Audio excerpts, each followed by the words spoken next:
sila. Appear, appear, appear. Ay, nadali! Sige, push mo! O ano? Sasali ba kayo? Lahat ay masaya. Pwede dito kahit sino. Nasaan ka man, nasa bahay o trabaho, pwede niyong laruin to. Successful tayo ay panalo!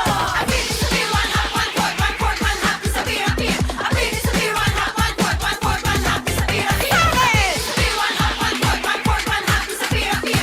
Appear, disappear, one hop, one fourth, one fourth, one hop, disappear, appear. Laro, laro, laro. Bilis, bilis, bilis. Gigi na sila. Appear, appear, appear. Ay, nadali! Sige, push mo! Laro, laro, laro. Bilis, bilis, bilis. Gigi na sila. Appear, appear, appear. Ay, nadali! Sige, push mo! Get, get, out!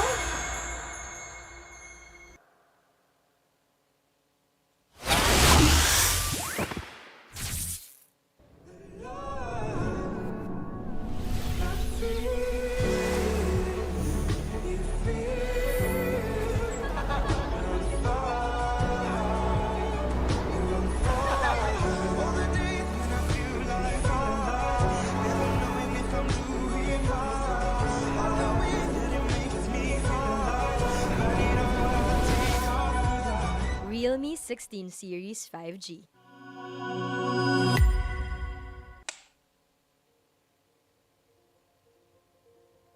I'm Naoto Fukasawa. I'm a designer. I always be getting some inspiration from my everyday life. I feel urban perspective, world is chaotic. We need order. Touch, the UI already touching everything. Touch means we can feel everything. We call it design sensibility. That is the meaning of touching. Human function is focused to be live. You cannot really live without any good telephone. This is one of the great mobile phone I designed. Really well fit your fashion and life. I hope everybody like it. Realme 16 Series 5G. Different shades, different moods, but somehow we just click. We all move through life differently, chasing dreams, finding calm, and growing in our own ways. For some, their energy burns brightest when they play. For others, calm is where their focus finds its rhythm. And for a few, growth simply happens when the mind is at ease. But even in our differences, we're all connected by the things that hold us steady or have our backs. No matter the hue, there's a color that feels like you. So let me ask you this. What's your color?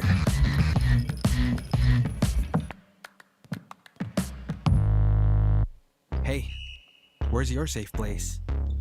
A place where ideas ignite, where laughter lingers, where work feels light. This is mine, and I'm not gatekeeping it. A chair isn't just a chair. It carries me through wins, through setbacks, through every step forward. And a desk isn't just a desk. It rises with me, stands tall when I do. Through triumphs, through trials, this space keeps me growing. This is my safe place. Home, playground, grounds where I stand. This is TT Racing Home Grounds. For every dream I chase, every battle I face, TT Racing has my back. So I'll ask again, where's your safe place?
Malamang matutuwa na naman ang mga bata at matatanda niyan.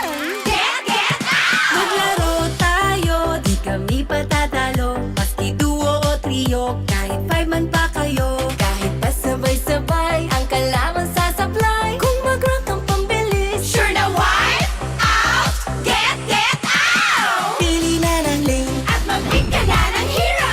Mid lane galingan mo. Pag nag-ulti dapat sakto! Push na ang turret, ready to attack the Lord. Para ube, summer bonding na ng todo! Laro, laro, laro. Bilis, bilis, bilis. GG na sila. Appear, appear, appear. Ay! Nadali! Sige, push mo! Laro, laro, laro. Bilis, bilis, bilis. GG na sila. Appear, appear, appear. Ay! Nadali! Sige, push mo!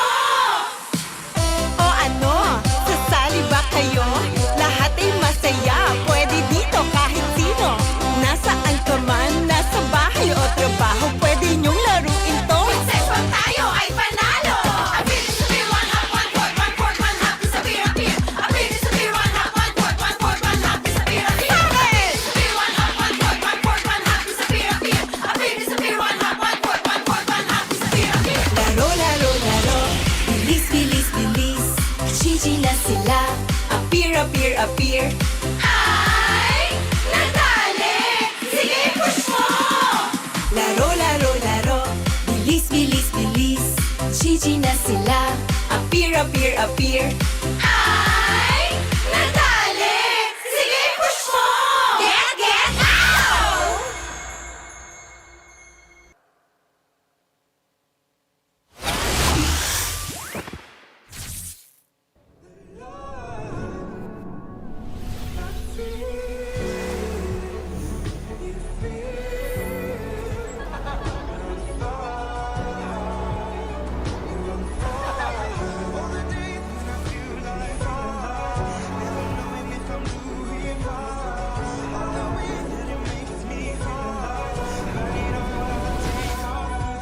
Realme 16 Series 5G.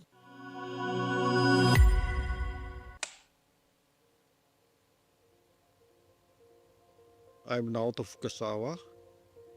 I'm a designer. I always be getting some inspiration from my everyday life. I feel urban perspective, world is chaotic. We need order. Touch, the UI already touching everything. Touch means we can feel everything. People.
5 ng Day 2 ng MDL Philippines Season 7. Kami mga kasama nyo ngayong araw na to. Prof B nga pala, kasama ko walang iba kundi si Rockhart and Gretchen.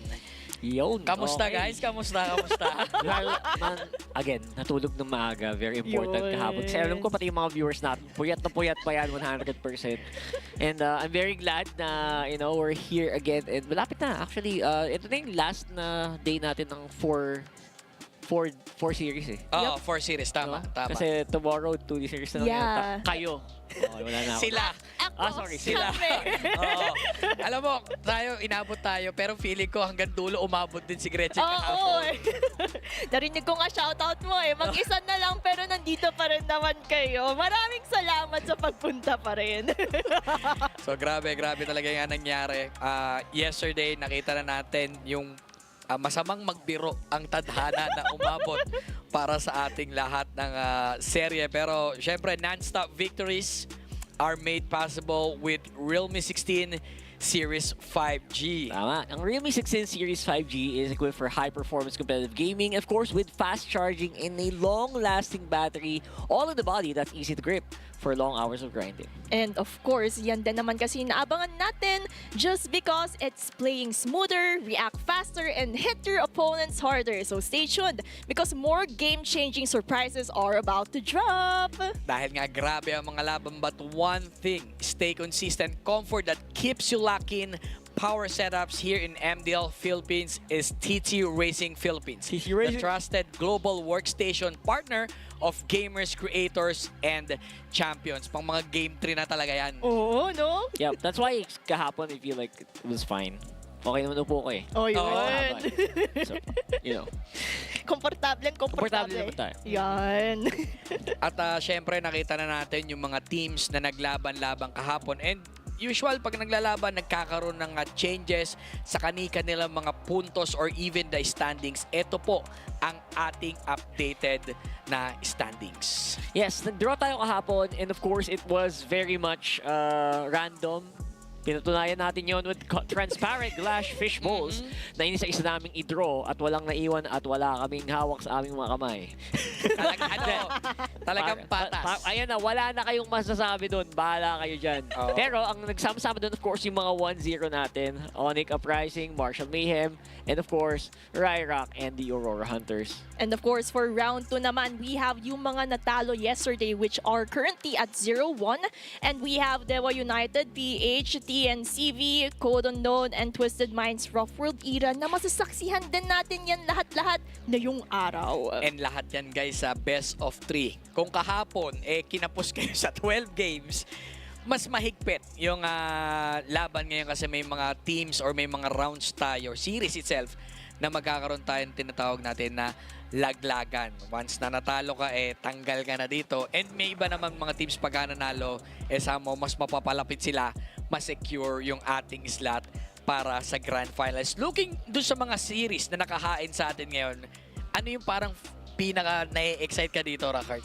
Ako gusto ko makitang galit yung Code Unknown. Yun. Kasi they've been undefeated for a majority of the regular season.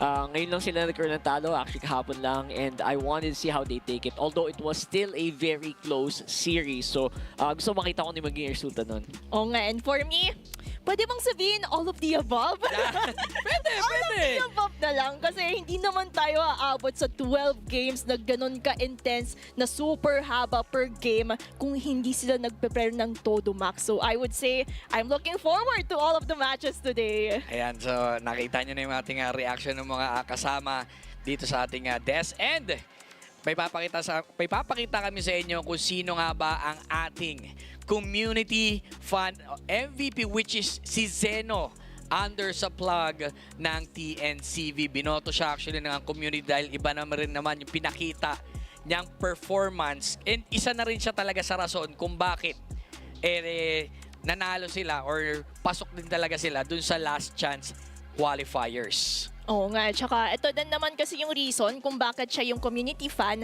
napakalaki ng impact niya sa mga viewers. So that goes to show na Zeno during those times na last chance qualifiers truly made a difference, truly made a phenomenal performance na natandaan din ng ating mga kupunan.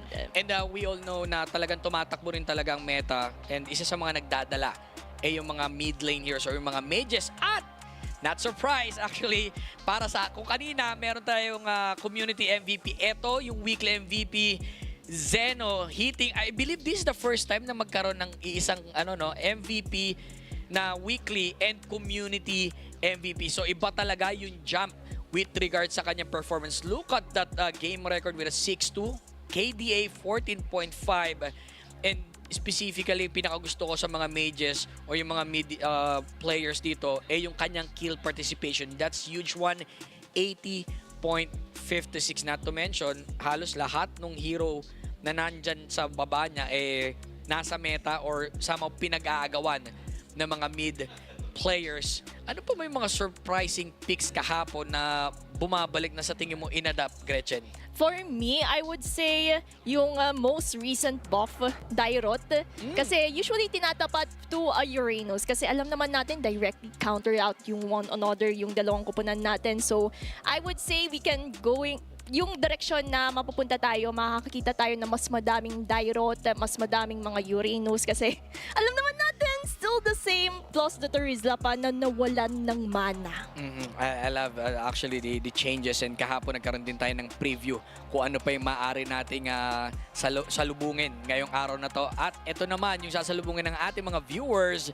Here's our 4 series, ang ating mga schedule ngayong araw. We have the first set, Rai Rock or Rock versus Aurora Hunters. Second set natin is Dewa United PH versus TNCV. Kung nasaan yung ating fun and weekly community MVP. Third series, Code versus Twisted Minds Rough World. Alam na natin na marami rin nag-aantay sa serye na ito. Last but not the least, this ONCU Uprising versus Martial Mayhem.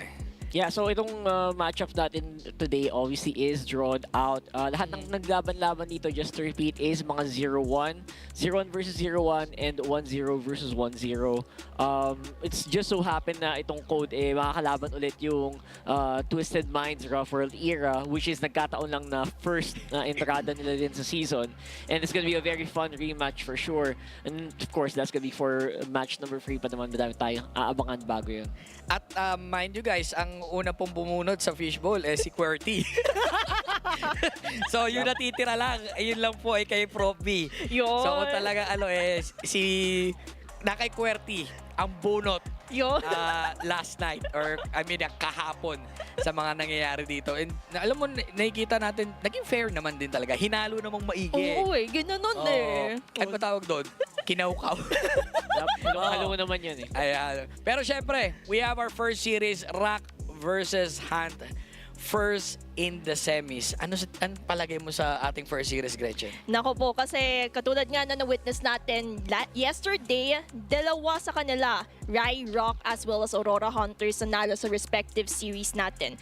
So all I can say is, ang laking momentum ito for the side of Rai Rock, considering that they have beaten yung previous champions ng MDL, which is Twisted Mind Rough World era. So ang laking moral boost, ang laking mental fortitude ito para sa kanila. So all I can say is Aurora Hunters have to be better prepared kung ano man yung masasaksihan natin sa Rai Rock. The good thing about here, bago ka pumasok sa playoffs o yung mga ganitong sitwasyon, nakuha mo na kagad yung ganong momentum. No? Though we cannot deny yung performance din ng Aurora Hunters kahapon, nakakatakot para nakalock-in or naka-ready etong mga teams pagdating sa ating tanggalan or kuwanan mismo ng kanilang match. Again guys, ang ating first series, this between Rock versus Aurora Hunters, at ito naman ang lineup na nakahain para sa Team Rock. Yep, ito ang Rai Rock. They've been playing very well kahapon. Despite a very, medyo mahirap na start, especially when Cyprus was on the eve. I think nabawi nila ng maayos talaga yung games nila kahapon. They were able to fight it out until the very end, and they were able to come out on top somehow. And isa sa mga notable na performance, actually, si Lorenzo. Iba rin, no? Iba rin yung bitawan.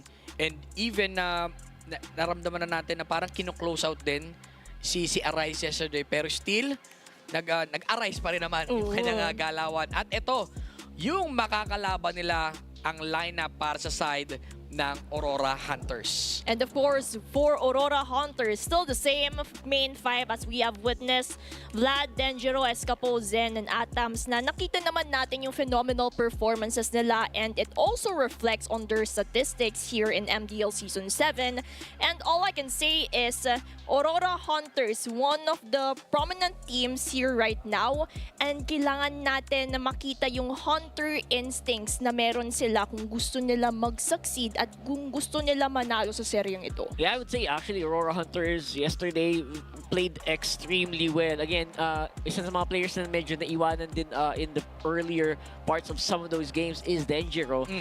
Medyo na-focusan siya na malala, and again, that was a chip that was hunting him down all day long. If you didn't watch that, you better watch that series. But then again, after that loss, they were actually able to still take yung buong serye nila. And you know, isa sa very good things about this team. Hindi sila nag-iiwanan talaga. They're able to really keep it together. And that's why they came out with the victory. I love on how Denjiro bounced back from that na minayat maya ka eh. Kung ako yun, nawawalan ka ng moral, pero they were able to bounce back kung ano man yung mindset na ginagamit nila dun sa mismong laruan na yon. I don't know kung sino yung nagpapakondisyon sila. Maliban syempre kay Coach Deb, na talagang iba rin yung binibigay ni Coach Deb sa ganung sitwasyon. As long as makakabalik and nakuha pa rin naman nila yung kanilang panalo. And of course, yung ating keys to victory. Okay, first of all, we have capitalized on aggressive drafts as a stepping stone to solidify winning condition. Kasi earlier on, nung nakalaban nila yung Twisted Minds Rough Road era, nakita natin that Rock truly has that potential, not only in planning but also executing what they have planned in the Land of Dawn.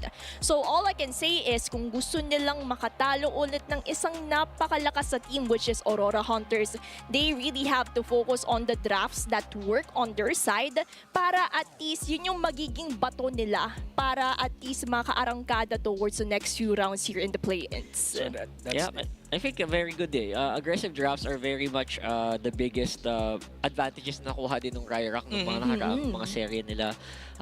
Pinakita nila definitely on the first two games din kahapon. So I'm very excited to see kung magagawa ulit nila yun laban sa Aurora Hunters. Again, you mentioned already a bit of a higher caliber team din compared to most teams here in MDL. Oo, siguro yung mindset na kailangan mahirap gibain, no? Para sa mga ganyang sitwasyon. Pero para sa ating K2V netong team na to, ispatan na natin, we have Funnel and Protect Atams. That's right. Si Atams kasi actually was kung sakaling may mga na-fall off man, like halimbawa sa iba't ibang parte nilang mapa, Atams has been consistent even facing against a Claude na pinakamaalala ko talaga kahapon, harap-harapan yung Claude na naka-blazing duet with the Winter Crown. Sinabayan niya ng Winter Crown, tapos after nilang maging normal ulit na wala yung Winter Crown effect, siya naman ang nag-dominate. So, yung mga small things like that really put Atams up on top, especially considering na ang labanan ngayon sa gold lane medyo lumalawak na. Yung mga Harif na yun, I feel like is going to be highly banned out today. I expect that Harif to be respected, and that Claude maybe pag saluhan pa nila yun. Actually, there's a really good possibility na medyo later pa magamit yung Claude. They might actually just prioritize other heroes just like Takari. Since sabi niyo na nga kanina, Uranus is probably going to be highly contested ngayong araw na to. I love the word na yung pinapalawak Rockheart kasi kahapon nga nakita tayo ng Benedetta na nasa gold with tinapat sa Claude. And mind yung nanalo yung Benedetta sa ganung sitwasyon. Wag lang yung pakita gold. Yun lang. Yun lang siguro yun. Ibang istorya. Sa pero ibang draft siguro pwede. Wag muna, yung kahapon talaga. Wag na muna kagad. Tagalid pa. Pero ito ang ating head-to-head. Para sa ating gold laners, we have Rock for, Arise under the flag of Rock and Atams para naman sa Aurora Hunters. At dito din mapapasok kung ano yung sinabi ni Rockhawk earlier on, kung saan na Atams and Arise when it comes to micro skills, dito natin masasabi that they are good gold laners. But the question is, how can they actually contribute those individual skills to a teamwork? So it also reflects for the side of Atoms kung saan nakita natin yung statistics na ito. Yes, we have the prominent wires as gold lane na parati nating pinag-uusapan. It provides vision and at the same time the damage output of a YSS. And of course, in the other side, for a Rise naman, yung tinasabi natin na mga marksman like the Claude, Kari is still there, and as well as the newly buff had it, I would say. And all I can say is, best of 3 na labanan, they have to choose their weapons carefully if they want to make sure na mananalo sila sa respective laning sila. Yeah. I-expect ko din yung agawan dyan sa Harit tsaka sa Claude talaga. Pero yung Claude feeling ko, as much as parang heavy-hitting hero siya for Arise, I feel like, again, later parts of the segment pa natin yung makikita. If you're gonna rank yung gold, anyway, mainit din naman talaga yung gold. Sino ba mas top para sa'yo ngayong rank? Yung Claude or Harit? Kung ba mas papipiliin ka lang? Definitely Harif. Kasi yung Claude parang, ako sa akin siya yung medyo no choice na mga 4th pick, 3rd pick siya sa akin. Okay. If you ban out the Kari or the Harif, syempre yung rank 0 doon, yung pinakataas sa kanyang lahat si Freya. Pero I highly doubt na ma-open yun dito sa match na to. Parating pinaban Ekis agad Oh yes, we did see it yesterday. Yeah. Once. Once. And nakita natin resulta. Siyempre, alam na natin, wag nyo na ilabas yung mga ganyang hero. And then changes dito recently sa ating liga, ang mga hindi ganun prioritize na tulad before, yung Sukshin na hindi pinapansin. Pero pag pinansin naman, nagiging maganda ang resulta para sa mga teams na kumukuha ng Sushi. Now, they're removing Marcel. Alam na kagad natin yan. Oh, it doesn't need an explanation kasi Marcel, ni-rework lang siya when it comes to the Golden R. Where nakita natin na pwede nang gumalaw yung ally mo as long as may platinum snap sila. So, malaking bagay yun. And dito din papasok na mas madali nang i-work out yung Marcel. Kaya better to be safe than sorry. Just bond it out in the first place together with Abaksha. And of course, the one and only Freya. Interestingly enough, yung Baksha kahapon, medyo lower priority. I'm glad na na-bring up pa rin naman dito ng Aurora Hunters na kailangan nating respetuhin yung Baksha na yan. Or else, pwede tayong mabigyan, again, possible still on a lot of roles. I would not really count out a roam Baksha yet. Very good against yung mga heroes tulad ng Kimmy, and actually even the Claude. Yeah. Actually, baka mag-load nga sila. Parang nagiging ano ngayon, no? Para mapakawalan ng Freya, kailangan napakawalan din yung Marcel. Kasi nga, they're trying to stop yung snowball or yung movement or yung jump in ng isang Freya by using yung mga skill set na meron netong si Marcel, even the Golden R. Though yesterday medyo magulo yung pagbitaw ng Golden R, hindi rin siya naging ganun ka-effective. Parang minsan mas napapasama pa. Talagang double-edged sword ang skill set netong Marcel. Now, for the 3rd ban para sa side dito ng Rock. Phovius is still there if they want to ban it out kasi parang yun din yung naging trajectory yesterday, parang hindi natin nakikita, but they would choose a Harley ban. So for the side of Aurora Hunters, we still have the Claude, Phovius if they wanted to prioritize those hero pools. So it's either of the two, I would say. And Phovius nga yung kukunin nila kasi parating binaban out yesterday so ito na yung open opportunity nila. Kahapon, nakapon, di ba, magaganda ng mga laro ng mga XP. Sinubukan ko rin naman. Yun, no? iba yung resulta pag sa akin Ito, pag tinignan yung history ko, guys. Nag-phobius ako kanina umaga tsaka nagdirot. Ayun, na-report ako. Lumabas sa mail ko si Silvana. Ayun na. Pero sinunod ko na may build actually. Medyo mahirap paganahin yung dirot dahil hindi ko kabisado rin kung paano mas may combo kasing passive niya eh. Diba? For you to jump in, tsaka ka magla-last kill abyss strike. Pero sinagot nga dito, Leomord, and that's a high loss for the first 2 picks ng Rock. Yeah, if you're talking about the the Phobius. I think that's very crucial that you have really good teammates muna. That can actually capitalize dun sa kaguluhan na binibigay ng hero na yon sa isang composition. Halimbawa, pag nag-team fight, tumatalon-talon yung Phobius. Okay, tumatalon siya. It's not really the main damage dealer. Most of the time, yung mga kasama ng Phobius will probably be the biggest one. Now, Harit is gonna be a very easy pickup here para sa Aurora Hunters. Just get a good advantage dun sa gold lane nila. Pinakita nila kahapon na hindi sila takot mag-unli magic sa isang lineup. So, yep. Kimi is gonna be on mid though. So, I think again, that's one of the reasons why binantin nila yung backshots. Make sure na walang pwedeng tumalon at humabol dun sa Kimi. And tingin ko yun din yung lock-in nila for the Phobius, no? They're trying to deny na mag-pick din talaga ng Harit. Etong side ng Rock. A good setup coming from the side of Team Aurora Hunters. Ngayon, Trade yata yun. parang pipilitin nga ata nila dito. Parang mas gusto mo na lang mag-carry sa ganyan sitwasyon. Pero going for that Lilia na. Okay. Parang madalas na to si Lilia. Oo. Kasi umuusbong na din tong Lydia na to kasi if you're going to notice din yung composition right now ng Aurora Hunters, ito yung mga heroes na mahilig lumapit. So every time na lumalapit sila, a good hero that can counter those out would be a Lilia kasi may slowing effect, may damage output ka pa na kailangan mo para mapitas yung mga members ng Aurora Hunters. So parang yun din yung contingency plan ng Ryrock right now with the high loss itself. So may movement speed and may slowing effect pa na dinadagdag for those initiations. And now they remove the Cho. Yeah, I love the idea nung pag in damage itself, good clear. Parang pantay na rin siya doon sa skill set na pagpapasabog ng Eve the Void Blast na spammable. Meron namang Glooms.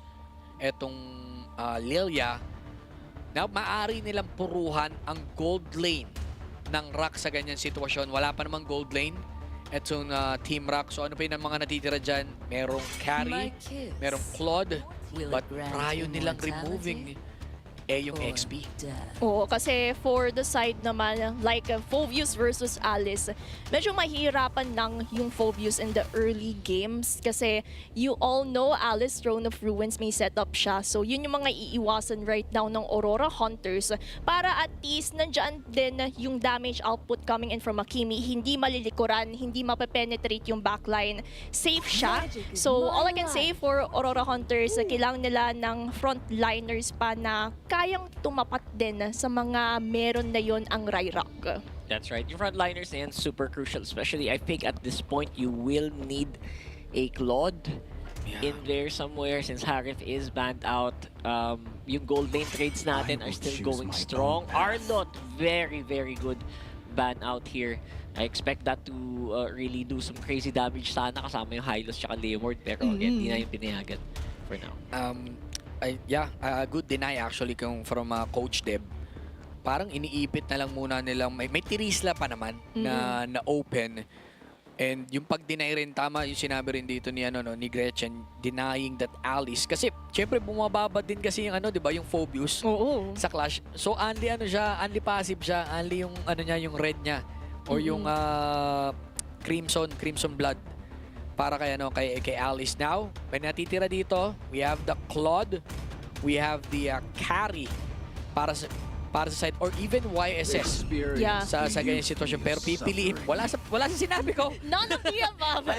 Going in for that Granger para sa side ng Rock. Kasi yung strategy din naman for Ryrock, parang iipunin muna nila yung carry and Claude towards game 2 or a possible game 3. So they went in for a Granger para at least nandun pa din yung ideology, nandun pa din yung sakit, damage output that we're expecting from a marksman and at the same time, yung mobility niya para makaiwas sa mga tricky situations. But then, yun lang for Aurora Hunters. They went in for a chip. I love the hover on that chip as well as a possible gold laner that we have. There you go. Claude pa rin. They want to go for that big team fight and again, medyo maganda ang kuha dito ng Aurora Hunters, especially combining yung chip with the Phobius. Talagang gulo talaga ang gusto dito ng Aurora Hunters. Harabas, no? For the last pick sa side ng Rock, Terizla is good. sa ganitong sitwasyon kung pupuruan sila for the clash. Actually, kung magsasalpuan sila, Teresla mo na nga yan. Dikit-dikit naman yung kalaban. Paluan lang, no? Very would, especially right after a shortcut. Sasaluhin mo lang talaga ng penalty zone. Although, ang important dun is dapat maganda din yung follow-up ng team mo. Yan, Teresa, such a good pick right now. Kayo guys, you should also try it out. Kayo mga nanonood, 100%. Really strong. Oo, iba. Sobrang hindi alagay ng Teresla. Pero they choosing lapu-lapu, the movement speed, the clear rate potential. Yes, give him mas maganda ang clear rate potential ni Teresla. Pero kasi yung movement speed o yung mobility na itong lapu compare naman kay Teresa, mas maganda. So meaning to say, maaari siyang mag-clear tapos habol na lang. Kahit na may chip na mas mataas pa rin naman yung survivability ng isang lapu. Good choice indeed for the last pick para sa side ng Team Rock. How you feel dito sa lineup, Rock? Yep, good ako dito sa sinagot naman nila. Lapu-lapu definitely, I think more on comfort hero. It does feel like mas Teresla / Uranus yata yung lineup na to. Pero yeah, you want to be able to get a lot more crowd control kasi kulang din sila sa crowd control. So I kind of get it kasi yung stun lang basically no Hylos yung crowd control nila. The rest is just non-existent. So they need that para lang pag may nag-shortcut, they will be able to at least go for the -1. Pero kulang sila sa AoE CC. Tinry nilang i-catch up with the lapu-lapu. Looks good naman. Tsaka yun din naman din yung kinagandahan about the lapu-lapu aparted from being one of the most picked heroes here in MDL. The way that it can also penetrate the backline despite a lot of slowing potentials coming in from Rock. Kayang-kaya, ay from Aurora Hunters rather, kayang-kaya niyang likuran yung possible na mga scenarios na yun. So they went in for a safer option with that lapu-lapu, and all I can say is for Aurora Hunters, sa fall results pa lang, oh. Pero si Denjiro din, oh. Uy, ang ganda ng ginawa niya dun. Sumalisi sa ganung kaaga, sumalisi kaagad si Denjiro. A good one actually para sa side ng Aurora Hunters. Ngayon, ang Team Rock is aware dun sa ginawa mismo ni Denjiro. Maaring jump in siya papunta sa own purple buff niya or kalbuhin muna niya yung red side sa ganyang sitwasyon. And pinipigilan din siya mag-vertical dito ni Zen. So, he's not gonna be able to transfer directly onto the purple na hawak naman ngayon nitong si Denjiro is of course that orange. So, talagang medyo sinuga pa nila ang mga buff dito ng Rock. Grabe, ang ganda ng ginawa ng Aurora Hunters doon, na parang nagulat din yung Rock na, hala, nasan na yung blue buff ko? Oh my gosh, naagawan na pala. Kasi yan din naman yung kinagandahan about the chip that Zen is doing right now. Currently spotting on kung nasaan umiikot si Dubi earlier on. Kaya all I can say is for Aurora Hunters, they went in for a good start. Yeah. Actually, huge one to. Papasok pa lang dito yung turtle. Makikita natin yung gap. Umabot pa na si Dubi, kukuha ng XP sa XP lane. 3 seconds para sa ating first turtle. Nakapwesto na mga members dito ng Aurora Hunters. Nadinayan ng turtle, that means medyo mabibitin ng level dito si Dubi. Denjiro pa on front. Natranging hawakan ni Lorenzo pero nahihirapan siya pabagalin dito ang ating turtle tank. Lorenzo, sinasalo lahat ng bala dito ni Escapo. But the retribution going over to Denjiro and a possible first blood going over. There you go, Denjiro, busog na busog, busog-lusog ang kanyang suyo. Grabe, parang nagpo-fail lang din dun si Denjiro kasi sa sobrang taba niya, level 6 na din agad siya in contrast to Dubi na pa-level 4 pa lang. At samahan mo pa ng early invasion, early aggression of Aurora Hunters. And now, nag-i-invade sila dito. They're trying to defend etong loob ng jungle nila. Si Vlad nasa harapan, goes finally nag-level 4, Phantom Seed pa kay Dubi. Escapo taking out Cypress though. Busy sila, pero kita mo naman lumalaman guys nasa ilalim ng torre. And looks like hindi pa tapos ang Hunters. They want to go for its very early mid tower. And gamit pa naman ni Escapo yung Kimi. Kayang-kaya nilang basagin yan. Kala ko magkaka-extended teamfight. Men, hindi na nag-e-exist yung jungle ng Aurora Hunters. Ang jungle na ng team ng Aurora Hunters, yung jungle din ng Rock. This is brutal. Complete jungle denial ang ginagawa ng Hunters dito. At ang ganda ng ginagawa ng Aurora Hunters kasi look at that, just because of that factor, just because of that tiny detail, it created ripple effects of big impact towards the overall game. Aurora Hunters currently has that lead not only in KDA but also economic-wise. So all I can say is early control, it is in accordance to Aurora Hunters. Ito na yung second round ng buff and napapansin natin, look at that level, that's level 8. Man, level 8, that's versus a level 4.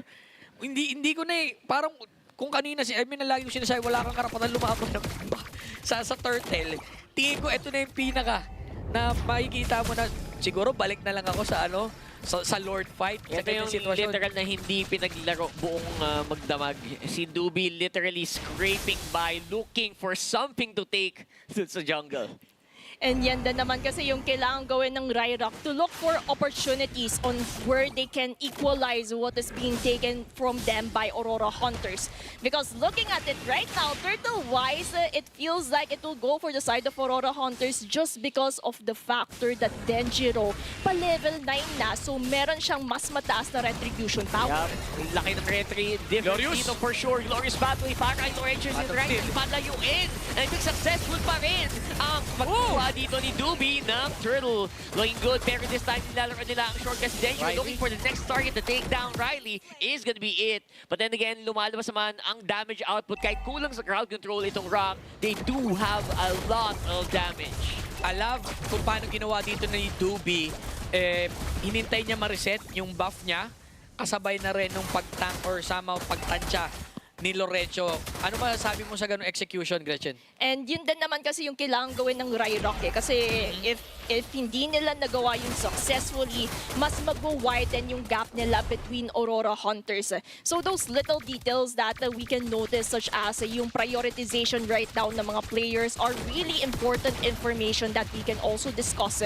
Kasi looking at it, Dubi, nakaka-catch up na siya kahit papano, kahit parate siyang naaagawan just because yung mga invasion nila yung team fights. Pero team fight-wise, umaarangkada sila sa top lane. I think that's fine that they weren't able to take out Arise as well. May portal, and of course, there is gonna be the glorious pathway. Pero hindi pa tapos ang Hunters. They are still on the hunt.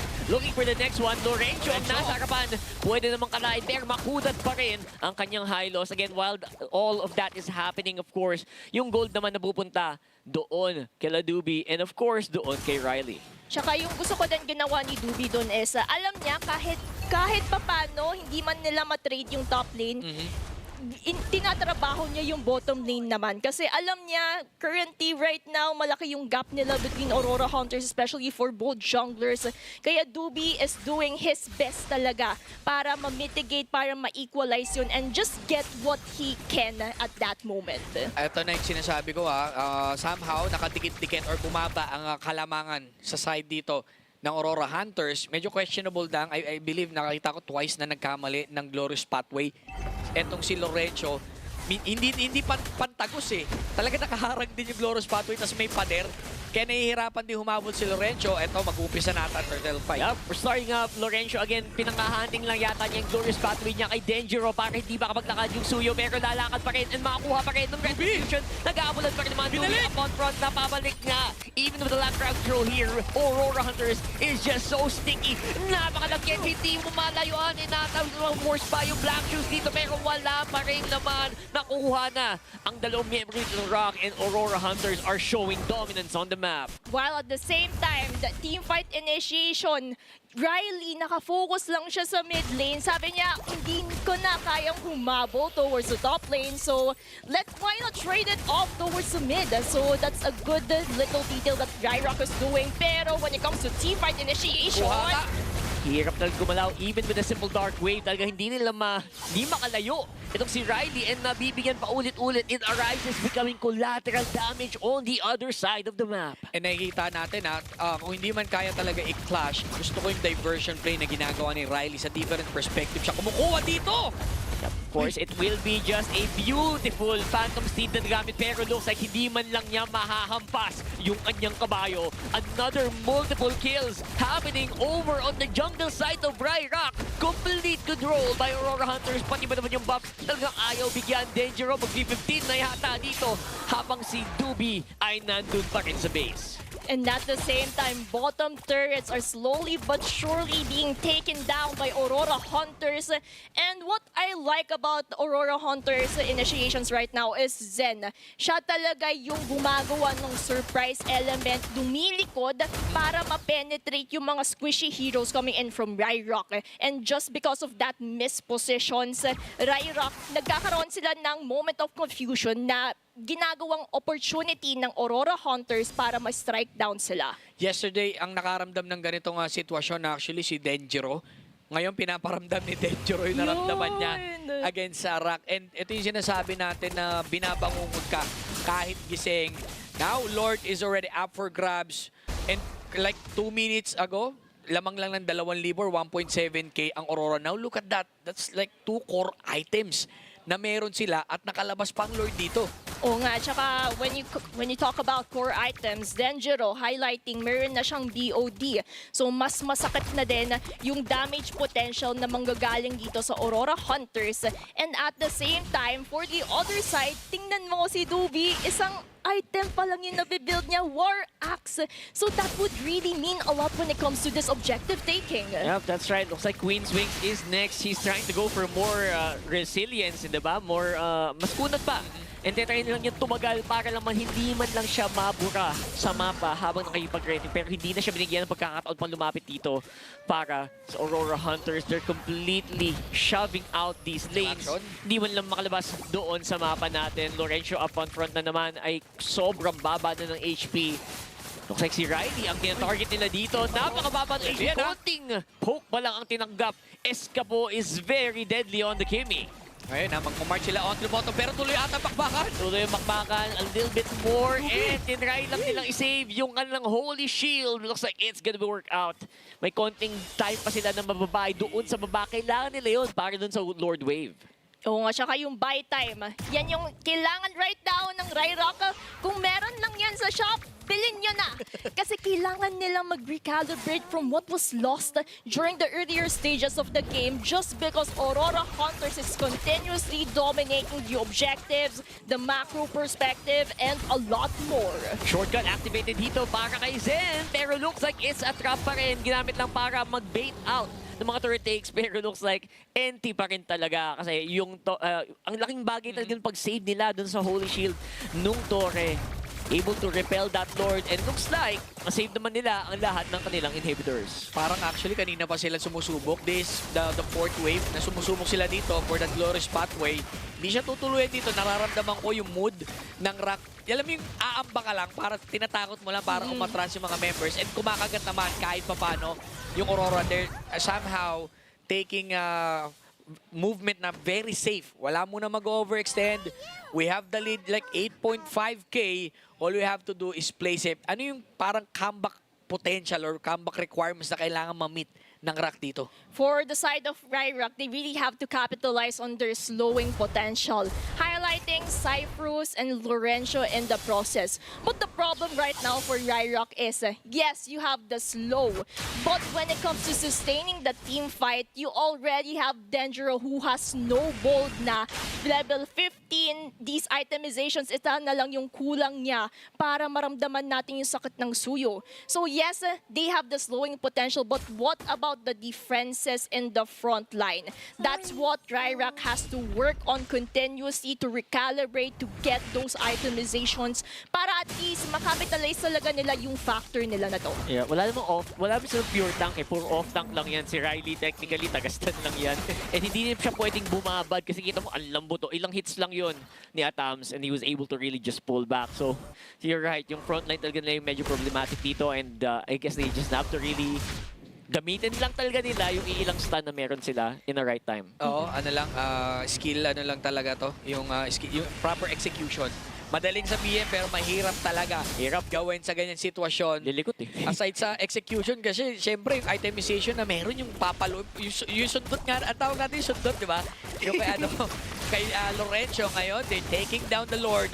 Pero mapapansin mo yung hero distribution sa side ng Rock dito, hindi sila tutuloy, and I believe dadalhin lang muna, or pinakamagandang decision nga, dalhin yung clash sa loob ng base. And kung may mag-overextend, maaari nilang i-punish to. Brute force breastplate pa, hindi siya, akala ko mag-jump siya into Queen's Ako rin Wings. Para sa HP, no? Tapos lifesteal. Ayaw yata niya mag-contest na lang pala ng Lord daw, sabi niya. Sige, stable na lang natin. Kasi endless battle, I think, is the next one. Next Ito one, naman, ayun, 3 items versus full items para kay Denjiro. Laki pa rin yung difference nila. Pero conceal gameplay, gagawin ng Aurora Hunters to scare off the members of Rock. Gahanap ng target, pero syempre naman hindi na kailangan yung tulong ng Lord sa baba. They are working on that tower na mid. Talaga namang hindi mapipigilan. Escapade with a decent DPS on that gimme. Tuloy-tuloy pa rin. Glorious pathway to try to slow down para lang safety nila madispatch siya. Itong Lord na to, it looks like gagana naman. Pero here comes the Flicker Bear already committed by Vlad here. And looks like we are finally seeing a very decent front-to-back being done by Rock. Also Vlad, also Denjiro. That's 2 down for the Hunters. Nakita natin inilaban ng isang maigi, magandang depensa. A huge one. Somehow small win kahit papano sa Team Rock. They were able to take down 2 miyembro ng Aurora kapalit naman ng isa. Nakakahinga-hinga naman ang Team Rock sa ganyan sitwasyon. Kasi for Rock right now, it's better to have those small wins than none at all. Kasi if you couldn't trade at all, then doon ka mas madedihado. And that's actually a good sign for Rock, a sign of life, if we're going to call it.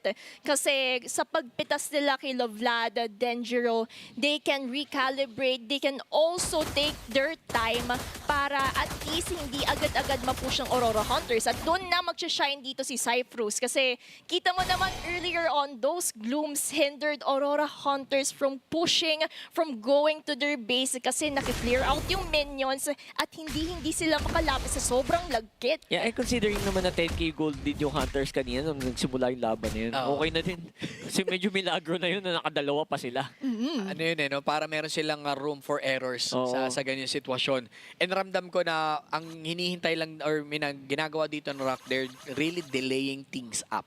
Na pagka lumabas yung Lord, kung hindi man ito yung Lord na kailangan nila ilaban, I believe they're waiting for the 18-minute mark. Medyo malayo pa for now dahil nga yung map presence na meron or global presence na meron etong si Zen, ang hirap niyan Pwede ka magpadala. Actually, siya ngayon pupunta So, ang movement coming from Zen, ang idea niyan, maaari ako magpa-portal dito sa baba, tapos mag-push na lang tayo, tapusin na natin. Yeah. So, yung diversion player, yung shortcut movement, this is scary against Rock. Huwag lang may maliligaw na isa dun sa baba. For sure, that will be the end. That's a 5-man TP straight into the base na -1 pa kayo. Pero malinaw yata ang Lord ang gusto nila dito. Hindi na sila magko-contest for the side of Rock because they know one mistake can end the game agad-agad. So they're going in at the defense mode and they're bringing in the team fight sa respective base nila para at least nandoon yung vision that they need. Nandoon din yung mga makakapitalize sila yung slowing potential coming in from the glorious pathway and the glooms. Tingin ko gumana rin naman kasi sa kanila yung laban sa loob lang ng base itself. Yung last 2 kills nila out of 4, galing doon sa loob ng base. And this is not an enhanced Lord. Kahit papano, basta sama-sama lang at mailapag ng maigi ni Lorenzo, yung glorious pathway niya, they can really chase yung mga member or mapunish. And now, Lord, marching dito sa gitna, bebuelo ng isang mabigat ang Aurora Hunters. Yeah, they're slowly catching up on damage. Look at the items here for sure. May nakatatlo, 4 na damage items niya. Pero look at Traction Pulse, gonna go with Miss here. Glorious. Beautiful Glorious pathway din napag ni Lorenzo. Pero nasa gilid si Denjiro. Torre pa rin ang trabaho dito ng Aurora Hunters. It looks like they can actually go for a kill here. Dark Wave hits on Riley. Riley will have the chance to pump the previous fighter. Pero parang ayaw pa muna niya. Goes to the region and the clear. And it's gonna be enough. All the minions are down. And looks like Rock have bought enough time. Pero here comes that next one. Medyo empowered pa rin naman ang minion wave na to. They're gonna have some leverage. That's a beautiful glorious pathway. And blazing duet for Atam. Inyong harap na ang tinrabaho nila. Lorenzo is out and down for the count. Riley hindi na kayang tiisin ng damage. Escapo and the Atam dito. Doobie trying to go in and make something happen. Pero that's not gonna be enough. And that is gonna be a very dominating game number 1 for Aurora Hunters. Slowly but surely, para sa side ng Aurora Hunters, closing the game number 1. Nakita na natin kung paano sinatdown, kung paano in-invade. And naging magana. Technically, sa unang round or first rotation ng buff itself, namataan agad natin si Denjiro, and yun nga yung binanggit dito ni Rockard, yung vertical defense. Talagang para siyang patotot, no? Talagang hinaharang niya kung saan lumalakad si Dubi. Now, Hunter or Mahan is locked to take down Rock in game number 1. Yep, that was actually really good. Ang swabe lang nung finish as well. I thought it was defendable, pero apparently it was wrong. Yeah, it's quite not enough for the side of Raira considering the amount of damage output, the amount of ammunition that Aurora Hunter has when it comes to that. And tama nga yung sinabi niyo kay Prof. B. Rockhart, it really started with Denjiro taking down the blue buff of Dubi kasi ever since that point, nahirapan na mag-recalibrate, mag-reset ang Raira kung ano ba yung pwede nilang kunin sa laro. May part doon na ang hirap magkaroon ng reason para hindi nyo pa makuha yung turtle. Though, lumaban naman isang maigi yung Rock. They delay yung buff. Somehow nakakuha si Dubi ng turtle. Pero nag-materialize din kasi. Sobrang nag-dominate sa level. Parang hinanda na rin ni Denjiro yung sarili niya na, sige, pwede naman tayo manakawan ng ng turtle kahit lamang ako sa level red 3. Basta yung mga susunod na objective like yung Lord Take, masasarado ko ng maigi. And even at times, hindi siya kaya i-contest dito ni Rice. Kahit na meron siyang 3 kills under dun sa kanyang Sky Pierce, pero we cannot deny na yung lock items niya, walang ibang hero na pwedeng humawak sa kanya dahil hindi kaya dumive ni Dubi. At sobrang lambot lang din talaga ni Riley.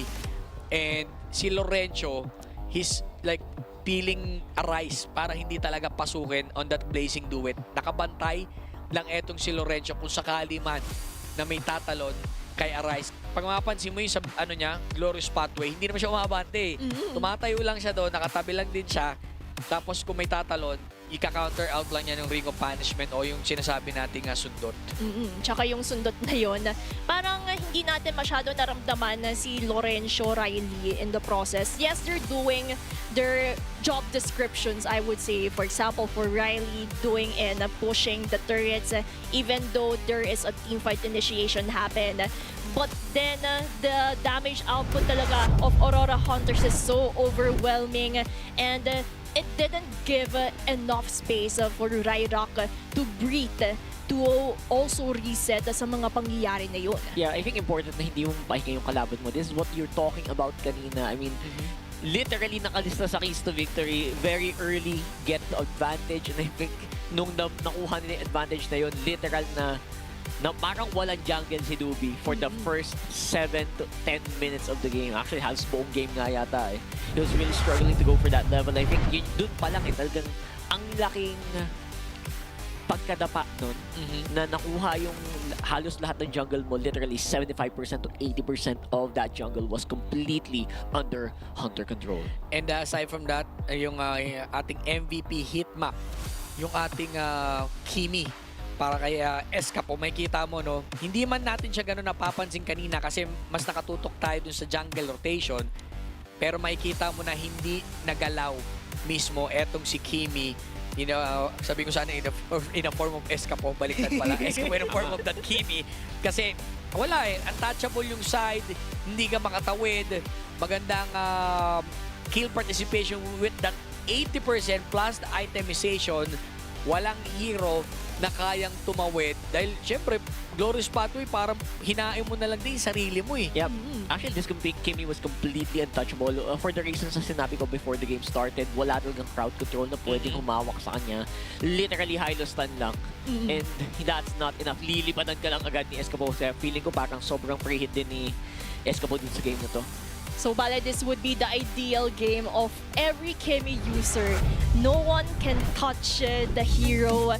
And tamang distansya lang din ang ginagawa niya. And kita naman natin, turtle-wise, all I can say is Ryrock tried their best, but then the amount of ammunition that Aurora Hunter has in terms of countering their initiations in the first place was so overwhelming. And the way Atoms also got in the backline, napakasakit kaya napapaatras at nami-misposition din kung paano, kung saan po position in the first place ang Ryrock. And ano kung mapapansin nyo dito yung positioning actually, neto ni Escapo, every time natatalunin lang siya, nag-aano lang siya yung thruster, nagiging racketeer lang siya patras. Yeah, that's what I was talking about na talagang literally isang pindot, parang lahat na, yung effort mo para makalapit dun sa Kimi, literally nawawala or naglalaho lang. And this was a good try. Again, yung nakita ko dito, there was a wall that stopped the retreat. So, laking bagay dun para kay Arise. And not to mention the stacks on the Sky Piercer. Pero again, just not enough. After that, talagang sabi ng Aurora Hunters, labang naman tayo sagasaan na natin. Gumana technically lahat ng linya para sa buong Aurora Hunters. And hindi ko rin maalala kung kailan na-burn yung flicker ni dito ni Escapo. So thruster tapos may flicker kapag hindi nagagamit. Ibig sabihin sobrang liit ng chance. Yun nga yung sinasabi ni Rockhart, walang hero na kayang humuli that time sa Kimi. Kung may pinakamasayang Kimi that time, yun na si Escapo na yun. sa ganung sitwasyon. We all seen yung adjustment na ginawa naman ng Rock, but that's not enough kung paano denominate dito ng Aurora. Yung mismong, literal na naging hunter sila sa jungle ng kalaban. Pero we have here yung stats comparison ng Season 6 and Season 7 ng Rock. And when it comes to statistics-wise, all I can say is nag-ibang anyo ang Rock going into Season 7. Apart from the change name, we also saw their respective stats continuously increasing. Kasi kita mo naman when it comes to the games played, mulapit na magpantay in contrast to Season 6 kung saan 16. Right now, Season 7, it's mostly 15. But you can notice the good difference, especially for the GPM. Tumaas lalo. So that goes to show how much they prioritize and improve their overall macro and micro skills. Yeah, that's literally like a season's worth of pagsulong pataas para sa Rock because almost double yung ibang stats nga nila, diba? So that's really saying something. And that just means that they're may na-absorb sila coming into this season. They were able to absorb a lot from their failures in Season 6. Mabigat naman yung failure, pero I would say yung hindi nila lahat ng mga challenges na naranasan doon, talagang literally nahanapan ng solusyon. Kasi if you think about it, parang parang medyo tumaas din yung level ng competition. Lumakas din talaga yung mga teams na nandito season to. So considering na yung stats nila right now looks like that just means na everyone probably level up almost double. Yun yung perfect actually na word to describe yung season natin ngayon. Talagang tumaas yung competitiveness ng mga teams. Yung rookies, yung mga teams na galing qualifiers. Nakakita tayo ng iba't ibang upset. 2-0 first into sa first week pa lang natin. Sobrang gaganda na ng mga performance. Pero guys, ini-invite ko kayo, laro na ng Acecraft Retro Co-op Aerial Shooter na puno ng madaming skills, bullet bounce action at classic cartoon feels. Siguradong maaalala mo yung childhood mo. Tara, play Acecraft and start your sky-high adventure. Parang pag naalala ko yung kabataan ko, nagpa-black and white. Uunahan ko na kayo. Ilan taon ka na ba, Char? 28. Ay! Yun. Wow! Basta yung mga screens kasi black and white. Yan. Okay lang yun. Basta masaya. Basta masaya. Tama. Nandun yung yung memories. Yun yung mahalaga doon. Yun. Memories talaga ang pundasyon natin para sa mga experiences na napakaganda sa buhay. Di ba? Anyway, papasok tayo sa ating game number 2. The adjustment for the side dito ng Rock, and para naman ang momentum nasa kamay ito ng Aurora Hunters. Let's talk about the adjustment here, Gretchen. Ano yung adjustment na gusto mo makita papasok sa game number 2? First of all, drafting for the side of Rock. Kasi nakita naman natin yung supposedly sequencing of skills na kulang ang Rock earlier on, katulad nga ng sinabi ni Rockhart sa mga crowd control. At kita natin sa previous recap, when it comes to the high loss and lapu-lapu, it's not enough. The crowd control potential to stop and hinder the movements of Asuyo, Kimi, Claude is not present sa Rock earlier on. So hopefully for game number 2, even though naka-global ban tayo at hindi na natin makikita yung mga heroes na ginamit nila nung game 1, they would reformulate to get on that same strategy that they're hoping for. Kung hindi ako nagkakamali, no, si Lorenzo rin yung kahapon na magaganda yung lapag ng Glorious Pathway. Pangalawang game 2 niya is high loss. Naagaw kasi nung game number 1. Oo. Yeah. So tingin ko ni-ready talaga ng Aurora Hunters. Yan yung mga estudyante gumagawa talaga sa kanya ng assignment eh. And binigyan ka ng hero na hindi mo kaya aputin. Kung problema mo na yung Kimi kanina, pangalawa mo pang problema yung Claude. Wala, talagang front in. Now, selection side, Rock picks the blue side. And for the record, somehow maganda yung win rate ng blue. Maaring dito na sila makakuha ng momentum. And that needed momentum to force a game 3 for the side of Rock is what they need the most, because if no, then Aurora Hunters will take on that sweep. But speaking of the map, we're now entering expanding rivers. So maybe we can see low mobility heroes being shown here kasi you also have the movement speed na meron ng expanding rivers to go in to one side from another. Lorenzo needs to step up, no? Sa game number 2 dahil yun yung parang pinaka-work niya to protect or somehow give information sa jungle neto ni Dubi. Imagine mo, no, for the first series, first game, na-invade nang wala kayo nagagawa or wala man lang nagre-react. So kung mayroong player na kailangan mag-step up dito, si Lorenzo and Cyprus na rin, no? Na yung last time nilang laro, somehow ramdam na ramdam ngayon, parang hollow student eh. Pumasok ka pero hindi ka nag-i-exist. Ay, yun. So, kailangan natin mas maramdaman yung presensya ng mid-duo ng Rock para at least early game-wise, they can still secure the objectives. And when it comes naman sa banning, all I can say is wala pang Freya na ban. So feeling ko Rock would ban out the Eva so that the Aurora Hunters will be forced to choose Zushin, Freya, or others. Actually, daming yung mid laner dito na nabakante kasi they used some very low pick prio mid laners tulad ng isang Kimi, tulad ng isang Lilia. So, very interesting. Ang open pa talaga yung mid draft natin dito. Zushin feels like hindi pwedeng pakawalan yun, especially if you're Aurora Hunters. I think that'll possibly be a ban here. Lalo pa nakaban pa yung Eve. So, 100% Zushin ban, I think. Pero, Freya ang nga problema. Open lang actually. Tingin ko they can somehow go for a trade kung Sushin or Freya nga for the Trade first na yan. pick. Oo. Tapos magban ka na lang dito ng bahala ka na. Wala sa baban. Baka na, gano'n. Suyu somehow. Para sa akin sa level ng ng mga jungles ngayon, ang hirap habulin sa jungle ng isang Suyu. By the way, Harley is still up Yeah, there's just way too many picks na naiwan open dito sa ating phase 1.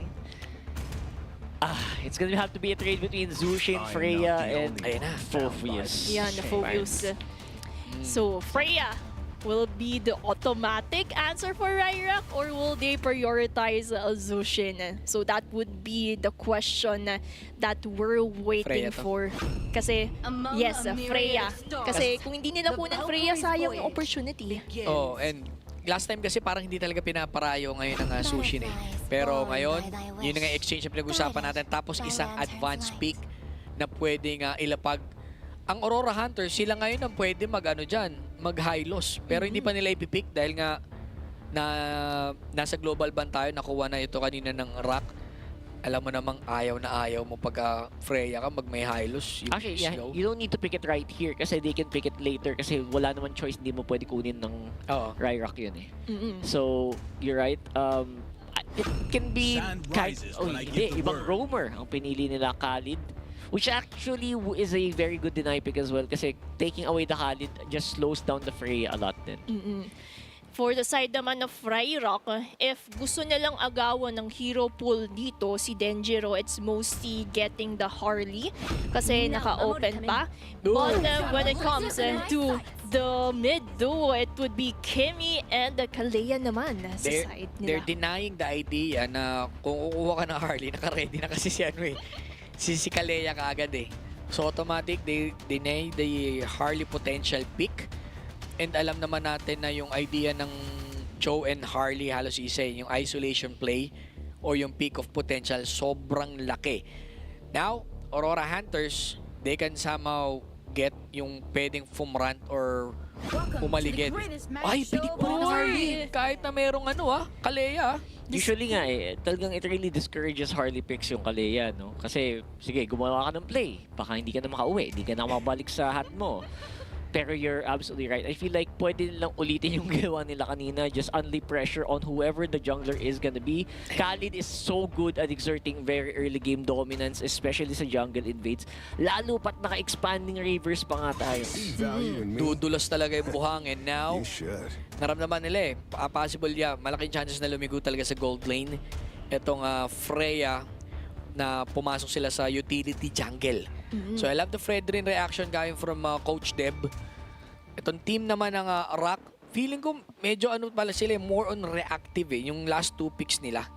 Nag-react agad sila ng Kimi and Kalea. Doon na-predict naman ng isang maganda ng Harley. Nakaset na rin ata talaga yung Harley third pick nila sa ganyan sitwasyon.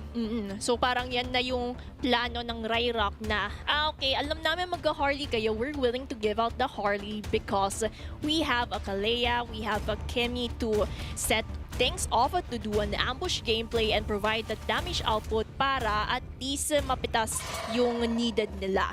Pero when it comes naman sa Rock, they're now limiting Vlad's hero pool. So maybe we can expect yung Alice ban again for the side of Rock kung ayaw nila ibigay ito. Pero the problem is Aurora Hunters mostly magic dependent na sila with that Harley and Zushin. So maybe they're going in for another direction. Yeah, absolutely. Medyo nakita natin kahapon, may mga teams na natalo sa triple magic, tas may radiant armor lang nung kalaban. So 100% they need a strong physical attacker na. So Harif is not gonna be a possibility here for me para sa Hunters. Kung may mag-Harif man, edi most likely masarap pa yun. Kasi pwede mo na may XP yung Freya. May gumagawa din naman ng XP Freya dito. Then go for the Harif on gold. Or just to play safe, you can still pick Moskov para sa side dito ng mahilig naman sa ganung galaw yung Aurora Hunters sa ganung sitwasyon, di ba? You have the isolation play coming for Harley, tapos global presence ng SOD in a form of that Moskov. Or Yisan siya ni Atoms kasi yun yung favorite niya. Pero favorite niya ngayon yun eh. Yisan siya nakita ko sa kanya eh. Para mountain chakra, tapos bahala ka na kung sino huntingin. Pero Uranus coming in para sa side na talaga. Aurora Hunters, eto medyo mahihirapan sila tunawin ito Wala rin ng Arlot. Walang carry. Ang kukunat ng Unless i-dirot mo na yan sa side ng Pwede naman, like, full offensive mo na kung ikaw yung Ryrock. Nakita mo naman nakahapon, gumana. So why not? Harif is still very good here, obviously, para naman sa Ryrock. Again, kung gusto nilang i-XP yung Freya. Pero I feel like ang daming picks na open din sa XP Alice. Oh yeah, Alice. Kung gusto mo sabayan yung kunat, ikaw, option mo na yan. Suyu on the jungle. Suyu and that is a Bruno, the natural creep technically. XP nga yung Freya mo eh. XP talaga. Niliko. Kaya last pick din nila si Atoms for the side of Aurora Hunters para at least makapag-adjust sila kung sino man ang tatapat. So, a possible pick for Atoms. Hirap mag-YSS dyan. Yeah. Hindi ka makakalapit. Sabi ko Melissa Moskov na eh, no? Moskov man Moskov yung ko eh. Moskov. Or kung mag-i-stick sila, the YSS. Clean. Kung YSS pwede naman. kung yung part nga talaga ng favorite, minsan daanan mo na lang sa comfy pick eh. Oo. Parang, na ako dito? 17,000 matches eh. I would love to see how many matches Atoms has on the YSS. Pero looks like Ranger. it's not, medyo middle ground lang siya, no? Parang hindi siya palabitan, hindi siya pangmalayuang sabayan, pero if you can make the bullets hit, Tama. then solid. Ano lang, sasabayan lang niya talaga ng not the, yung Chaniana, yung Poka. Challenging lang kasi malikot yung Bruno. Oo, pero tingin ko mas focusan lang niya muna talaga yung stocks eh. Farm lang. Farm lang talaga yung labanan. Kasi yung early naman, I'm gonna give it to Dangero para sa kanyang Harley. Though may expiration yun yung kailangan and most likely aware naman. Ito mga teams na to kung ano yung power spike.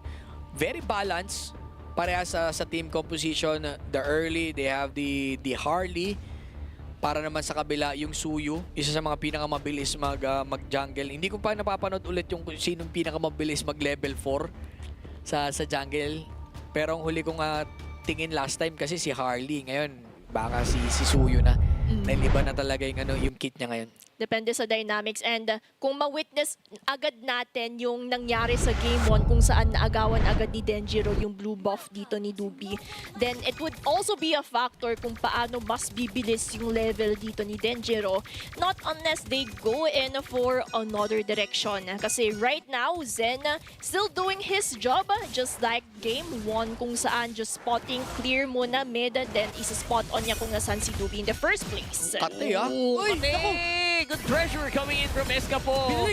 And again, the power of the Zushin. Pakitang kilas pa with TV sa harapan. And napatras niya ang dalawa. Zen, lumisilip-silip. Pero so far, Denjiro tumatrabaho na naman. Yun na naman siya sa pag-steal ng mga resources. Kumbaga, yung serving na dapat kay Dubi, kinukuha ni Denjiro kasi ganun siyang gustong kumain sa buffet. And ito nauuso din kasi yung mga jungle na yung marksman. Tignan natin. Hindi pa rin naman, pero mukhang magkakaklash sa gitna. Yup, isang matinding clash again. Nagamit na yung mga flicker dito. So dangerous rock para sa Rock dito. Dangerous ang kanilang mid. Ubus na ang kanilang mga possible na ways to survive. Actually, Cypher still has that flicker. Natipid naman pala niya, pero talaga namang si Dubi, pati ba naman sa Suyo, aagawan pa. Men, sobrang threat talaga ng Sukshin sa mid. Hindi ka pwedeng bumabad eh. They tried it twice and muntikan sila parehas. Mabigyan dito, bibigyan ng atay beat. Uy, teka, low na yung Zushin, pero lumalaban pa rin. Kasama si Zen, nagamit na yung flicker dito. Hello, best na yan. That's very, very aggressive na mid trio here para sa Hunters. Tsaka kita naman natin, parang never pa silang dumalo. Both mid duos from both teams noon nang nakacentralize sa mid lane to take on control. So that goes to show how much poking mechanisms they have. But when it comes to this turtle, Looks like lalawan pa rin naman. Riley naangat at hindi na binaba. And looks like hindi din makakahampas. Denjiro with the take Habol on the turtle. And hindi pa tumos ang Hunters. Getting such a big advantage in that turtle pit. ganda kasi for Aurora Hunters, not only do they got the turtle, but they also got the post turtle. But at sinamahan mo pa, Escapo getting that kill for the mid lane. So napakalaking advantage na naman ang meron ang Aurora Hunters when it comes to taking on that control. Sinamahan mo pa si Denjiro, kumukuha lang ng gold plated dito. Grabe naman si Riley, hindi na pinaglaro. Men, ang sama pala nung epekto ng ginawa sa kanya kahapon.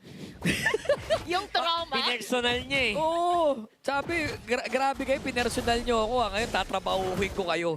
Ito yung yung gigil na Denjiro. Pinaranas nyo sa akin kahapon to. Ngayon, tumatak sa akin.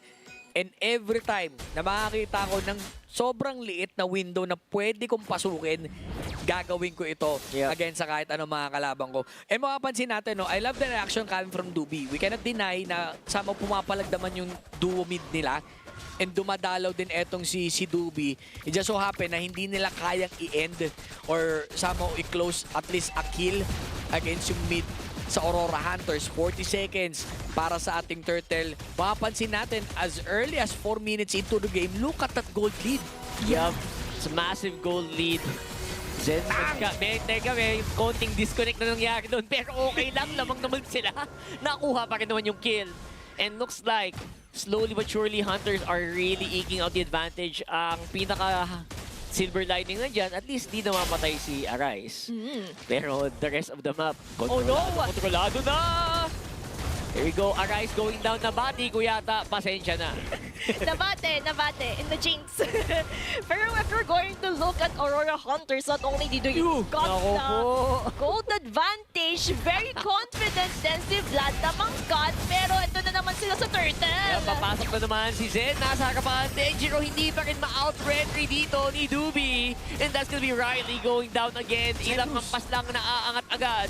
And talagang apat tabat. Tatlo na ang bumagsak. And there you go. Sunod-sunod na. 4 Hunters. This is a mess actually para sa side ng Rock. Ang kalat ng formation dahil yan sa ginagawa mismo ni Vlad. Meron siyang sobrang mag-cut ha. Oo. Masyado ka nang madamot pagdating sa Sobrang minion. na. And ang matindi doon, kinat niya yung dalawang linya habang lumalaban sila, tsaka nila sinandwich. Kumbaga, high cut yung ginagawa nila pero hindi Ayan. pa sila tapos. Yup, nag-try naman na gumanti dito pero parang maling target yata ang naangat. Netong si Lorenzo, hindi ang Uranus ang gusto ko, sabi niya. And Vlad is gonna be still regenerating. Grabe, wala pa silang anti-heal. Hindi niyo pa mapipigilan yan. And cutting in between the turrets, hindi na makalabas pa ang mga miyembro dito ng Rock. Practice balls used up on the side. Dubi, sinasayawan pero hindi na kaya. Beautiful performance from Hunters. Walang hinga-hinga. 0-13 ang swerteng numero para sa side ng Aurora Hunters, ang 13 Galante. Ngayon, they're trying to put more pressure. Gusto ko yung ginagawa nila, yung tumitipi. Alam mo yung gigil in the zone na to. Ito mga members ng Aurora Hunters, they're looking for more. Arise. Makakaligtas dito pero may susunod na bakbakan. Ooh, Escapo going down is actually big. Natanggal na yung kanilang spotlight at wala nang mag-aangat. Baka naman makagalaw na itong sila Riley. And of course, on the other side of the map, syempre, kinukuhaan pa rin naman sila ng resources. 8,000 gold lead for Hunters. Pero yan na, nakalabas na ang mga miyembro ng Ryrock. Uy, medyo umaambal lang sila, currently securing the turtle spot, while Vlad is confident lang doon. Naku po, nadali si Lorenzo. Walang space para tumalon. And wala na ding backup na pwede pang magamit kung sakali man na meron siyang mahuli doon. And looks like Riley, sinayawan deadly magic, pumutok ang batok. And tuloy-tuloy na, tatlo ang naiwan para sa Rock. Men, ako gusto ko yung ginagawa actually ng ng Rock na umaabante sila. Pero kasi hindi mo pwedeng hindi mo Sobrahan. pwedeng gangsterin yung Aurora Hunters, veterans to eh. So hindi mo pwedeng, hindi ako na-aurahan, hindi pwedeng ganun eh. Dahil ramdam nila na nagdo-dominate sila. Yung nag-overx na nakita mo, ay, makulit ka eh. Hindi naman kami nasisinta kahit umangat ka. Pwede kang umabante pero hindi ganun kalalim. Kumbaga, tamang ambala nga, ika nga nila. Kasi for Ryrock, looking at the level difference, item difference, that would really mean a lot when it comes to the team fight. Kylie! Big team fight once more. Again, nawala na agad tatlong miyembro. Burado. Hindi man lang nakapagbitaw ng bola yung Bruno. Ano ba ang nangyayari dito? Hunters now on gates here of Ryrock. Si Vlad nasa loob na. Wala. Kahit sarado pa ang pinto, pumasok na agad. Ganon siya kalala. Tatakihin lahat ng hits nung Kimi. Kita mo naman yung buhay niya aakyat na. Pero this time, may glowing one. Maybe that's gonna be enough to slow him down. Pero nasa harapan pa rin siya. Hindi pa rin magpapatinag ang Uranus ng Hunters. Mukhang bebuelo sila dito. Pasag ang gitna. Ngayon, o-open din nilang taas dito. Hindi ko nararamdaman Hindi ka pwedeng bumolan kahit walang bola para kay Bruno Tama. Wala boy, hindi na nakagamit. Hindi naka-item yung Bruno. Kulang sa kulang sa hita. Ay, naku po! Oh, there you go. Zen going in. That Arise going down. And that is gonna be just the Freya left alone on the field. Aurora Hunters going for the time trial. Going for the record. 8 minutes pa lang. Inaanap na. Ubus na ang Torre. And patapos na agad ang ating series number 1. Another one para sa side ng Aurora Hunters. Later on, malalaman natin kung sila ba ang may pinakamabilis na laro sa, feeling ko sa season ngayon. Possibly. Possibly. Kasi masasabi ko, nandun ka pa lang, pa 5 minutes ka, nagdo-double cut na yung Uranus, lumalaban itong Aurora Hunters ng 4 versus 5 dun sa Turtle, ganun na sila kakumpiyansa and Denjiro is everywhere. Yeah, diba? Ramdam mo yung presensya niya. Akala mo nasa top lane pero, oh my goodness, nasa bottom lane ka na. Parang Grabe yung galaw kasi na-utilize din naman nila yung expanding rivers. And all I can say is a dominant gameplay showcased by the Hunters. No space to breathe for Ryrock. Kaya hindi na din sila nakabawi kung ano man yung control na meron yung mga Hunters. Actually, we are expecting na medyo slow ang phase sana dito ng Team Rock dahil meron silang mapapa-slow nila dahil meron silang Kalea. Pero hindi ko naramdaman si Kalea. Parang lahat ng members ng Rock walking gold sa mata ni Dangero. Kung sino yung umabante, ay pwede ko na agad pick up ito. Pag talong, imagine mo sumilip lang si Cyprus. Di ba? Hindi pa nga tumama yung yung Queen Jack King At tumama lang to 7, 8, 9, 10 na baraha Tama. Masakit na kagad No card pa lang, no card pa lang. Wala pang alas Wala pang Royal Blush o And then, again, it's very impressive kasi I think na-leverage na yung si Escapo on the Zushin.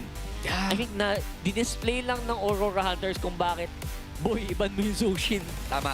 Partida talaga, isa lang yung angat yan, pero yung damage hindi mo pwedeng indahin.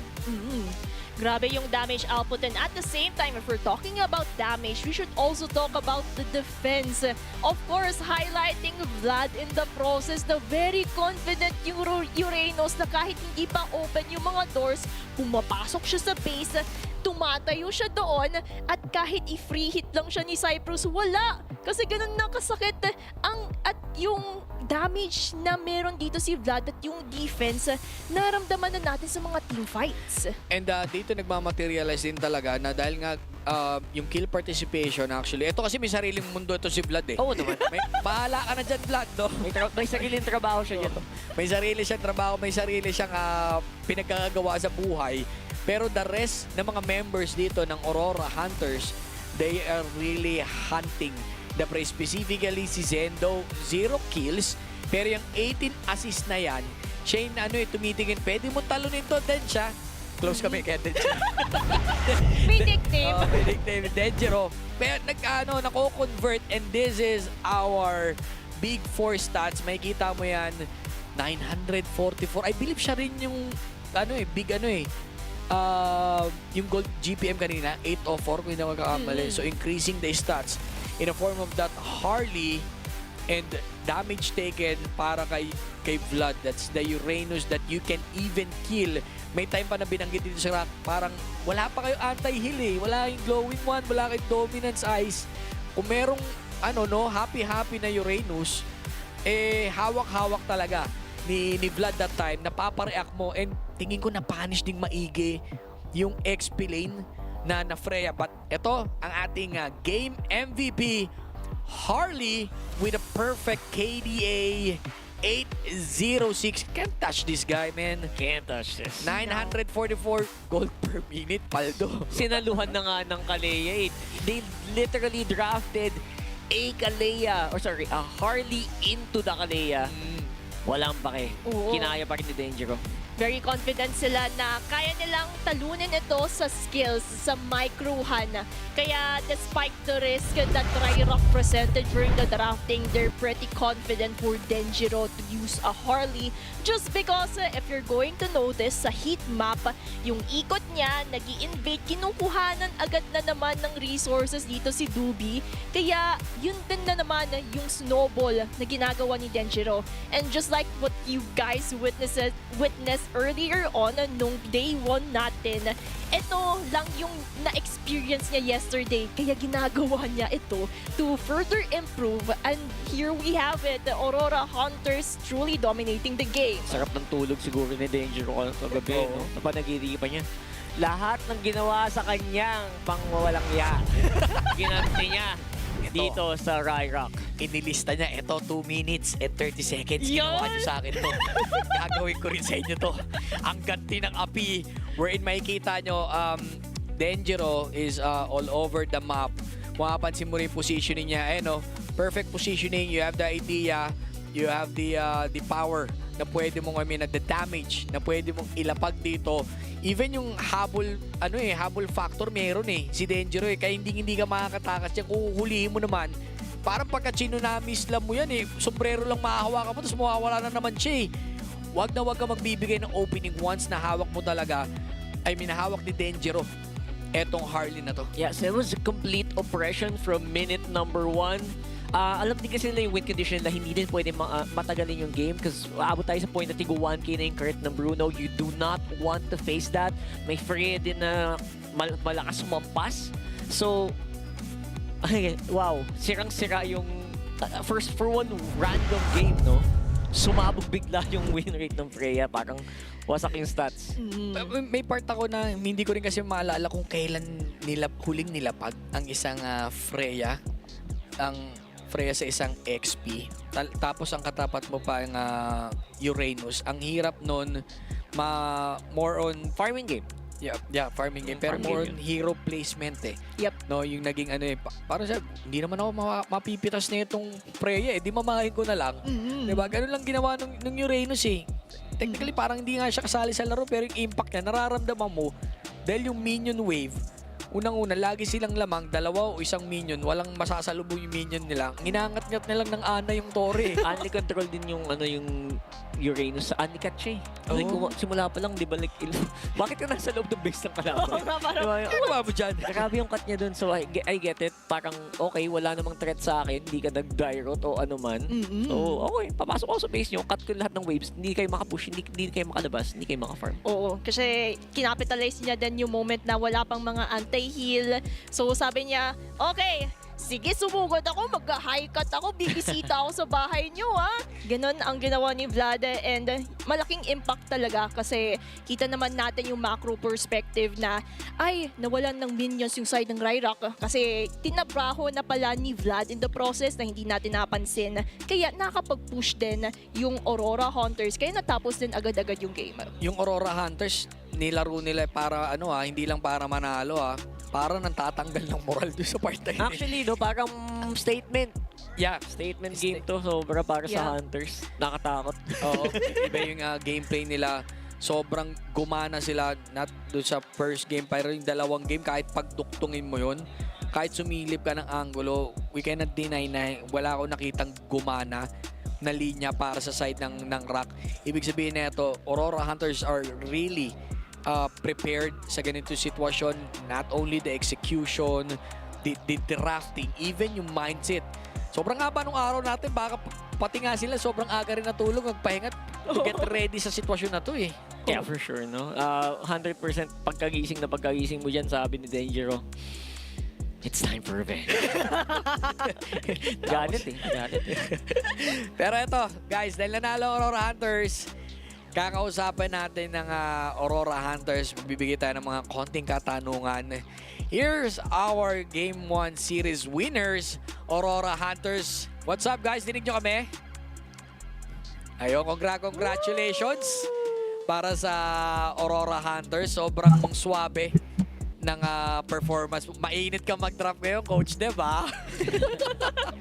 Ibang ibang game plan. Anyway, Aurora Hunters, semi-secured na kayo, no? And of course, top 4 na ulit kayo. 3 seasons, back-to-back na top 4 kayo. Ngayon, Escapo, as the original hunter, feeling mo ba, eto na yung oras nyo magkampiyon?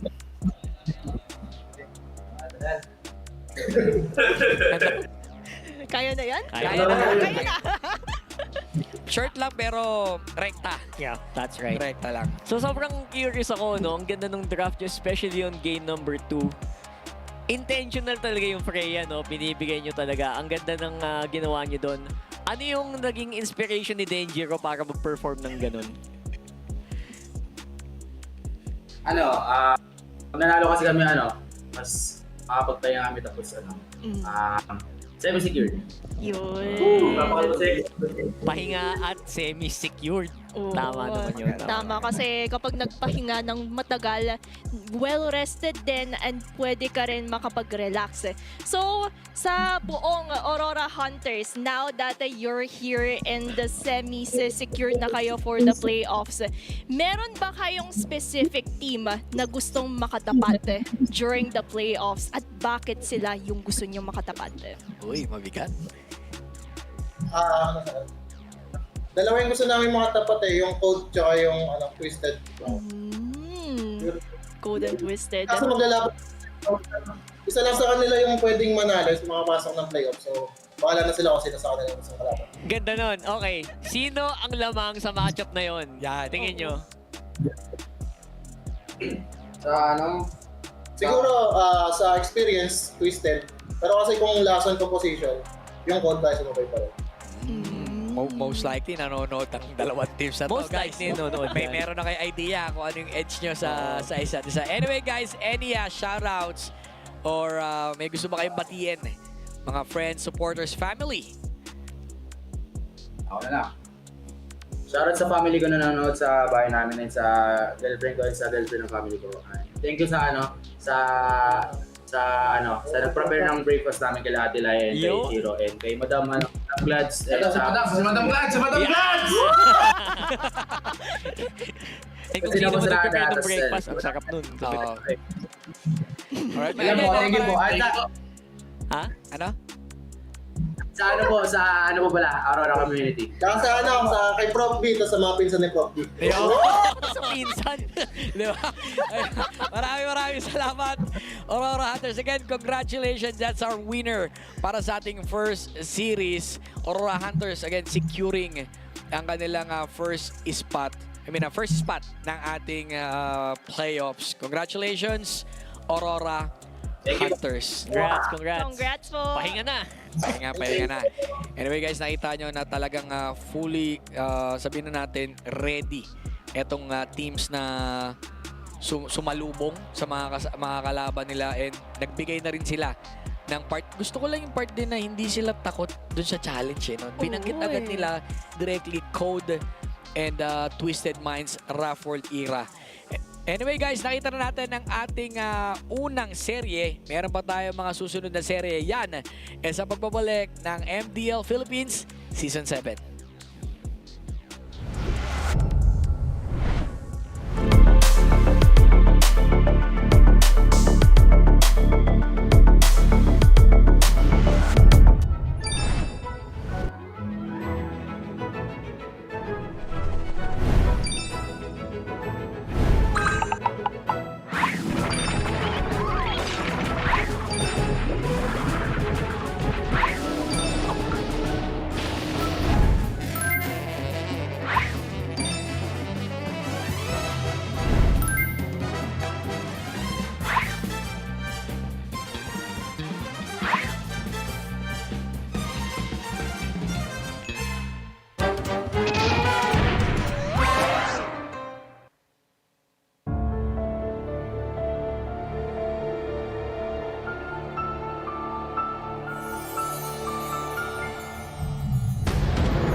bago na naman tayo, ha?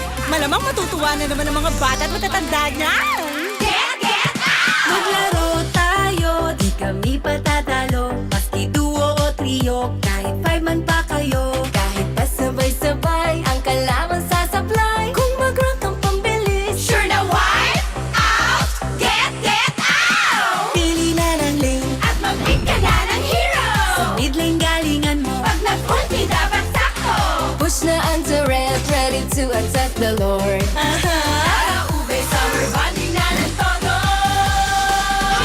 Laro, laro, laro. Bilis, bilis, bilis. GG na sila. Appear, appear, appear. Ay! Natali! Sige, push mo! Laro, laro, laro. Bilis, bilis, bilis. GG na sila. Appear, appear, appear. Ay! Natali! Sige, push mo! O ano? Sasali ba kayo? Lahat ay masaya. Pwede dito kahit sino.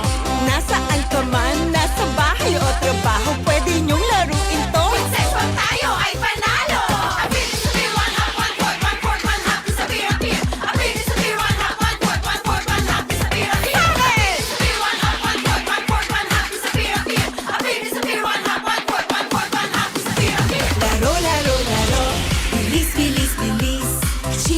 sila. Appear, appear, appear. Ay, nadali! Sige, push mo! Laro, laro, laro. Bilis, bilis, bilis. Gigi na sila. Appear, appear, appear. Ay, nadali! Sige, push mo! Get out!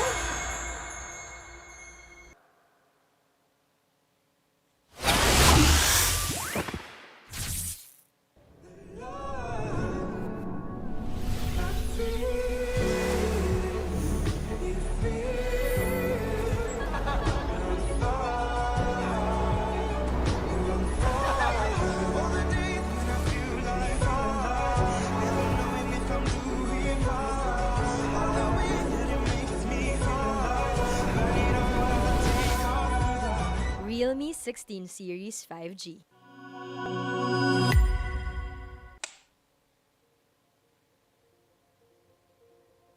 I'm out of Kasawa.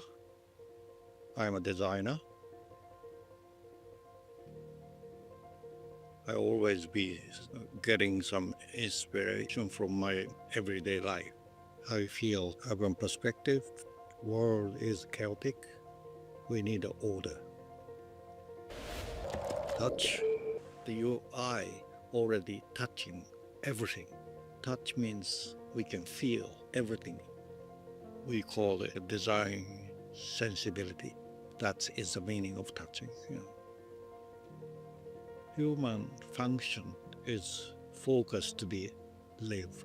You cannot really live without any good telephone. This is one of the great mobile phone I designed. Really fit your fashion and life. I hope everybody like it. Realme 16 Series 5G. Different shades, different moods, but somehow we just click. We all move through life differently, chasing dreams, finding calm, and growing in our own ways. For some, their energy burns brightest when they play. For others, calm is where their focus finds its rhythm. And for a few, growth simply happens when the mind is at ease. But even in our differences, we're all connected by the things that hold us steady or have our backs. No matter the hue, there's a color that feels like you. So let me ask you this. What's your color?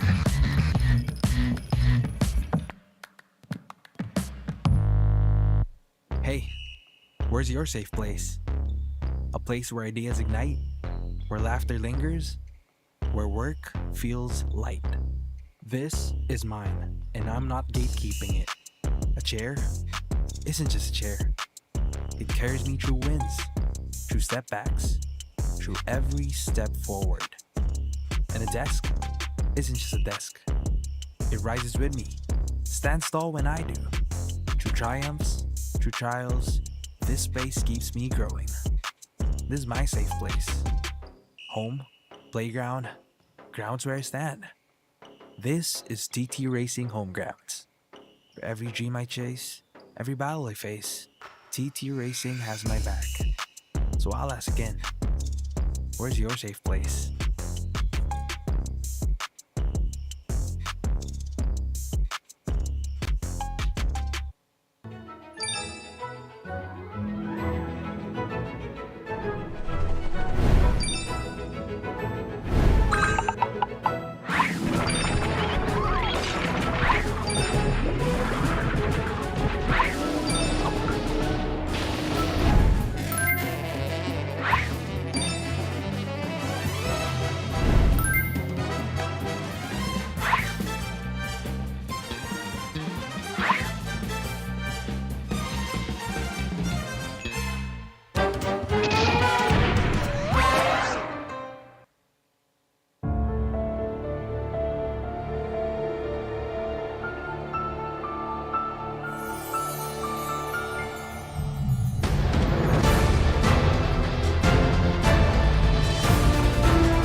namang matutuwa na naman ang mga bata at matatanda niyan. Maglaro tayo, di kami patatalo. Maski duo o trio, kahit 5 man pa kayo. Kahit pasabay-sabay, ang kalaman sasablay. Kung mag-rank ang pambilis, Sure na wipe out, get out! pili na ng lane. At mag-pick ka na ng hero! Sa mid lane galingan mo. Pag nag-ulti dapat sakto! Push na ang turret, ready to attack the Lord. Para ube, summer bonding na ng todo! Laro, laro, laro. Bilis, bilis, bilis. GG na sila. Appear, appear, appear. Ay, nadali! Sige, push mo! Laro, laro, laro. Bilis, bilis, bilis. GG na sila. Appear, appear, appear. Ay, nadali! Sige, push mo! O ano, sasali ba kayo? Lahat ay masaya, pwede dito kahit sino. Nasaan ka man, nasa bahay o trabaho, pwede niyong laruin to. Sex bomb tayo ay panalo! Ability sa beer, one hop, one quart, one quart, one hop, sa beer, appear. Ability sa beer, one hop, one quart, one quart, one hop, sa beer, appear. Ability sa beer, one hop, one quart, one quart, one hop, sa beer, appear. Ability sa beer, one hop, one quart,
sa ating MDL Philippines Season 7. Second series is up. Ngayong araw na to, kami pa rin mga kasama niyo, Prof. B, Rockhart, and Gretchen. Grabe, yung first series. Hindi pa namin ako-confirm guys kung that is the fastest game. Pero I believe yung fastest ngayong season ay yung last game na kanina. Mamaya magtatanong-tanong tayo kung 8 minutes sino ba 25. talaga. 8, ayun. 8 minutes. Parang napakabilis nun, parang literal. Ayun, Ayan na. sakto. Alright. On the spot, guys, di ba? Patalong pa lang, may sinasagot na. Eto, guys. Fastest game in MDL history. Game 2 ng Aurora Hunters versus Rock breaks the record for the fastest. Ayan. Ako, hindi na ako nagulat doon kasi literally, kakagawa ko lang ng post last week and grabe si Cartesi, level 9 pa lang, 15 na. Oh. Ito, wala pang, sorry, 9 minutes. 9 minutes, 9 minutes. level 15 na. Tapos ito, hindi pa 15 si Cartesi, natapos na yung laro. Parang ganun eh, parang ganun yung naman sa utak ko, what the heck?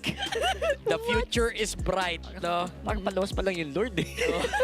Actually, no Lord game to, no? No Lord. No Lord game. Yes. Ano lang, mainit lang talaga yung ano, no? Yung mga members dito ng Aurora Hunters. Pero papasok na tayo para sa ating series number 2. Again, this is between Dewa United versus TNCV. The Last Chance. Kumbaga sa pelikula, no? The Last Chance. Ang ganda naman doon. Ang ganda naman ng ano nila. ng Wherein, titlings natin. this is their last chance actually to yung redemption day nila from their losses yesterday. Huling araw na or huling chance na nila makabawi or else kita-kits talaga sila sa next season. At saka yan din naman kasi yung pressure that we're going to witness for match 2. Kasi biruin mo, best of 3 series at dito din natin malalaman kung ano ba yung future nyo sa MDL. Will you continue your journey towards the playoffs or will you be eliminated in this series? Yeah, currently 0-1 sila pareho. Diba? So, pag nag-0-2 ka kasi, goodbye. Oo. Dapat kung matatalo ka, manlaban-laban ka lang. Di ba? Manlaban-laban ka lang. Pero again guys, the team coming from qualifiers, ito ang lineup ng Dewa United PH. Yeah, so for Dewa United, obviously, we had some really promising performances yesterday sa totoo lang. Susunod naman sila sa kanilang keys to victory kahapon. Keep the Raven alive. Especially nung mga unang maagang laro natin. Pero bakit nung dulo, medyo may mga medyo nag-fall apart na. Hindi to talaga makakaalala mo talaga yung ginawa ni Ekong pang literal na naging hunter, naging eco location. In-eco location niya sa Dangerous kahapon, which again, probably inspired that last series we had. Fastest game. So, hindi mo din masabi na na they're out yet. I feel like malakas pa rin ang laban dito ng Dewa United. Again, just make sure that you really get the picks that you want. Make sure that your jungler and your gold laner Taku is very comfortable. I think you should be fine here. And that's the Dewa United PH. At ang makakalaban nila, walang iba kundi ang may experience na rin ang TNC Voltes. At ang daming pinagdaanan actually ng TNC Voltes kasi ito yung team na na-witness natin earlier on nung last chance qualifiers or yung tinatawag natin na LCQ for short. And based from the pressures na pinagdaanan nila, here they are facing Dewa United with that same pressure of being eliminated. So it goes to show nang how much Deku, Franz, Zeno, Vinjas, Godsu really needs to step up on this series or else their journey here in MDL Season 7 may not continue to the fullest. May mga teams na talaga mas gumagana pagka mas mabigat ang pressure na nakahain sa kanila.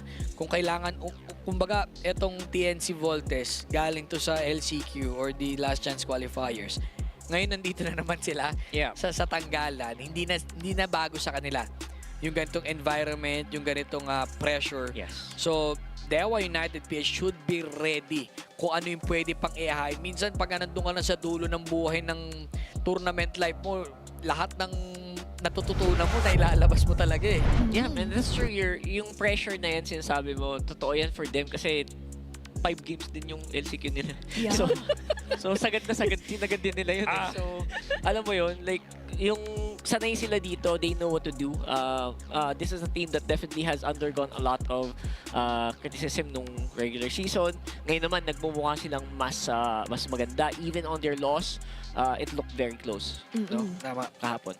Sobrang ganda actually ng mga performance ng ating mga teams at ang keys to victory ng Dewa United PH, prioritize initiators or damage type Ayun. of junglers to Draven. Kakasabi lang eh, di ba?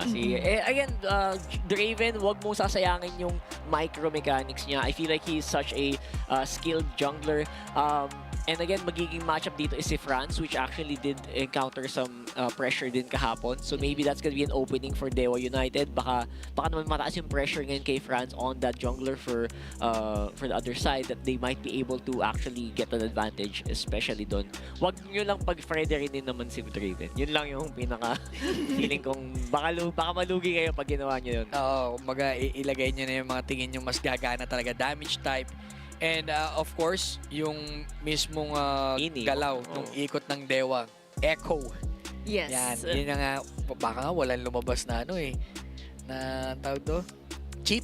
Possibly, no? Nakita na natin keys to victory, of course. Ito naman ang keys to victory ng TNC Valdez. We have give France the space to farm. Siyempre, kasi yung space, kailangan nilang i-make sure na wala mga agaw kay Franz. Kasi yun naman yung na-notice natin for the side of TNCV. As long as Franz was able to form up accordingly to get on yung mga needed creeps niya, nakakakuha sila ng objective as well. So, kumbaga, Franz giving space is equal to getting objectives. Kaya malaking factor ito sa side ng TNCV if they want to get on early game control. Lalo't-lalo ng katapat nila ang Dewa United that is also known for getting those early game controls. Yeah. Pilitin mo sila mag-weird picks tulad ng Carmilla kahapon. Yun. Sadly, hindi gumana. Pero I feel like may realidad siguro na pwedeng align yung stars na lahat ng pieces nila nag-connect. Kaso hindi natin nakita ng game 3 Ano yun tawag dito, sobrang bigat technically nung nung kailangan nila ma-meet para magawa or mag-align yung stars. Kung kailangan mong baguhin yung position sa solar system, ganun na yung level nun, no? Para mag-linya-linya ang kanilang pagkakataon. Pero ito, ang linya ng dalawang players. This is Jack Jax sa flag ng Dewa United PH head-on against Dego. Both XP laners. Makikita mo, nandiyan kasing experience. Kaya mapapansin natin na mas lamang ng bahagya in terms of total stats etong si Deco. Hindi naman ganong kalaki yung kalamangan, pero dyan mo mapapansin for the XP laner, yung kill participation kasi nagmamatter. Oo, kasi dito din natin ma-reflect kung ano ba yung numbers na to the team fights that are happening. So for the side of TNCV, kita naman natin that in every team fight initiation, there is always Deku who is frontlining. And kita din naman natin nagre-reflect ito sa top heroes na pinipick niya. In contrast kay Jax, kung saan low man yung kill participation niya, siya naman yung nagpe-penetrate ng mga backline when it comes to those Alice picks and the others. Gusto ko yung yung Valentina na yan. Nasa listahan niya actually ng Dewa. So ibig sabihin they're open countering out yung mga Sora na maaari natin makita. Pero heading para sa ating drafting phase for the map, feeling ko River. Ay, River ba? Ay, Hindi. Ano naman, grass naman daw. Dangerous grass. Maiba lang. Maiba lang. They was enjoying a lot of these picks na medyo pang-surprise din. I like it. Actually, that's one of the ways that Draven actually gets advantage, taking them by surprise. Pero, again, over-focusing on Draven actually gets you a good advantage, especially kung kalaban mo sila masyadong inisip si Draven. Ayan na, makakapag-Zushin si RKY. Yung mga ganun. Maraming mga ganun nangyayari sa Dewa United And ganun din naman kasi ka-flexible ang Dewa United, if I would say. Kasi sa lawak ng hero pool nila, madami silang strategiya na tinatago. And because of these bans, Zushin may be the possible first pick of Dewa United since it's entirely open for RKY to use. Ayan And na. here we have it. They're going to go for the Zushin. Maganda performance ni RKY and Sushin. Open ang Harley. Maaring makakita tayo dito ng Harley, Leo, hindi. Pwede ka actually. Inisip ko kung Leo Mord Kaso may may Sushin So kung ako dyan, ha-Harley muna ako. Tapos, Uranus. Uy, pwede. Uranus. I like it. Harley Uranus. Ayan na. Harley Narinig ka. first. Obviously, very good. Very good dun sa pag-pick ng Harley. Uranus would have been good. But I think that's a really good hero to leverage din para doon sa Dewa United. Most likely gonna get traded. If not completely banned out. Kasi nakita natin may mga games talaga na hirap din talaga yung Zushin sa Uranus. Medyo nakatagos parang dinadambahan ka So, deny pick is very good. YSS very early on here. So, still that's a flex pick actually. Para sa side naman ng Dewa, maaari pa nilang laruin yung sa second phase. Mapipilitan tuloy na mag-ban later on. Advance to, feeling ko magtatanggal pa ng suyo later on ng TNC. Sa ganyang sitwasyon. Now, showing that Uranus and YSS, unless you want to grab the Arlot ng ganyang kaaga or even Among the planes exist. Eve! Wow! Na-open nga pala. Kasi earlier on the first series, parate actually nababan out ang Eve. Now that it has been opened, yun naman yung turning point ng TNCV para at least nandoon na yung area control from that real-world manipulation. So for the side of TNCV, mostly minimizing yung roamers right now, and that also goes the same for Dewa United. Yeah. Roamer ang pinaka-focus ngayon nila yan for sure. Alam mo na yan. Napanood mo na yan, boss. Although hindi gumana, no? Pero again, may mga universe na multiverse na pwedeng gumana kasi yun yung lineup nila kahapon super super combo. Pagka gumana, sasamain ka talaga. May paglalagyan ka kahit wala sa lugar. Ganon ka kabigat actually ang Atlas. Now, Sora has been removed by Team Dewa. A good pick actually para sa side dito ng TNCV. That is a Khalid on their roam.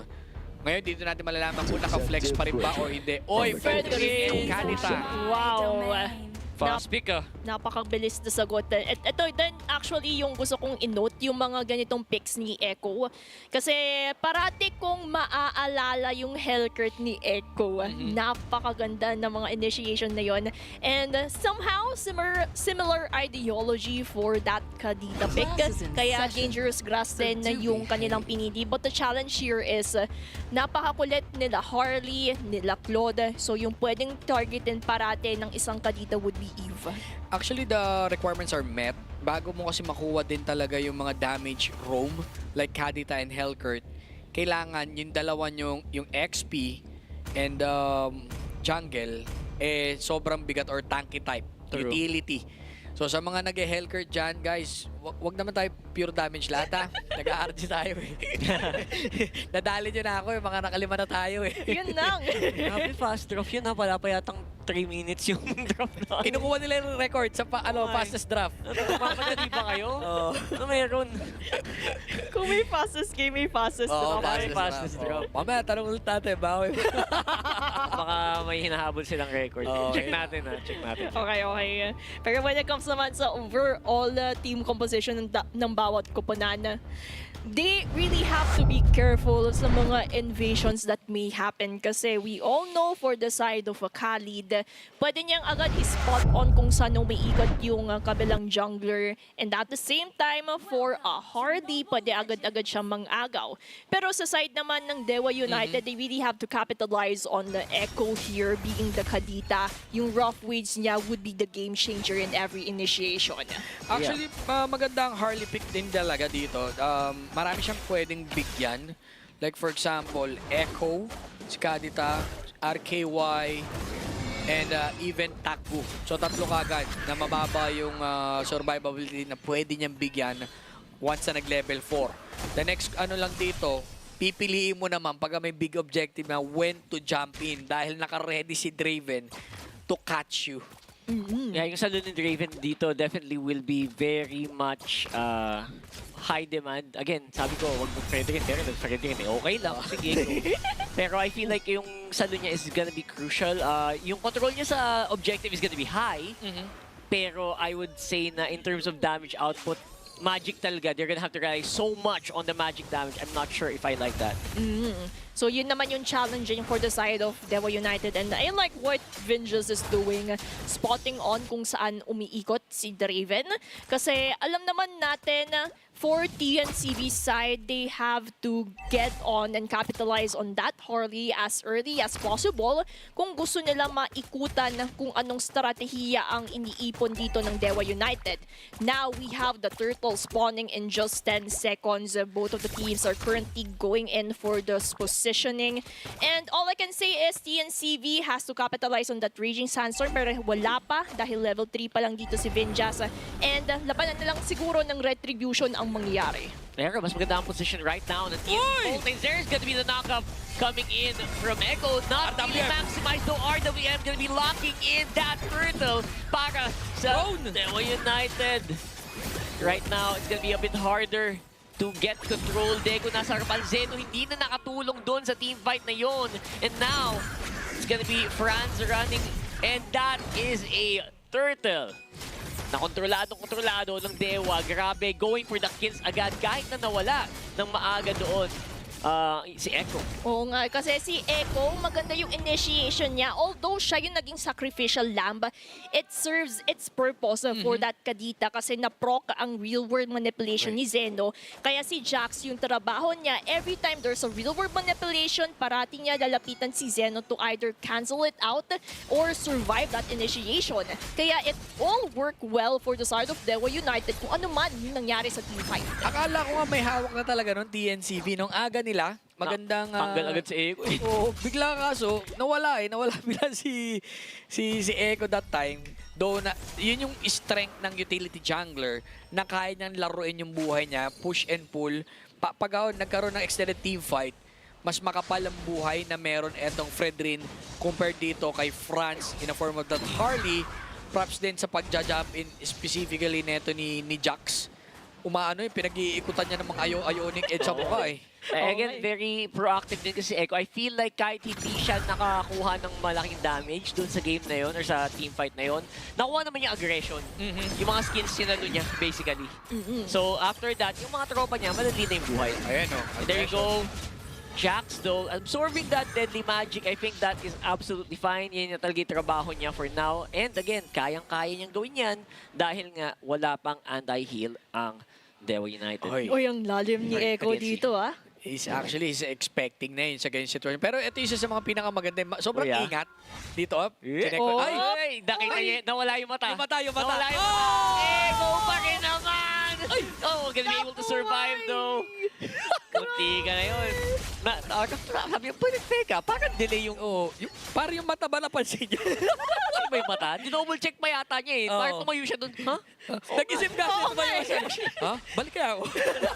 Kala ko, pero small detail somehow matters sa ganyang sitwasyon. Awareness, yung experience dyan papasok eh. Ngayon, isa sa mga favorite, ay, naku, pinangat! Oh, that's a huge knock-up. And of course, Binja's gonna go down. Sa ngayon naman, parang masaya ang Dewa United sa lahat ng nangyayari dito sa mapa to. Even though the pickoffs are not happening for Echo so far. It's gonna be Draven and Taku. Full control netong turtle na to. Hindi na makakakontest din dito yung TNCV, but they opted for another direction. But Jax, with that foresight, alam niya kukuha si Franz agad-agad dito ng blue buff. Kaya yung mga members ng Dewa United dito nagsicentralize. And si Echo na naman ay lumalalim doon. Malalim ang kanilang pasok. Deku trying to buy some space, no? Kailangan kasi ng space ni Franz para makapag-farm. He needs to get that level back. Dahil so far, Draven, even though slower, technically dapat si Draven dito as a friend rin. Parang bumibilis ng bumibilis ang tempo nila. They're going for the hunts, they're going for those kills non-stop. Forcing pati yung flicker dito ni Vinjas. Grabe, ang dami na force out ng mga battle spells for the side. Not only for TNCV but also for Dewa United to get on that pick-off. Pero the problem is habang tumatagal yung laban, mas nararamdaman din natin yung damage output na meron ng TNCV. So for Dewa United, Echo needs to step up. He needs to make sure na mapipick off niya yung mga squishy heroes. Although Franz, Godzu, makukulit yan, he has to do the trick, if I would say that. Actually, ginagawa dito ng Dewa, they're trying to bring the clash dun sa baba eh. Kasi hindi kaya i-pick up ni Franz si Jax. Pero pagka-rotation na ng buff, si Echo naman hinahan kung saan nakapwesto etong si Franz. Kaso sobrang aware ni Vinjas. Parang ang deja vu yung nangyari doon, di siya pinatubigan kanina eh. Yeah, Parang big deja vu. Naparod ko na ito kanina. Speaking of the 2v4 though, look at that. And Jax is on the side, he is cutting hard. And 5 miyembro pala ng Deo ang handang-handa na sumagot dito with an only knock of the chain. CC is real. Pumutok yung Khalid dito ng TNC Voltes. Such a good pick-off for the side of Team Dewa. And business lang talagang ginawa nila doon. No? Right after pumik-off, this is somehow ready para papasok sa ating next turtle. Not only the turtle, but they can also push the top lane for Dewa United. But speaking of turtle initiation, sinisimulan na dito ni Franz. Yup, simulan na, and ito na ang laban. Franz getting pressured very highly by Jax here. Again, buying so much space para kay Draven. Mas-solo na naman yung turtle. Grabe, kasi as time passes by, Dewa United, unting-unti nila na-zone out ng TNCV to the point na hindi makalapit yung mga members ng TNCV. Yes, you have Deku with that threat of that flicker Throne of Ruins, but the problem is, RKY, parang isa-spotlight ka lang niya at doon na manggagaling yung mga damage output na meron sila Echo, sila Taku, and the other members of Dewa United. Ito yung pinag-uusapan natin na sobrang hirap sa buhay as of now ni Franz kasi yung dalawa dito, Jax and Draven, hindi, automatic negats mo natatargetin yan eh. Gusto mong kunin si RKY kaso may threat ka ni Echo plus that Mountain Shocker coming from Taku. They're gonna invade on this one. And ito hindi yung invade palihim eh. Invade harapan. Yeah, very much in your face, especially knowing na si Franz ay very vulnerable sa isang kadita. Kaya naman protektado din siya ng kanyang mga tropa. They're able to at least back off. Pero problema dito si Franz, kanina pa nakatambay, kanina pa siyang nag-walk trip dito sa taas. Hindi ko alam kung saan siya makakuha ng objectives kasi pati si Jax nandun, may control din doon sa kanan. Oo nga eh, kasi all around the map, you can see Dewa United responding, putting pressure on the macro perspective. But for the side of TNCV, all they can do is react to that aggression. And for the side of TNCV, they need to make a gameplay that can change the tempo. Kasi if this continues, Dewa United can hold that momentum. Technically, sobrang react lang silang react kung nasaan naghahanap sila ng potential kill. At the kill that they're looking for, nakuha nila. Ang problema, sobrang nag-punish yung buhay ng gitna. And yung poke na ginagawa nila talaga, ano lang eh, fake clash ang gusto dito ng Dewa kasi nagkakaroon ng opening eh. They have Taku, they have Draven na kayang umikot sa jungle, meron naman sa linya. Sobrang hirap ng buhay. Oh! That's a beautiful engagement. Full commit coming in from TNC Voltes. Naka-1 agad sila. Natanggal si RKY. That is the Lantern player. A big threat removed from the map. Looks like Dewa United finally mababawian bahagya dito ng TNC Voltes. And this time, Lord naman ang objective na kukunin nila. Pero tuloy-tuloy yata, we still have a lot of cooldown on the side of TNC Voltes. Alam ko ng Dewa United, they're going for the hunt. They're looking for their target. And looks like they're even gonna be able to get another space para dito sa Lord. Vinjas na hanap niya, nagsi-atrasan na din yung iba. Echo nasa gilid, nag-aantay ng kanyang target, and huling-huli ka! They're gonna able to get a beautiful kill. -1 na naman ng TNC Voltes. Another Lord priority para sa Dewa. Grabe, sinusubukan yung patience dito ni Echo pero hindi pa ata tapos ang mga members as they continue to poke out.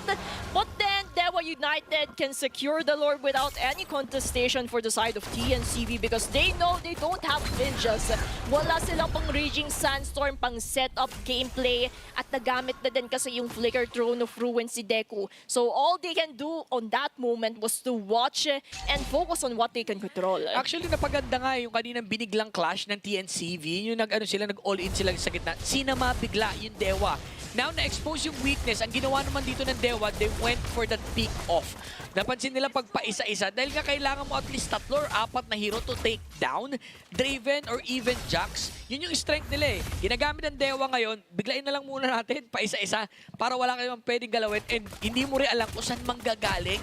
Etong si Echo, sinut siya sa bangay, Raging Sandstorm, binahanginan ka na, tinubigat ka ba? Yun na. Baka maging semento yun. Mahirap na. So ito na. Si Echo na -1 ninjas, nakagante. Pero syempre may Lord ba kailangan sagutin dito. And sa baba naman, pinapaputok din naman itong ating tropang si Jax. For now though, it's a very good defense. TNC Voltes are going to be able to save their inhibitor turrets. Pero lamang na ang Dewa. Pero ito din yung sinasabi natin, si Echo, maganda man yung initiation niya. Kinapush siya ng super duper konti lang. Like a slide. Yeah, very slightly para abutin doon si Franz. Pero nandoon din naman yung TNCV to the rescue to punish off those mistakes that Echo can do. Yes, 3 deaths na si Echo, but Echo is doing a tremendous job kasi nakakapitalize niya talaga yung mapa na dangerous grass. Now, we never know what to expect in that bush. Yung pressure actually nararamdaman natin coming from Echo. Pinabalik si Vinjas. Gamit naman yung Raging Sandstorm again just to survive. Hindi siya pwedeng basta-bastang mag-quick sand guard sa harapan kasi may nag-aabang na mga Petrify, may nag-aabang na knock-ups coming in from Echo. That Breath of the Ocean, hindi mo din pwedeng ignore yun. Parang ilang ulit na, actually gusto ko lang nag-i-stick sa game plan si Echo na sabi niya basta maligaw dito si Franz. Yun lang yung pinaka-target ko. Hindi pa naman siya nagiging successful. Hindi naman namamatay si Franz eh. Oh, pero hindi siya naka-farm. Tama. The pressure is on. Nagiging aligaga. Technically si Franz. Nag-iiba yung rotation usually ng jungler. Pag may mga ganyang hero eh. Hellcurt, Kadita. Kasi yung potential pick-off mapupunta sa'yo. Ayun na naman ha. Nakakatakot.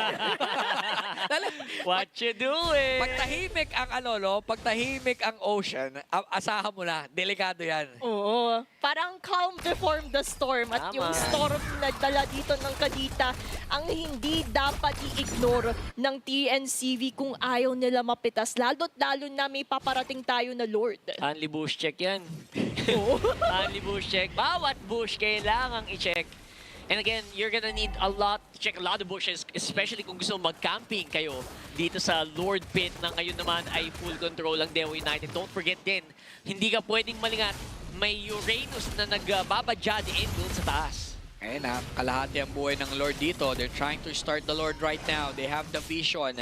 I don't know kung tutuloy dito. Nakapwesto si Franz ng maganda. Pero sa likod, si Echo, maaring kung may mag-clear, tutuluyan siya dito ni Echo. The jump in is going in. Nakita na si Franz. Echo with a conceal. He is looking for that Harley. Ay! And again, dodging once more. Breath of the Ocean knock kay Vinjas. Again, it's starting to become a minigame dito. Takgu sasalo ng Deadly Magic. But they're still going to be able to at least back off. Now it looks like an even Stevens fight. Pero madami ng skills on cooldown here. No Deadly Magic means no big threat to assassinate quite yet. And dahil doon, Dewa United trying to buy more time. Going for the flow muna doon sa gitna. Tamang flow lang yung kailangan nilang magawa.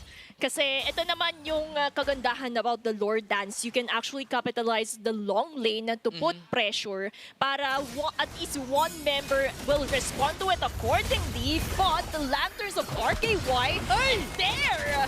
Beautiful na sana engagement doon ni Deku with the Flicker Throne of Ruin. Pero walang tinamaan. It's gonna be the chase. Dewa United trying to kite out. Pero Takbu babagsak na.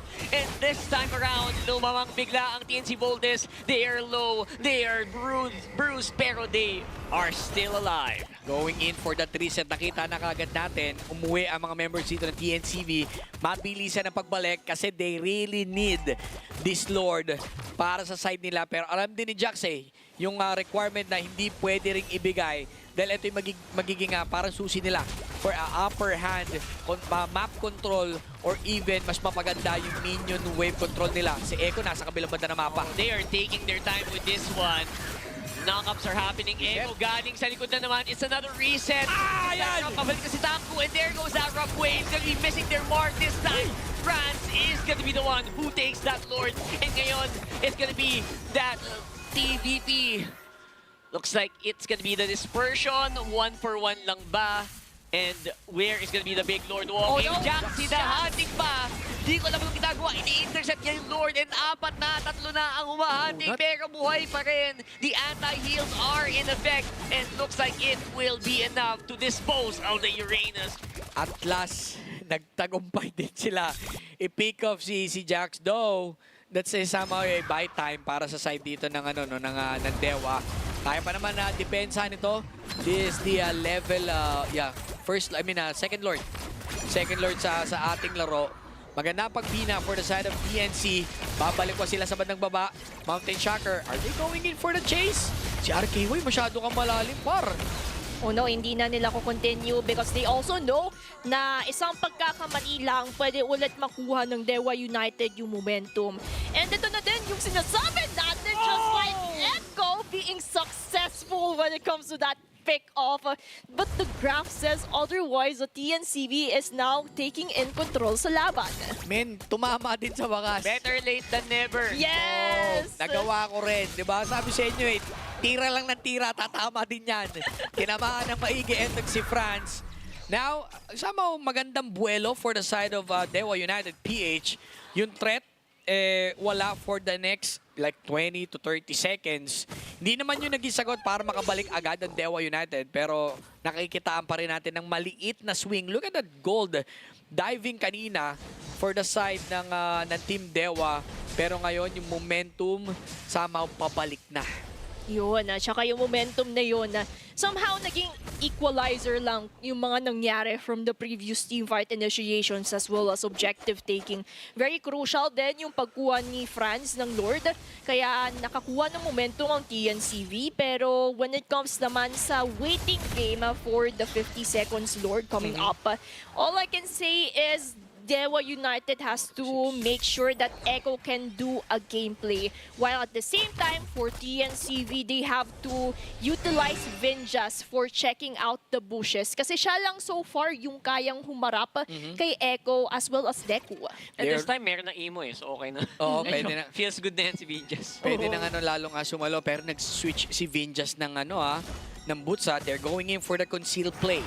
Dahil kanina nung umall-in sila naging effective. Ngayon, concealan natin sila and let's go for a huge setup. Look at the hero distribution ng dalawang kupunan. Pinadala automatic si Jazz to control the long lane. Pero maganda kasi dito sa kit ng ni Deku Kayang-kaya mong humabol Tapos pwede ka rin mag-clear. Oh no, Zeno! Uy, And the flicker force of that Vinjas nasa harapan. WM! Na-burst nila si Echo and makakatakas pa. Godzu with a blazing duet doing some decent damage. It is going to be Echo going down and looks like good pressure coming in from TNC Voltes. This time around, may punchback naman. Kumagat na ang Dewa United. May konting assist pa with that Lord right now. RKY gonna have to Crimson Beacon away to safety. And it's gonna be another stalemate. Might be enough time para makabalik si Echo. 29 seconds. They might have enough to get this bursted down. Ano kaya ang play dito ng TNC? Binabait lang ng TNCV ang Lord na ito para lumabas yung mga members ng Dewa United. But it seems like Dewa United will also respond to that. A very good response. Na-force na maging defensive yung Ray Sandstorm na sights in France. He is spotted out. Throws out the deadly magic. Godzu goes down, though ang laking bagay noon na wala ang goal laner dito ng TNC Voltes. Papatuloy nila yung Lord. Pumasok din dito si Deku, pero yung buhay ng Lord, kukontinue pa to ng TNCV. Hindi naman napitan ni Draven. That is gonna be the Lord going over the TNC Voltes finally in 19 minutes of this game. Men, nakahinga si Zeno. Kasi sobrang haba ng team fight ni Mimana niya. Sabi niya, tapusin nyo lang. Hindi ako pwede umuwi. Hindi na ako makapagbato ng skills! Kaya siya naglagay, though medyo makalat nung umpisa dahil yung RWM niya, yung unang-una pa, malayo yun sa Lord eh, That's di ba? true, that's true. Tapos umexit lang yung mga members dito ng Dewa. Ngayon, in-adjust niya eh. The good thing about here, once na dumadive in si Draven, Deku is always there somehow to counter or i-outmaneuver yung pwesto. Mangre-retry ka, sige, bababa tayo sa blood ko. Yun isa sa mga pinakamagandang ginagawa dito ni Deku. Yan din naman kasi yung kailangan niyang capitalize because that's the strength Seal. of an Alice. Pero may maipit nga lang dito, Jax. Kaya naman Frumonta, may immortality siya. And at the same time, mapapagamit ng Rock Wave si Echo defensively just to get out of that tricky situation. Yep, nice try here with TNC Voltes. Ginamit agad yung kanilang conceal to maybe go for a -1, but so far so good para sa Dewa United. They are still in this game. Buhay na buhay pa naman, pero there is gonna be a big Lord walking on sa Enhance baba. And sabog ang Torre. That's gonna be 2 inhibitors going down. How are they gonna defend this? As a look-see, gamit naman, of course, yung Mountain Chakra for that vision. Walang tinamaan yung Throne of Ruin, pero nakapag-collapse sila doon kay Raven. That's with Raven going down. And of course, RKY, the support damage is gone from Dewa United. And that just might be it. That is going to be TNC Voltes closing out this game in a very strong 1-0. 1-0 for TNCV. Masasabi natin pili lang yung ginagawa nilang galaw.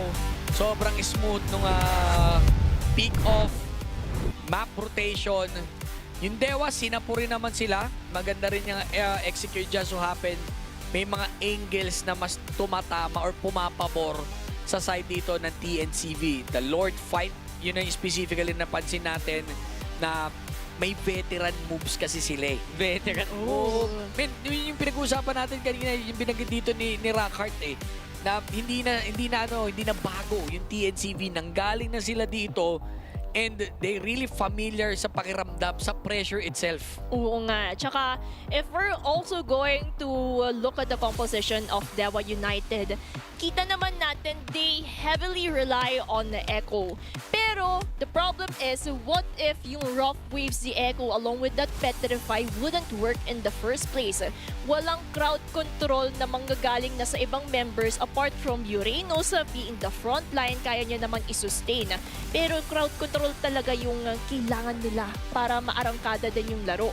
Yun din naman yung ginawa ng TNCV by penetrating the backline, by flicker in a Throne of Ruins, Raging Sandstorm of Vengeance. So yun naman yung kinapitalize ng TNCV at ito yung parang ticking time bomb na hinintay nila para sumabog yung composition nila. Yeah, nung sumabog yung composition, I feel like it was enough to really push back, Parang naramdaman natin yung ang lambot pala ng frontline nila. Hindi makapag-front si Draven kasi kailangan buhay si Draven sa mga team fight. So, naramdaman natin pag wala si Jax, wala talagang kaya. Paatras lagi ang galaw ng Dewa United nung duwantang dulo. And yung condition kill kasi na meron si Echo, you have Petrify. Pero pag wala ka kasi neto, hindi mo makukomplete yung combo. Even meron ka, sobrang palos or sobrang dulas ni Franz para hulihin mo. Even Gatsu actually, hindi binibigay ni Gatsu yung position niya. Ang natitira na nga lang ng option mo na pinakamabilis i-pick up si Zeno eh. Pero wala, ang stick talaga niya, hanapin mo lang etong si Franz. Kaso Franz is really aware kung paano umikot etong si Echo. Gustong-gusto ko yung part na chumicheck siya sa ice niya. Yung sa taas or sa orange area. And here's our Big 4 stats para sa ating game number 1. And when it comes naman sa rich guy wingman, si Franz did a phenomenal job in terms of getting enough space to recalibrate from what Dewa United is pushing them into. Kasi for Dewa United, yes, we did saw kung paano nila nakuha yung control by capitalizing on Echo's Kadita as well. Pero the MVP for Game 1 of our second series is of course yung Hardy na bumabaraha lang, masakit-sakit na, and at the same time, kaya niya din tumakas sa napakakulit niya na second skill sa mga tricky situations coming in from Echo. The angle na gusto ko lang alam natin na hindi naman basta-basta makakakila, pero yung angles kasi just in time, and even yung paglaban nila sa mga Lord Dance, alam din nila when to jump in, when to go for the reset. Sobrang gamit niya yung space hat ba tawag doon? Space escape. Space escape. So, space escape yung kanyang second skill. In and out, the chase, or even yung ikot. Ito yung heat map ng ating MVP. Dito natin makikita kung paano ba siya nag-rotate dito. Hindi naman siya lagi lumalabas technically sa river. Ang pina niya lagi sa gilid. Tsaka siya lalabas lang sa gilid ng team fight or mismo dun sa mismong, basta lagi lang siya sa gilid nangyari. Makapansin mo rin dyan na hindi siya pumupunta sa gitnang linya. In fairness kay France, ang hirap MVP doon kasi hinahanting ka nung kanita buong laro. So, nagulat din ako MVP. Wow! So yeah, sobrang deserve niya kung sakali, no? Kasi, again, you're juggling PvP, you're juggling hunting down members of the opposing team, you're juggling surviving. Ang hirap din talaga ng buhay ng Harley dito. So sobrang hirap. Nakita din naman natin in terms of this highlights kung paano din nag-struggle si France in the first place. Because as you can see, Dewa United took control sa mga zoning for the turtle.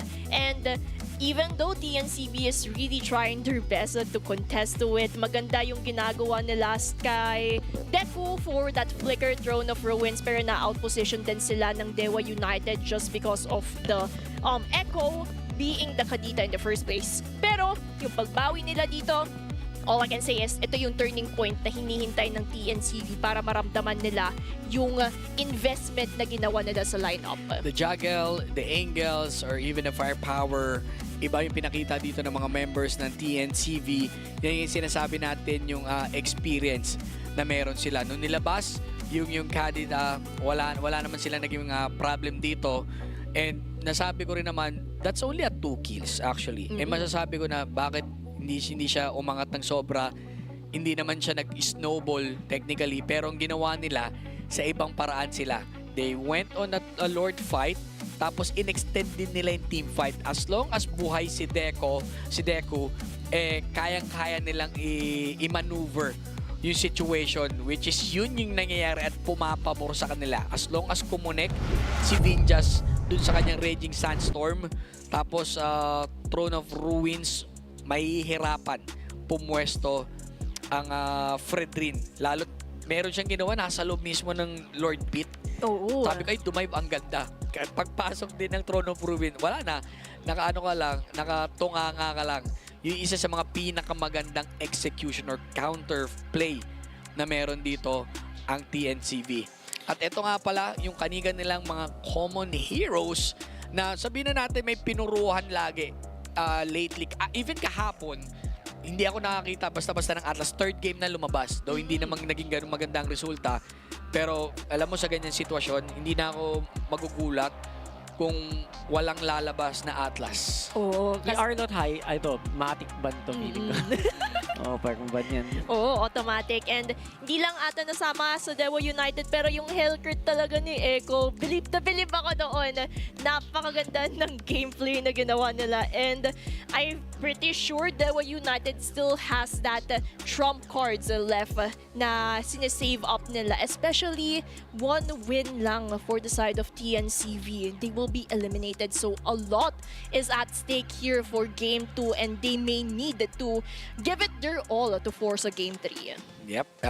Again, pagka umaabot ka lang sa tanggalan, iba na yung mismong laruan mo. Pagaling ka ng pagaling. Oo. At syempre, meron din tayong tinatawag na Mobile Legends Adventure. Ito ay isang relaxing idle RPG mangolekta na mahigit 100 na heroes, mag-level at makakuha ng idle rewards, gumawa ng iyong strategy sa auto battles, tuklasin ng endless game modes na maaari ka rin lumaban sa global PvP. Yan, baka medyo LS kayo guys. Huwag yung pilitin, mag-low streak.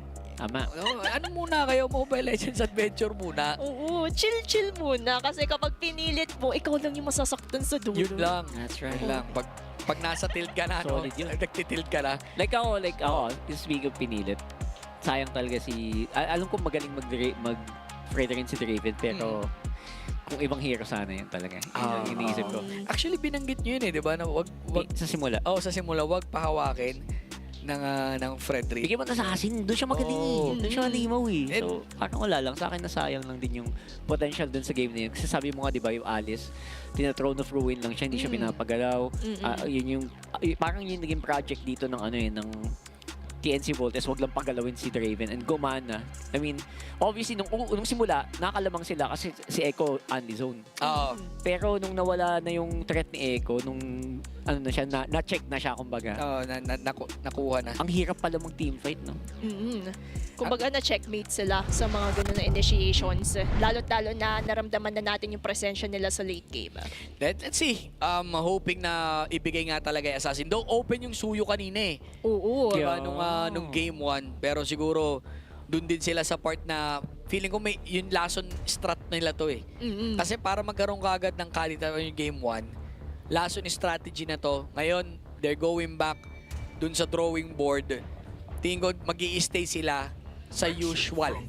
Back to the usual. Standard draft ang kailangan gawin dito ng rock. Kasi kailangan nilang make sure na ma-force nila game 3. All or nothing for Dewa United kung gusto talaga nilang bumawi. Lalo't-lalo na katulad nga ng sinabi namin, this would be their possible last match kung masweep man ito ng TNCV.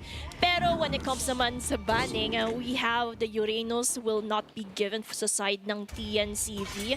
So, okay. Another open. Freya yung binan sa side nila. Since Dewa United already took the Zushin, ang prioritize nila would be the Phobius. Sa side naman ng TNCV, Zushin is open if they want to third pick that para at least ma-save nila yung first 2 picks nila for other heroes not selected pa ng Dewa United. Yeah, very good yung control nila dito sa Phobius. Obviously, will have a lot more priority. So far, I would say na makita tayo ng pwedeng mag-leverage using the Phobius. Wow, that's a very early chip though. Agad-agad sinagot. Nagulat ako dun Tingin ko agaw na eh. Yeah. Agaw na eh. Sabi, wag na natin ibigay kila Echo to. Huwag mo iban pero i-pick natin. I-pick natin. That's a deny pick kung tawagin natin. A good decision for the side of TNC. They already have the momentum technically. Ganda ng agaw, honestly. Kasi kinokombo nila yan eh, yung Phobius, the chip, then usually a very strong melee jungler, like you know, dami pwedeng ilagay niya kahit Leo Mord, diba? Palag yun actually. And ngayon, Cho. Uy, Cho. For the side dito ng Team Dewa, parang naging hapon na yung tunog ng Ano yata yun, sa skin yata. sa skin lang, okay. Yun pala yun. Kasi kanina iba yung salta, there's no protection. Ganun. Tapos ngayon sabi ko, nanigas ke? Wow! Marunong ka pala mag-Japanese proper. Narinig ko lang sa'yo. Sa akin pala, sorry. Ito na, third pick for the side ng Team TNCV. Ang daming heroes. Suyo. Na Suyo or Leomord ang pwede mong ilagay dito dahil you have the chip. So aasahan mo talaga mabilis ang Phantom Steed. Pero if you're gonna deny, yun na nga, another deny pick actually para sa side dito ng TNCV. Ngayon, they can punish. Yung natitirang dalawang slot dito, kung comfy na sila sa ganyan, they can put more ban against Draven. Ayan na nga. Ayan na. Isa-isa nyo na lahat ng pwedeng iban kay Draven dyan. Pero at the same time, for the side of Dewa United, countering out the usual chip Masha combination para at least macro perspective, macro pressure, that case wouldn't happen. Side ng TNCV, a possible Leomord ban para malimit din kung sino ang pwedeng tumapat sa isang suyo. Pero the problem right now for Dewa United is ito na din yung pinihintay natin na moment for Draven to shine. Kasi ito yung mga mabibilis na heroes yung binan nila, Hayabusa, Hardy. So I feel like for TNCV, they want to force out a Leomord here for Draymond, not unless they go for another direction. Actually, yun nga eh. I was thinking, if ba yung Leomord, haya na niya na to. Kaya na Draven to. Kaso, alam sobrang aware yung kalaban mo na ito yung forte mo, tapos bin-lock out nila yung avenue na yun. The Leomord is actually not as quick as you think. Hindi naman din assassin yung Leomord. Obviously, it's a fighter, di ba? Yan na yung Harit na hinihintay natin. Maganda yung Harit din na pangtakas sa mga tricky situation. Mag-iingat lang sa Phoveus. Pero, well, hindi rin naman 0-6 actually. Sabi ko, naalala ko to Harit na to eh. Though hindi ganun kaganda. Technically yung yung Harit, pero still, Leomord for the side of Dewa. Yeah, ramdam natin last 2 picks nga, last 2 bans, pinuruhan na nila si Draven. Farsa. Putting Draven sa Leomord as well as sa Parsa. Tingin ko, nag-decent naman sa side nila yung dulo. You have a good clear potential. Burst na meron. Ngayon, last pick for the side. Wala na tong Khalid. Walang Alice. We need a strong XP laner na solid. Lapu-Lapu is like the next option. Arlot? Arlot's still open. Arlot maybe? For additional Although pag ginawa nila yun, lupot nila. Lapu na. Safer option. Safer option talaga yung Lapu. Kasi gusto ko yung Arlot. Gusto ko makita ng Arlot dito. Sarap ko sa chip. So problema, may Pobe. Oo eh. Tsaka hindi, mahirap din yung, aside from kawawa yung Arlot sa Phoveus, wala, malambot na talaga. Pero itong, alam mo yung Lapu, malambot pa rin yan technically. So, I was hoping for something more sturdier, pero wala, dito tayo. And ito na lang magbo-boil down yung execution kasi for the side of Dewa United, ito yung mga hybrid, if we would call it, yung mga Cho being the roamer. So technically, wala silang solid tank for their side, not unless they're going in for, of course, yung mga defense items na binibuild nila over time. But sa side ng TNCV, they really have to be careful for that ship. Yung mga shortcut na out-position yung out-position mo kung saan nakalapag ang Dewa United sa mapa, yan yung kailangan at yung challenge for TNCV if they want to sweep this series. Here we go for our game number 2, match point. Para sa side dito ng TNCV, nilapag na may isolation play for the side of Team Dewa. Habang yung kabila, outing ng buong barkada. Yung isa pick up kay Echo eh. Si Vinjas, hindi. Dumugin na natin. Yes. Actually nga, yung TNC Voltes, parang sobrang glass cannon na nga nila eh, no? Sobrang aasa na lang yan sa isang magandang setup ni Vinjas to go straight for like a really big -1, -2. And then baka dun sila maka-advantage. Pero the poll results show, dumami ang TNC Voltes Army. Oo, madaming sumuporta. Lalo-lalo na na-witness yung Game 1. Oo. Pero, kanina, 50-50 kanina eh. oo nga eh. Ngayon, medyo may kalamangan ng bahagya. Pero what I like about the rotation right now is if we're going to notice laning phase, napakasakit, and highlight natin na naka-marksman na emblem na yung Leomord kasi ito na yung sinasabi natin new patch. So ini-implement na dito ni Draven yung marksman to have that adaptive penetration to the biggest para ma-utilize accordingly for the first turtle. Kaya yung faster attack speed never, hindi naman masama sa Leomord yun eh. Hindi kayo hindi sa attack speed kung Leomord. Okay. Yun yung importante din. Pero rotation-wise, pumuposisyon na dito yung mga members ng Dewa United. And take note, wala pa naman mga respective ultimates in the preparation for the 15 seconds, which is pa-respawn pa lang ang turtle. Actually, tinitignan ko, akala ko they're rushing in the level 4 neto ni RKY. Kasi yung rotation niya kanina sa XP, sabi ko, are they trying to force agad ng level 4 na maaga para meron ka Feather Earth Strike bago pa mag-umpisa? Etong Turtle, harap dito si Vinjans, likod naman etong si Zeno. They have the idea kung ilan na nakapwesto. Sisimulan na ang talon dito, of course, around the crab. And looks like matatanggal agad. -1 for Deco and -1 for Jax. XP's are out. And Draven, nakuha na ang pagong. Ito na yung sinasabi natin na early control na ginagawa right now ng Dewa United. Still the same storyline as Game 1. Pero the difference is Echo now has higher mobility with that show to somehow also get information kung saan ba umiikot si Franz. And kamuntikan na nga mapaforce ang retribution ni Franz dito kasi yan naman din yung kinagandahan. Pero si Vinja sumaranggada! Diretso agad kay Echo, nakapag-shoot po pero nahuli din. And there goes that blazing duet, trying to get some decent damage. And Taku with the kill onto Deku and some gold on the mid. Thank you very much, sabi niya. And looks like gumagalaw-galaw, naka-1 pero nagagantihan lang, bro. Ang ganda nung ginawa actually dito ng setup ng TNCV, pero ready rin talaga yung Dewa that time. Na once may pick off, sama-sama lang din talaga tayo. Look at the execution nung pinakawalan dito na hindi ka pwede talaga nagtitipid. Oh, what a beautiful way of Dragon. Si Franz ay nabibigyan. Ay, numama sa pader. And looks like that will be another jungler going down. TNC Voltes and now getting hunted down. Ito na yung parang same storyline pero nag-iba lang yung hero pool ng Dewa United. Pero we can still see the same effort mapapagamit ng Black Shoes ng doon si Zeno kasi ito yung sinasabi natin advantage of a Forza, that outranging, mas madami, mas malawak yung area control ng Forza in contrast to Lilia na mas magbe-benefit lang kapag lumalapit yung mga kalaban mo. And kailangan lang din talaga. Ang condition kasi ng TNCV dito, every time na mayroong shortcut, mag-hunt si Vinjas. And ito namang si Draven, dahil sobrang baba nung cooldown nung Phantom Steed, pwede ka rin naman mag-hunt eh.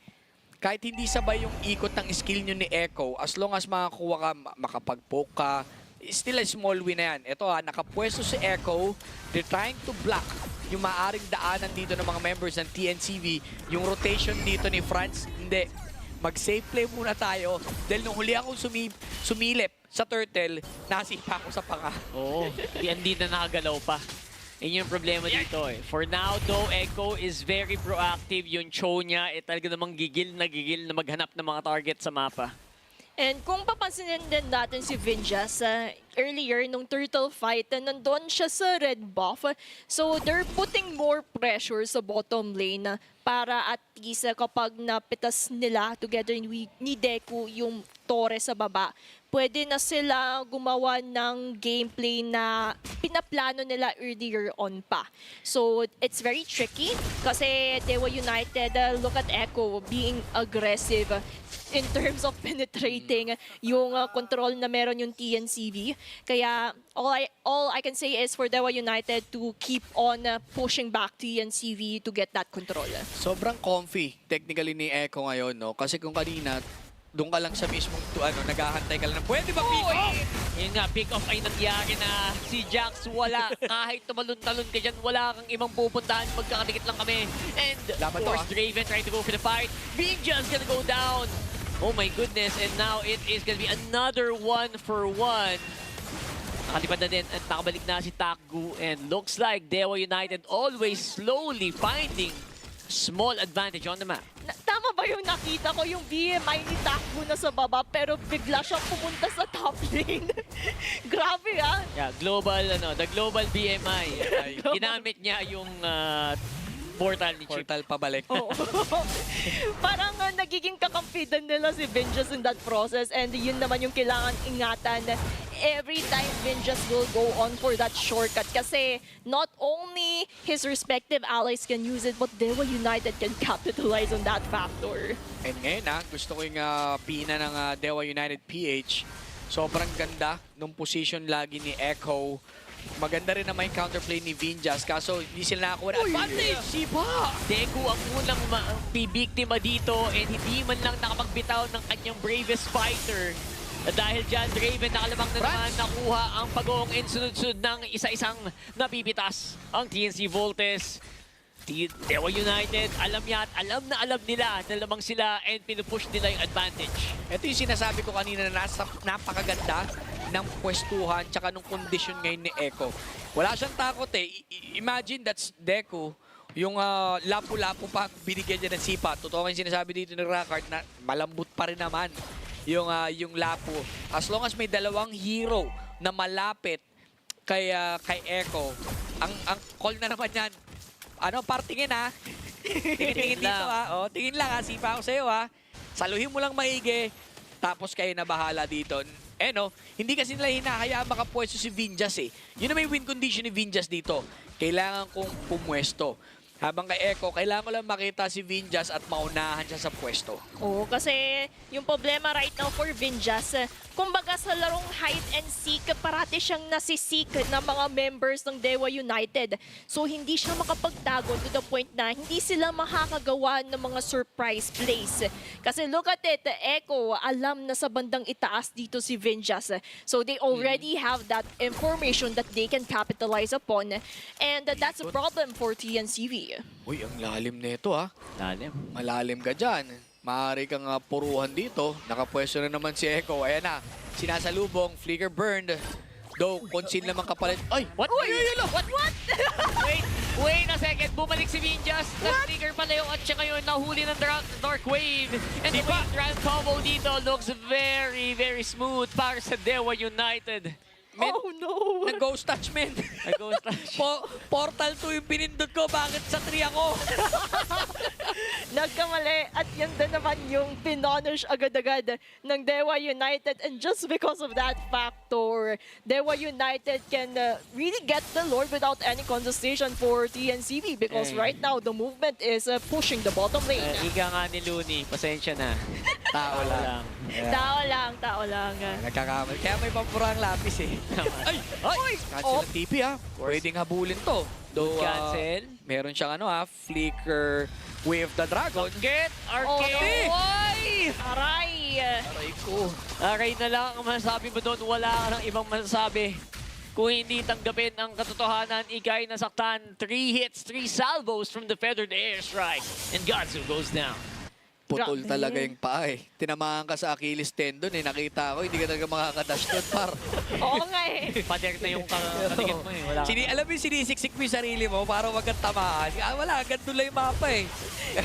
May pwesto sila sa gitna. Yup, Draven, confident na playing into that fight. Tamu, the BMI, and Blazing Duet. Walang problema. Still going. Whoever's up on front, kinakaray nila ng dahan-dahan. Wow. For now, TNCV, all they can do is defend their base because Dewa United is not leaving them room to breathe in the first place. Kasi look at it, in contrast to Game 1, nakakahinga kahit papaga pang TNCV, but right now it's a different story. That economic gap, that control of Dewa United, diyan, hirap ngayon ng TNCV! Gamit na, of course, yung shortcut 5-man fight. Pero kahit kulang pa ang Dewa United, lumalaban pa rin and lumalamang this time around. That's 2 down after a shortcut by TNC. Naku po, parang napasama pa doon yung initiation ni Vinjas kasi dalawa ang nawala sa kanila. Pero buhay pa naman ang TNCV kasi hindi naman pipilitin ng Dewa United na tapusin. If we're also going to look at this gold graph, kita naman natin na very stable yung pag-akyat ng Dewa United in terms of that. That also reflects kung paano nila nakokontrol yung mapa as a whole. Itemization-wise, nandito na yung mga Holy Trinity of their respective members in contrast to TNCV na nagka-catch up pa lang sa damage. Napasabi ako, ang ganda! Tapos nakita ko napasama, para sa kalaban. Maganda actually execution, pero yung counterplay na meron yung Dewa, dahil you have that 8.2k gold lead, kahit sobrang ganda pa ng execution mo dito, dugi ka sa items eh. Yun yung tingin kong isa sa mga pinakamagandang ginagawa dito ng Dewa. They're putting a lot of pressure and aasahan mo yan for the next 25 seconds. Na to the point na mapapashot ko lang TNCV. Sige, let's skip the Lord. Tapos later on na lang tayo lumaban ulit. Yup. Skipping the Lord is a very big option din eh, no? Parang wala eh. Wala kang gamit eh. No choice. Minsan, kailangan mo i-skip yung mga bagay-bagay para gumana yung mga plano eh. Tama, you need to let go of the things para mag-grow ka. Yan. aray ko po. Tama yan. Tama. Oh, balifig gan, no? Sarap. Kumpleto na halos tong si Takgu. Oo, at saka, Life is good. diba? Life is good indeed for Dewa United as they were able to get the Lord without any hesitations, without any troubles, just because TNCV will not contest to it. Pero itong, nako po, grabe yung feathered airstrike ni RKY. Napapaatras lang doon si Godzu. Ano yun eh, feather strike sa sa bunbunan. Papangaray ka na lang, wala ka nang dalawang ano lang yun, no? Bomba. Dalawa, tapos Yeah. one hit na lang. Grabe ka. Puno yung buhay mo. Buti di tumama yung pangatlo. Kundi pitas doon si Godzu. Kaya they have to respect the damage output right now of Dewa United if they wanted to defend their base. They want to prolong the game. All they can do, utilize Vinjas pero may concealed gameplay gagawin si Echo. Eko, nasa loob. Sinalo lang yung synchrophation. Walang problema. Now there's a big minion wave. And not to mention a big lord going into their base. Ang galing na si Godzu and there's just not much. Wala silang makuhaan ng damage sa team fight na to. TNC Volt is struggling. They're trying as best as they can para maklear yung waves. It looks like they will be able to clear wave 1. But here comes wave number 2. And go for it. And of course, nag-dodge. And there goes that 3-man knock-up. And the blazing duet coming in from Takgu. And just like that, it's the tower lock and the win. We have game number 3. Dewa United equalizes. Napakaganda ng execution ng Dewa United PH. Nung una, akala natin pumipina na sa TNCV. Kaso nung naramdaman na nila alam din kasi nila kung paano gumagana yung chip.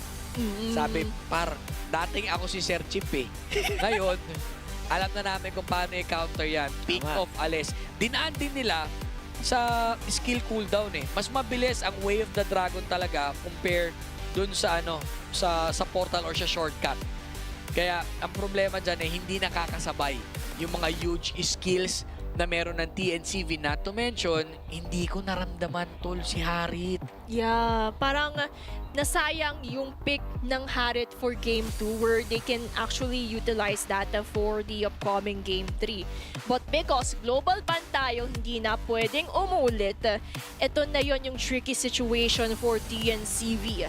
Who are the heroes that they can use? Pero before that, let's talk about Game 2 kung saan nag-shine bright talaga ang Dewa United dahil yung storyline na na-witness natin nung Game 1, na-execute nila ito better for Game 2 at hindi na nila pinahinga ang TNCV kaya hindi na din sila nakabawi.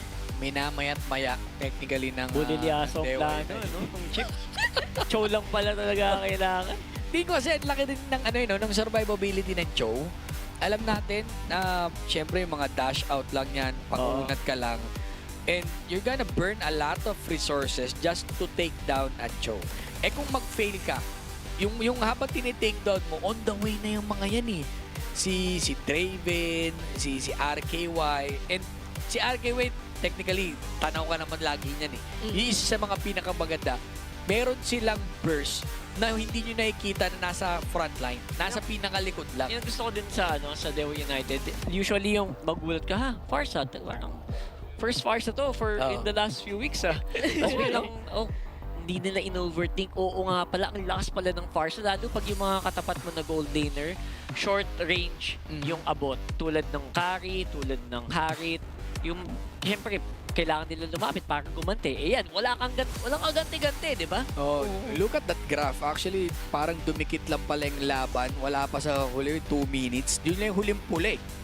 Tapos up until the end, na nasa side talaga ng Dewa. This is a huge one for Dewa United. They didn't like play a lot dun sa draft na kinakasanayan nila. Hindi tayo nakakita ng mga kakaibang mga heroes na kailangan malaki ang requirements bago magtagpo or mag-align yung mga stars. Sabi lang, simplehan na lang natin timpla. Lagyan lang ng toyo, suka, tas adobo na. Pwede na yan. Parang simple lang and it actually work on their case kasi if they overcomplicate things then baka it will also make things difficult on their side. So for Dewa United, straight to the point, yung pinakita nilang galawan not only in the draft but also in the execution. That's why it also reflected sa Big Four stats natin kung saan nakakapag-farm si Draven, RKY also going and for the damage dealt. Kasi ito yung sinasabi natin, outranging one another kahit hindi masyadong humarap. Nandyan pa rin yung sakit na hinahanap mo sa mid lane mo. And at the same time, for the wingman which is Echo, napakaganda din ng Way of the Dragon na pinapakita niya para sipain yung mga damang tao. At ito, yung ating MVP, si Mr. Jabombits. Yo! Ang kanyang Feather Airstrike from downtown, RKY, sitting on a 5-0-7. Bumawi yung performance niya from game number 1. Nung kanina, meta hero na Sukshin, pero hindi natin siya ganun naramdaman. Now, here's the Parsa. Ayun o, kumul pala yun o, comeback na o. Ay, ganun pala yun. Comeback Israel para sa side dito ni RKY. This guy somehow doing a great job, the zone. And meron siyang mga ginagawa na hindi man niya mapitas, pero napapauwi niya yung poke niya. Yung poke niya, parang ano rin eh, fake poke kasi pwede ka mapitas eh, which naramdaman lagi yung kanina ni Harit. Oo, ni Godsu, Ni no? Godsu. Kasi kahit wala mang team fight, pwede mong gamitin yung Feathered Airstrike pang zone. And yan naman yung kinagandahan about a Forza zoning potential area control to make sure that TNCV hindi sila makakalapit doon. And for TNCV side, hindi nila ma-dive itong Forza. Kasi first of all, yung damage output na nanggagaling pala kay Dewa United is so overwhelming na hindi na sila umaabot sa puntong iyon. Ayun o, nakita mo yung 3 dots sa gitna. Yan yung, lumilipad siya. Share ko lang. Share ko lang. Lipad lang. Oo. Yan yung, sabi ko, bakit wala, hindi nagduktong yung blue? Malamang lumilipad siya na yun. Isang mabilis lang yan. Mabilis yung balik niya. Oo. Nasa Flying Clouds pa yata tayo dito, di ba? Tama. Alam, doble bilis niya. Sa game na to. Ano nga pangalan ng ibon niya? Ay, Ferret? Ano basta? Oh, yeah. Ferrix? Ang madalas na... Berry. Si Berry. Ay, Si Berry. Ang madalas na Ferret. tatanungin nyo guys, naka-aster yan si Rockard. Ano yan sa small details eh. Hindi, actually si Leo. Si Leo. Kung shoutout kay Leo, yun yung si Lorman eh. Pero Wow. natuto ako doon. Si Leo naman, ito maliban syempre yung tropa natin kasi si Leo. Yung si Iritel, yung alaga niya si Leo yan. Oo. Pangalan Leo. Maraming mga pangalan yan eh. Even yung yung nakasakay sa robot ni Johet. oo, yung babae. Oo. Si Jeffrey. Ano yun? Si Gloria makapagal. Basta yun. Pero yung napaka-outstanding sa larong ito is highlights pa lang, kita natin how Dewa United truly dominated the game. And even though Vin just initiated Grabe, on that point, the counter initiation of Dewa United is something else. Ito yung pag si Draven, nabigyan yun ng comfort. Ayan ang comfort Draven. Sabi ko sa inyo guys, walang katakot-takot, abante lang na abante. Boom! Sakit. Sobrang ganda.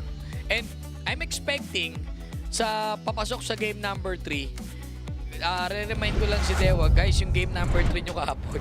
Sobrang hirap ng win condition nyo doon. Wag tayo doon. Huwag kayong umabot sa ganong part. Lumayo tayo sa ganong kondisyones. Carmilla, tapos Carmilla Atlas. Jungle Atlas. Hirap nun, hirap. Ano yun? Pilit yun. Pilit talaga yun. Maganda pang My Day, maganda pang release. Maganda sa RG yun. Maganda Pero sa kapag RG. sa alam mo yung sobrang basang-basa ng kalaban mo, alam na alam ng gagawin Oo. mo. Hindi sila magdidikit-dikit, lalo pag maganda yung comms. Yup. Oo. Pang ano yun eh, pang mga epical glory yun. Mapasok talaga yun. Switch mo, yung yung iba, Carmilla Silvana, yung gumaganang laso. Yeah, oo. Again, Carmilla, honestly, kahit nagulat tayo doon, underrated hero talaga si Carmilla sa totoo lang. Yup. Oo. Even on Rome, Carmilla is actually really good. Tinanong ko yun one time, sabi ko, Burits, kasi gumagamit ako ng Carmilla. Sabi ko, nanalo ako, ba't hindi natin nakikita to sa mga high-level leagues like MPL, gano'n. Sabi niya, dali kasing bulihin eh. Sa bagay, pagka nag-ano ka agad eh, diba, yung second skill mo yung mabilis. Kailangan nadikit ka rin. Kailangan nakadikit ka. Oo, kailangan lagi ka nakaibabaw, may lagi ka nakababad. Kailangan i-revamp to, Muntun. May ganun. Medyo malungkot na buhay ni Carmilla eh. Oh, yan Kailangan- na naman yung tricky kasi about the Carmilla kasi sino ba gustong lumapit sa kalaban, no? Yun yung pinaka-iiwasan mo and Si Uranus lang. Uranus lang. Yun, Mapapad technically. lang. Ayun. Pero most of the time, Carmilla, mahirap paganahin. Kaya for this game 3, I feel like what we're going to witness is yung mga strategies that work already previously. Kasi technically, do or die, it's a matter of losing this game and that means being eliminated in the competition or winning this game to continue your journey here sa MDL. Ayun. And dahil nga random, of course, it is going to be broken walls. Kaya ang bilis nila mag-ban ngayon. Narinig ko na lahat ng ban bigla. Parang magandang ano yan, no? Review. Boses lang dapat alam mo na hero. Ay! Eh, no? Ganda yun. Human Wayne. Pero, I mean, yeah, that's good knowledge. Pero at the same time, ang hirap din kabisaduhin lahat yan. So, pero ano mo eh, pag nilalaro mo siya paulit-ulit, Maalala mo eh. paalala mo eh. So, tama yun. Pamilya. Magandang ano yan, magandang checkpoint. Naglalaro, nag-RG ka ba? Sakto, di ba? Sa ano, sa academy. Active yun. Grabe naman, kawawa naman siya. Test lang. Oo. Kahit kami, mahirapan kami dun eh. Pero yeah, here we go. Back siya. Ito yung Okay. sabi na kaninang laging naka-check, laging binabantayan, and ngayon ay napabayaan. They are gonna be able to play it here for Dewa United. Saka may ni Draven I'm to. assuming Draven. Hindi ako hindi ako palagay sa mga backsha roam eh. I think maganda pa rin yung kit kasi may potential invade ka kahit papano. Pero after that, wala eh. Hindi ko siya ganun na nararamdaman. And kung mag-execute ka rin, naiiwan kasi yung jungle mo. 'Di ba? Kung magpapaikot ka, pag talon mo, may iwan yung jungle mo. Sobrang bilis eh pag nagpapagulo ang isang backsha. Nagkakasagutan sila ng kanika nila mga hero. Lumalabas na yung mga common heroes ng dalawang teams. The carry, the Arlot, even the Harit, and itong Sora, bago-bago pa lang to sa kanila. Hindi nila common heroes to. Yeah, Oo best picks na yan, feeling Oo. ko, no? Ito na yung all or nothing na yan for the season eh. Yeah. So literally, just to remind you guys, ay matatalo dito, laglagers na. Kaya kailangan nilang buhos lahat-lahat ng mga kung saan sila komportable, kung saan sila at peace, ika nga nila, para at least kung ano man ang mangyari sa Land of Dawn na they can do it. And yung Hellcurt ni Echo na kanina ko pa sinasabi, ayaw na nilang ma-witness together with that Atlas. Limiting talaga yung I like the hero Atlas pool ni part. Echo. Yeah, diba? Very good. Kahit hindi kumana kahapon, there's a reason why they run it eh. There's a reason why they keep trying that composition. Ang last talaga makaset. And in a lineup na ayaw mo sana mag-purify, ayaw mo mag-force ng purify eh. Kasi pag may Atlas, automatic, pag wala kang purify, tagilid ka. So, tingnan natin. For now, I really like the bans here. Hilda as well. Remember, broken walls tayo, so it's gonna be an Shortcut. open, it's gonna be an open Lord Pit as well. Dalawa yung butas ng Lord Pit dito. So, zoning heroes pinaprayo ngayon. Puro physical ang pinik ng TNC. Tawag dito. Yung Atlas ka boses ni ni Optimus. No? Si Optimus Prime. Ay, we? Oh, Medyo. this is who we are. Ganun, no? Medyo. Medyo. Kaya feeling ko, sabi ko, parang napanood ko na to. May ganun na factor. Alright, last two picks for the side of Dewa. Meron bang Eve kanina na lumabas? Yes. Yung game 1? Yup. Para sa TNC? TNCV. Oo, kasi sabi ko, usual combo kasing gatot eh. Tsaka pero wala. Going for the Kimi Uy. and Kalea. Balanced lineup A actually. lot of magic damage. Sora is siguro i-damage, full damage Sora nila to. Kasi kailangan nilang i-pump up yung damage. Kasi baka ma-radiant armor ka na Ayun naman. na. Yan na, Valir. Pangontra sa Baksha. Sa baksha. Susunugin ka talaga niyan. And Sora. Pero kailangan lang aware sila sa skill kit. Once na wala ka ng searing torrent, yung tulak, wala. Threat na. Medyo kailangan mo ng dumistansya talaga. Pero yung babad na bursting fireball, yan. Sige, habol. Bomba ka lang ng apoy. Oo, nako. Especially summer na yun, no, mas mararamdaman natin yung init ng baril na to if played correctly. And of course, for Valir, he needs to be careful about the Kalea, Baksha, Sora, those three heroes. And dapat ma-make sure niya kung ma-burn man yung ultimate niya, medyo aatras siya para yung plan B, plan C ng Dewa United ay hindi mag-connect. Dapat may plan A to Z ka dyan. Oo. Oh, 100%.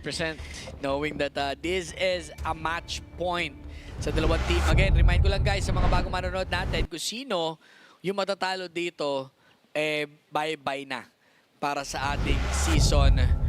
TNCV versus Dewa United PH game number 3. Nakalagay na kanina nilang mga heroes. Tignan natin na hero distribution with regards kay RKY. That's an early game. Habang pwede mo sapuhin in a form of that Leomord. Early game din or yung power spike netong ni France level 4. At ayan na nga, yung the fall. Nag-iba ulit ang fall natin. Kaya let's see na lang kung mag-iiba din yung performance ng dalawang kupanan with knowing that it is a do or die for MDL Season 7. It would really mean a lot, and if we're going to highlight something, yung kay France naman, kung kanina Draven na marksman, ang emblem niya na yun naman, nag-assassin dito si France. Oo ay. Uy! Uy, Flicker, i-force agad kay Deku bago pa siya magamit, bago siya makapag-atake. Sabi nila, you know what, i-force natin yan, and first blood going over to Dewa. Ang dami nagtatatalon doon. Binigla na isang mabilis etong si Deco. Ayan yung isa sa mga pinakamaganda, yung pagre-ready nila sa first turtle. And this is scary sa side ng TNC kasi nakakabuhilo ng maaga. Early game ang back siya. Magandang early up until mid game ng isang Sora. Mahihirapan kayo niya pag naunahan kayo sa level. At ito na naman yung tinatawag natin na pre-turtle setup. Kasi kung sino ang mas maganda na setups, kung sino ang makakuha ng ultimate, mas malaki yung winning condition to get on that turtle. And if we're going to notice, Dewa United's positioning, it seems tricky kung paano papasok ang TNCV. Sinimulan nila Shifting Skies, disperse sila ng bahagya and na-force din yung flicker kay Zeno. That is a big opening para dito sa Dewa United. France is still on play here. Kasama naman si Deku. Ready na din ang kanyang final slash pero no flicker means na kailangan harapan ng laban. Men, napapareact yung buong TNCV. Ay, tumalo na naman! Stack doon sa likod, hinabot si RKY, pero looks like it is gonna be Vinges going down first. Echo trying to get as much HP back with Virgin Blight, pero hindi magiging sapat. France with the kill, and now, looks like magkaka-50-50 na lang with the Red 3, and it is gonna be going over to TNC. Magandang palitan and multiple players going down for Dewa United, plus he got to with the farm on the bot side. Looks like TNCV got the advantage. Grabe kasi supposedly it would go for the side of Dewa United, that first turtle. But because TNCV yung little step back na ginawa ni Franz towards the EXP lane, parang tinansya niya na, ay, parang kaya natin umabante knowing that Deku has that final slash.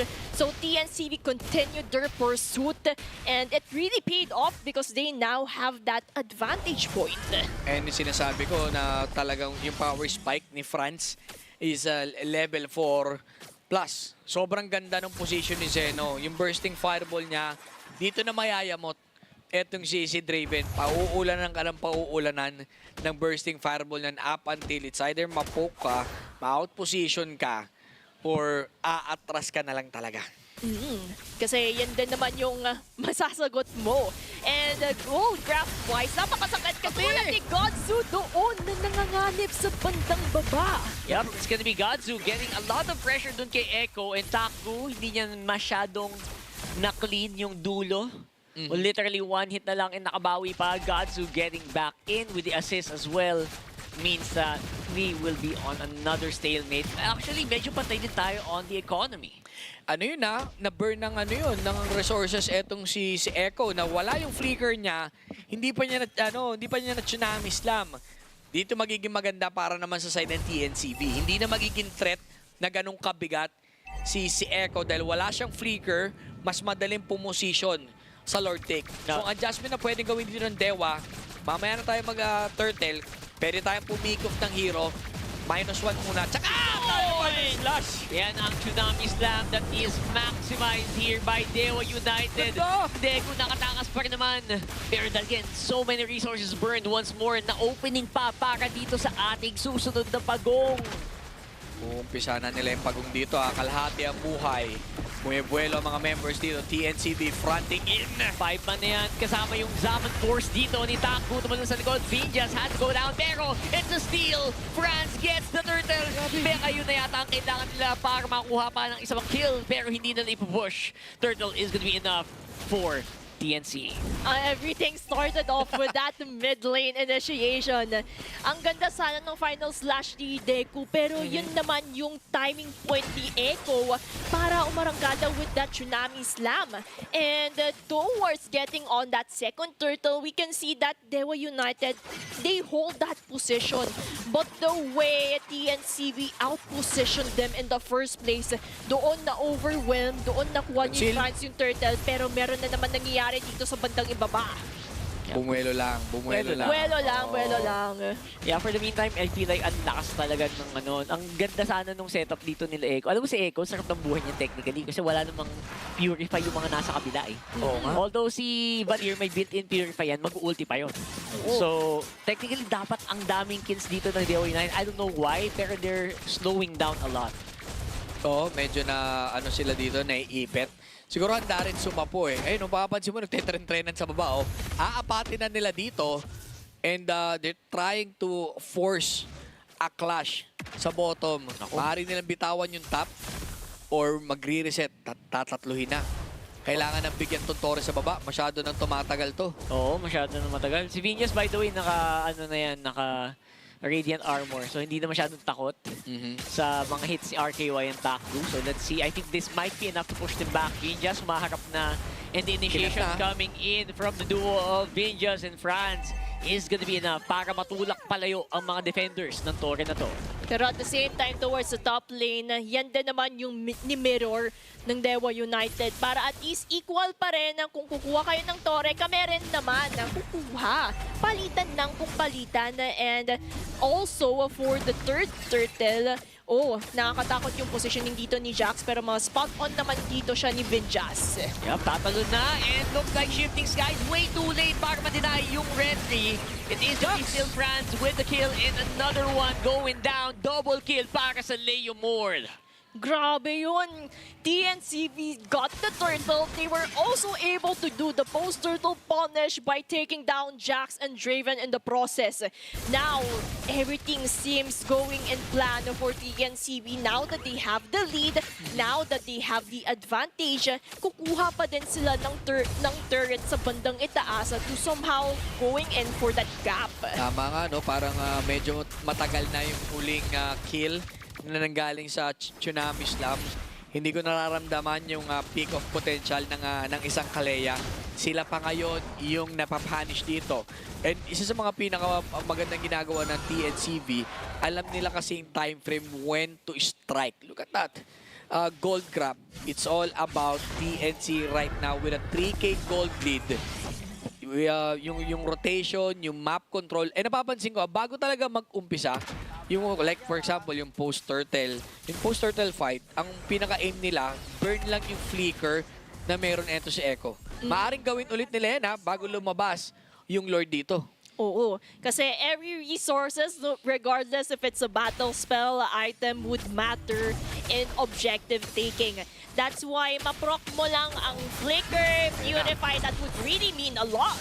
Yeah, and meaning a lot as well is, of course, itong mga simple lang na ganong engagement. Parang i-deny mo lang actually yung mga ulti nila and make sure na matakot sila. Ano na yan eh, mental mind games na yun eh. Actually, feeling ko nga na mental mind games si Echo kasi parang hindi sila willing bumitas ngayon. Parang sobrang play safe nila. Parang puro amba, walang suntok. Parang ganun eh. Di ba, tatalong ka. Pero hindi mo dinidiretso eh. Hindi ka dumadakot ng Ibig sabihin nun, parang naaaurahan siya dito eh. Medyo. Ni Vinjas, no? Tsaka ni alam niya kasi may follow-up lagi si Vinjas galing kay Zeno eh. Parati magkadikit yung mid duo ng TNCV. But when it comes to this Lord take, very crucial yan. Ayun na. Lang doon sa likodan. And that's gonna be Deku going down. No final slash. So that's gonna be a 4v5. Pero looks like enough pa rin naman yung firepower dito ng TNC Voltes to go for the dive. Here comes the AOG. Nagamit din Echo. He's gonna be left alone here. Mamatras sila Takbu and sila RKY. Pero Echo at the last minute able to use that flicker. Pero ang kapalit, TNC Voltes secures the Lord. Grabe, ang daming nawala sa side ng Dewa United in just one team fight. TNCV got the Lord. They were also able to take down 2 members of Dewa United plus the blue buff. Dito na unting-unti nag-widen yung gap na ginagawang microhan ng TNCV. And at the same time, when we talk about the macro pressures, nandiyan na din yung push na ginagawa ng TNCV para unting-unti maramdaman ng Dewa United na lumiliit yung mapa na kontrolado nila. And kinakapitalize nila actually isang maling mistake. Isang maling galaw. Isang wrong mistake. Isang wrong mistake. Galing dito sa Dewa, napapanish talaga eh. Actually, Echo tried the tsunami slam. Kaso yung counterplay ng fake AOG, lumalabas din eh. No? Yung setup na nanggagaling kay Venus. Kasi may bumilog no, pero yung tinutuloy. Ang garap. Sabi ko, ang galing mang cancel. Tapos tsaka nilang bilang Finrun clash etong Dewa. Now TNCV kakatok dito sa harap or sa second turret. Naka-ready si Echo Pero fake ready eh. Hindi mo maaabot kasi ng talon yan eh. Kasi parang ito din yung nabibitin tayo kahit slightly lang, that would matter a lot for Echo. Kasi ganyan din na yung na-witness natin nung game 1 with that Kadita. Parati siyang nabibitin ng konting-konti para maabot yung mga members ng TNCV. And I also like what was highlighted earlier on the mind games for the side of Vengeance and Zeno. Kaya hindi natin nararamdaman yung supposedly aggression na meron ang Dewa United just because of those factors. Bebuelo sila dito sa baba. Mababasag ang Babantore. Inuunti-unti nila. This is a slow push para sa side ng TNCV. They have additional option. They can try to force a clash bago mag-umpisa ang Lord or hanapan na lang nila ng magandang clash once na Lord take na ito. Item check tayo dito. Magandang itemization technically neto ni Gatsu. No? So, kompleto na yung Trinity niya.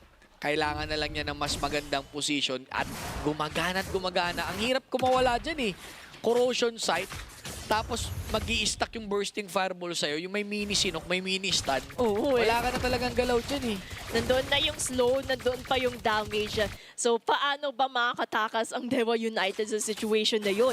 And dito din naman papasok ang importance ni Echo. Pero speaking of which... Even may namangga AOG sa madaming tao. Ay, ganda! Nagkagulo-gulo na. Pero sa lahat ng nangyari yun, ang importante na wala si Godzu. That's a majority of the damage na natanggal. Dito, TNC Voltes coming out on top. Jax and RKY on the run. And parang sa kanila ulit ang ating susunod na Lord. Napitas nila si Draven, which by the way is the most important member of Dewa United in this moment. Because of it, TNCV, they can go for the Lord. Although cooldown pa naman yung Red 3 dito ni France, magpo-contest dito ang Dewa United. Sino ang makakakuha? Boom! There you go. That's gonna be France securing the objective once more. Ito yung sabi natin na sobrang on point na France. Gising na siya. Malaking bawi ang ginagawa niya yun compared sa game kahapon. And on that Leomord, katapat pa niya si Draven na bangga ng bangga at napakalikod. He's actually doing a phenomenal job. Ginawa nila yung post-Lord fight na gusto nila kasi naghanap muna sila ng gulo, -1 para ma-secure. Alam din kasi nila yung threat na meron ito si Echo. Kung dadalhin natin yung fight dun sa Turtle Dance, sa Lord Dance, may ihirapan pa tayo. Just so happen na yung mismong gameplay nila gumagana against Dewa United. Kakatok sa gitna, may Lord dun sa taas, paano madedepensahan to ng Dewa United? That final slash! Oh my goodness, they got Draven at the very end. May ganti naman yung Tsunami Slam dito si Vengeance, so that's gonna be their roamer going down. Pero, 1 for 1 wala si Draven, wala yung major frontliner nila. It's gonna be a lot easier to defend now. Nasa paatras ang TNC Voltes. Ang TNC Voltes sabi nila, you know what? Hindi natin kailangan pilitin to. Slowly lang. We got this. And ginagawa nila, Shooting Skies, gagamitan din. Oh no. Jax, one hit away from going down. He gets eliminated in the end. Kinakabayo na, dinadahan-dahan na, sinasurgical precision na ng Voltes to. Grabe yung apoy na yun. Nararamdaman na ng mga members ng Dewa United kung gaanong katret si Zeno in the first place. Yung apoy ni Zeno ang nagdadala din para mag-slow down yung mga members ng Dewa Ayun na naman, ha? United. Take 2, parang pala deja vu ang galawan. Deku, natanggal. No fine slash means baka naman pwede nang lumaban. Etong Dewa United, pero literal na same people na wala. It's gonna be very difficult, pero at least, di ba, na-clear nila. Parang paulit-ulit lang yung nangyari dito. Actually, they're putting a lot of pressure dahil ang hirap pagka lumaban sila ng 5v5 and sinusubukan din talaga nila na basagin yung gitna to get ready once na i-close na yung laro kasama yung Lord, mas madali para sa kanila. Ngayon, ramdam ng TNC pangalawang ulit na to medyo nakakakaba. Daw na nanalo sila sa mga ganong clash, pero hindi na pwedeng para ulitin pa ulit. Mas maganda na mag-play safe muna sila, which is yun yung parang pinaka-call ngayon ng TNCV. Ngayon, ng Dewa United, are they trying to look for a isolation play or a kill? Or lilikuran na lang nila to? Basically, naghahanap yata sila ng ng mga nagliliwaliw, baka may nag-field trip.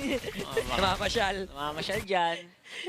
Parang side quest ng TNCV, pero it seems like based on the rotation of TNCV, they wouldn't allow that scenario. But Echo, mas spot on agad dito ni Vinjas. Susugod ang mga members ng Dewa United. Kita-kita na yung just full vision na ang meron.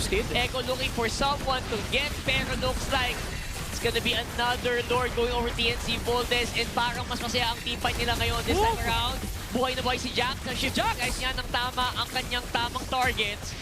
Pero look at that, Deku. Oh no! Hindi pa sila tapos sumasayo pa, nag-final slash, and they're trying to get one more kill.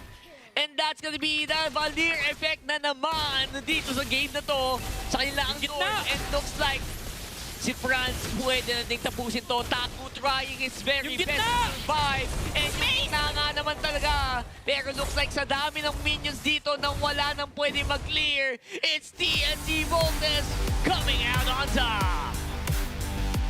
The last chance qualifier pressure ay inulit lang ulit nila. Nasa DNA na nila.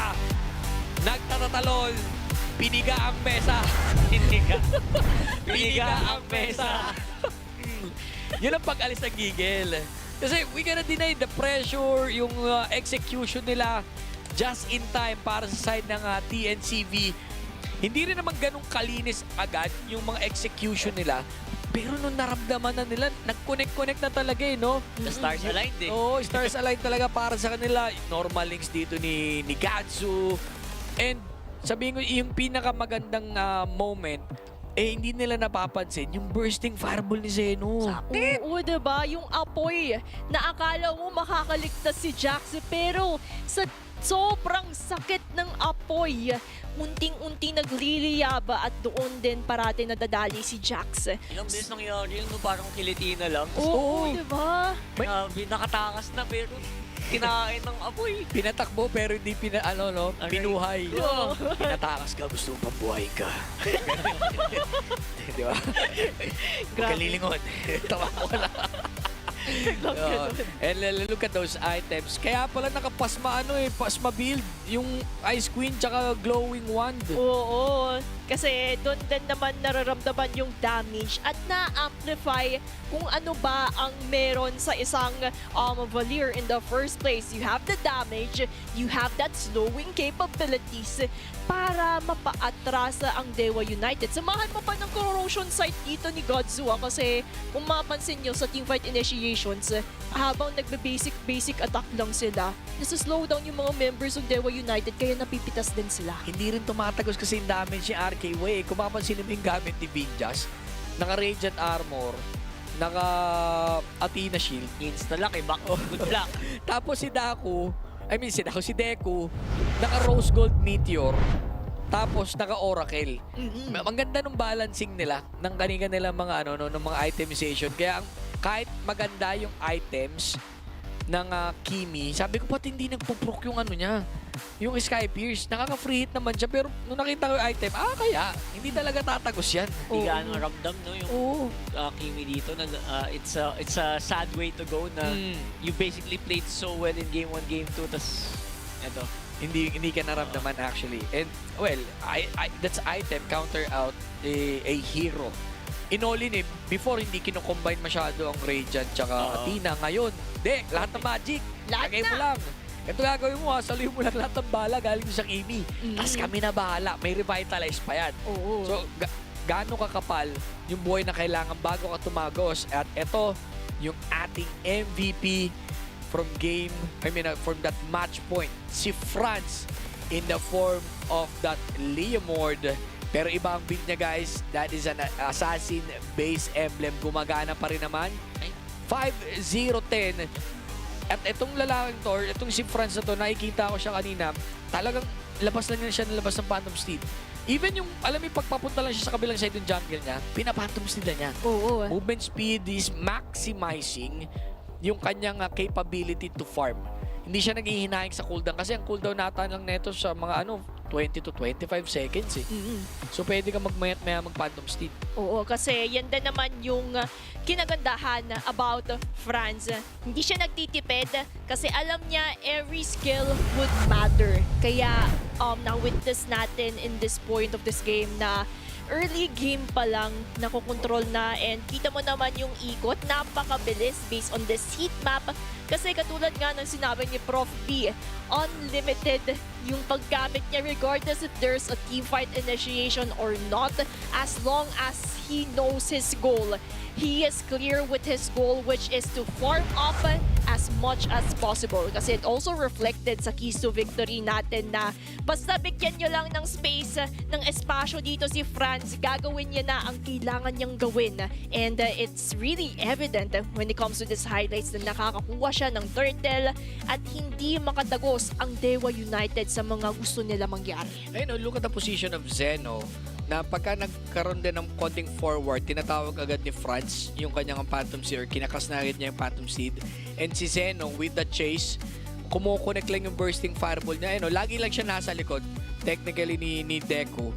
Tapos kung sino may apoyan niya, yun yung i-execute nila.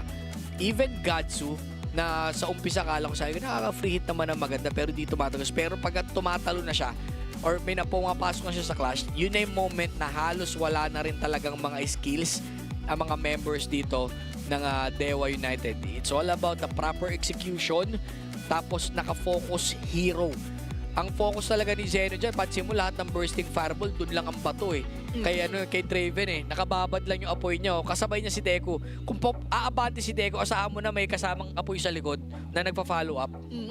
Parang nagbibigay siya ng effect na kapag nagkakabayo ka, may fire effect, no? So sobrang slow. And it worked well for the side of TNCV kasi kita mo naman yung contribution and in this last push. Fortunately, almost is never enough, and I'm pretty excited to see kung paano ba kukontinue ng TNCV yung momentum na ito. That execution somehow smooth, and masasabi ko, doon pa sa match point lumabas yung lason na Valir. Yung mga tinatago sa baul. Pang ano pala yun lagi, no? Pag mga delikado na ang buhay. Nag-aaral naman daw sila ng patch eh. Wala lang. May mga heroes lang hindi napapansin tulad noon na sobrang laki ng impact. Pero syempre hindi namin papakita yan hanggang kailangan na kailangan. Tsaka si Voltes. Yung mga hero na conditional. Baka feeling ko, pag lumabas ang bank siya, alam natin na ito yung ika-counter natin. And syempre may mga ganun yan, di ba? Sige par, tiwala lang. Bigyan mo sa akin to. Go lang! Bigyan lang. Pero ito, tatawagin natin ang ating winners para sa ating best of 3 TNCV. First of all, guys, congratulations sa laging laban, laging nasa bingit. No? Pero still prevail. Pinapakita nyo yung veteran moves coming from TNCV. Anyway, guys, you guys officially secured yung playoffs. Ano yung ibig sabihin nito para sa inyo?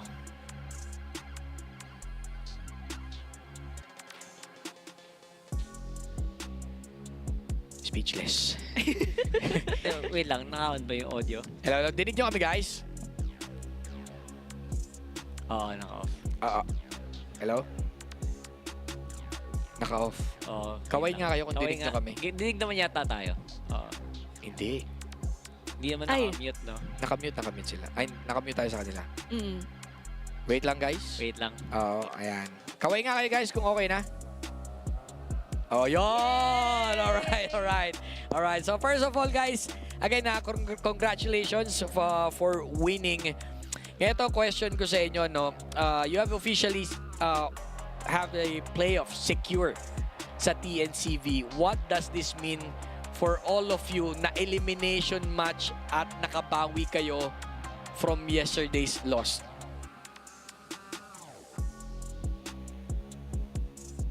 Ay, wala silang mic. Wala siya yung mic nila. Yung mic nyong wala sa amin, pero kami dinig nyo.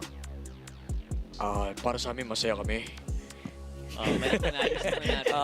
Wait lang, ayos sila. Ay, natap ko na dapat. Actually, nanggaling na kami dito. Yun, oh. Yung pagkatalo namin kahapon, we just learned a lot of lessons. Play our game. Stay aggressive. Representative. Bigyan naman ng laban. Bigyan namin sila ng magandang laban. And we're expecting Dewa will somehow perform against us. We're just better tonight. Lakas nila. Palu ka laban. Swerte lang, chamba lang po. Tama. Si Rack, sa dami na interview ni Rackart, alam niya na yung mga... Kung irarank mo ang top 3 na sagot sa mga question. Yun. Ito yung tanong ko, kunyari, muntik na kayo, natalo kayo kahapon, ngayon nakabawi kayo, Rackart. Ano to para sa'yo? Ano po? Magalang. Galing po. Ang galing lang po yung kalaban namin. Nachambahan lang po namin. Maganda lang po, please. Yeah. Okay. Ikaw. Masaya po. Okay lang po. Okay lang po. Okay. Yun ang parang pinaka... Classic yun, Classic. answer. Okay lang po. Ganun. So, sobrang saya niya. Okay lang po. Okay yun ang lang sabi po. niya. Ito na. Ito na ba? Ito na. Ito na. Legit na to. Tatawagin na ulit natin ang ating winners. Again, from the top, TNCV. Again, congratulations. Yon. Alright. Again, congratulations for securing yung inyong playoffs. By the way, ito yung question ko sa inyo, what does this mean for all of you na elimination match at nakabawi kayo after yesterday's loss? For the third time, Yeah. it means a lot. It means a lot to us, and I think it means a lot to other teams as well. Kami naman from season 5, it's been a journey for us. Sobrang thankful kami to Montoon and to MDL for continuously having these kinds of events. So yun, very thankful, and it means a lot to us. Yeah. Awesome. So, by the way, Zeno, Community MVP and Weekly MVP for week number 4. Anong masabi mo sa performance mo this season? Paano mo ma-describe yung adventure mo so far? Yung mas dinoble ko lang rin ko kasi feeling ko nung nakaraan napapag-iwanan ako ng ibang katapat ko kaya ginawa ko lahat para mag-step up at para makapasok sa playoffs. Dijang lang yan, Dijang! Dijang! Ganun lang pala. And of course, isa sa mga last few questions namin for you. As a team, sino ba ang pinaka gusto nyong makatapat sa next round? At bakit? Ayun. Meron ba kayong minamataan na team? Marshall Mayhem po kasi tinalo po kami kahapon eh. Gusto po namin sila po. Bawi. Marshall Mayhem daw. Real quick question, ano yung ganun? Ano ibig sabihin nun? Sabay-sabay kayo lahat eh. Alam po. Ano yun? Yung ganon. The expression lang po yun. Wala po. Bye-bye lang. Parang not today. Not today. Diba? Parang hindi, alam mo, galing na kami dito. Hindi ngayon. Not today. Hindi ngayon. Anyway guys, again, congratulations. Meron ba kayong gusto i-shoutout, pasalamatan yung mga community ng TNCV, family, friends, or yung mga bebe buff nyo? Yung papa mo, yung store, sabi mo. Tinex at saka kay Kuya Banjo po. Shoutout po sa akin yung dalawa. Tapos shoutout din sa lolo ko. Na birthday. Wow. Ay, happy birthday. Para sa Happy inyo to. birthday. Happy birthday. Lo, wala ba tayo dyan? Yan po kasi Big Soto. Ito po, payak na po kasi ito eh. Tears of joy. Ayun. So anyway guys, again maraming salamat. That's our winner. TNCV securing the playoffs. Sobrang solid ng performance. And dito masasagot natin or masasabi ko na kaya pala na weekly MVP and community MVP etong si Seno with that Valir, yung kanyang bursting Solid fireball. Valir, no? Solid. Kaya nga guys, congratulations for securing the playoffs. So ano natin, dalawa ng teams ang nakasecure ng playoffs. Yep. Yung kanina ang nakasecure ay ang Aurora Hunters. Next natin na nakasecure ay etong TNCV. Alam mo, sobrang bigat ng story ng TNCV. Yeah. Na ito yung literal na ginagapang eh. Diba? As long as dadalay andar natin, makakarating din tayo. Nakakapagod lang yung sa part na to dahil sobrang dami yung laro. Pero dyan lumalabas yung mental fortitude eh. Yung experience, yung learnings, sobrang solid ng performance ng mga teams ngayon. Anyway guys, meron pa tayong next series. Yan ay mapapanood nyo sa pagbabalik ng MDL Philippines Season 7.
bago na naman tayo, ha?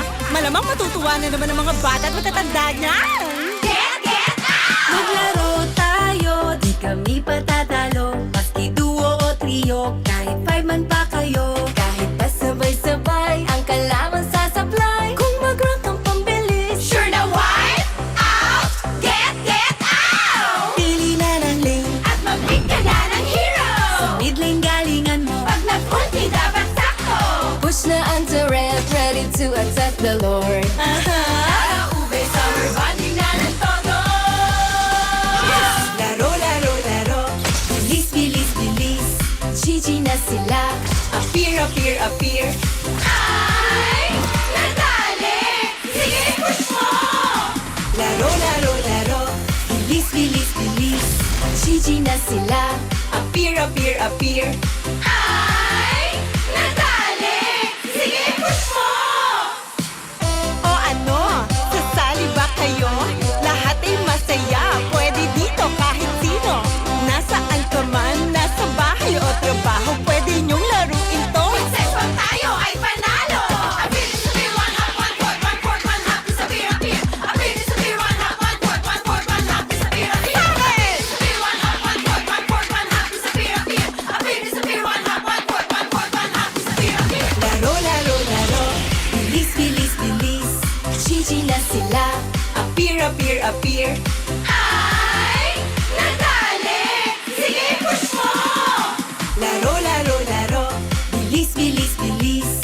GG na sila.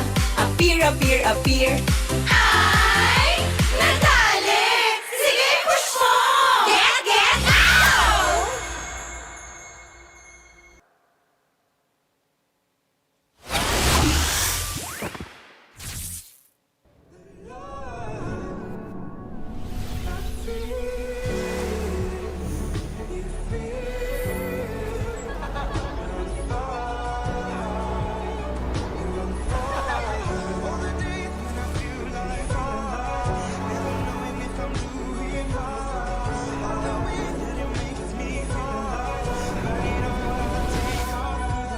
Realme 16 Series 5G.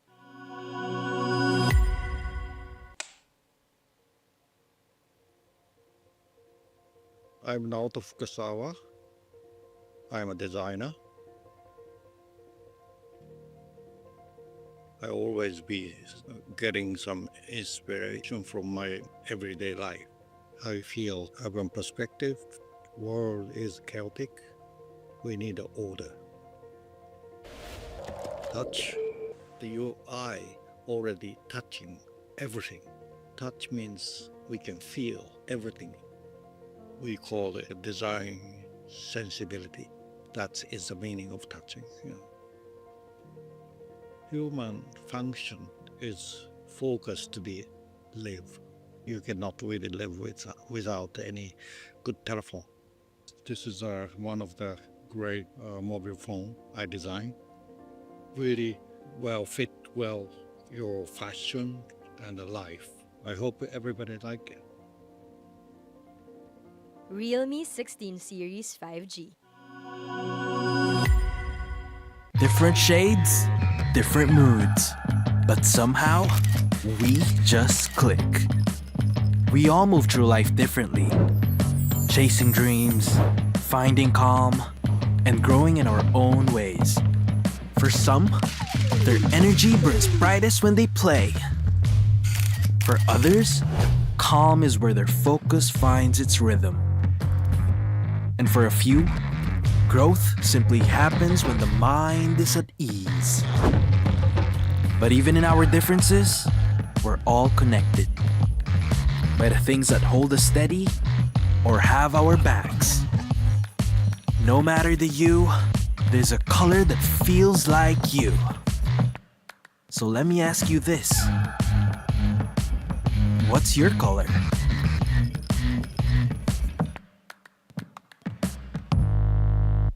Hey, where's your safe place?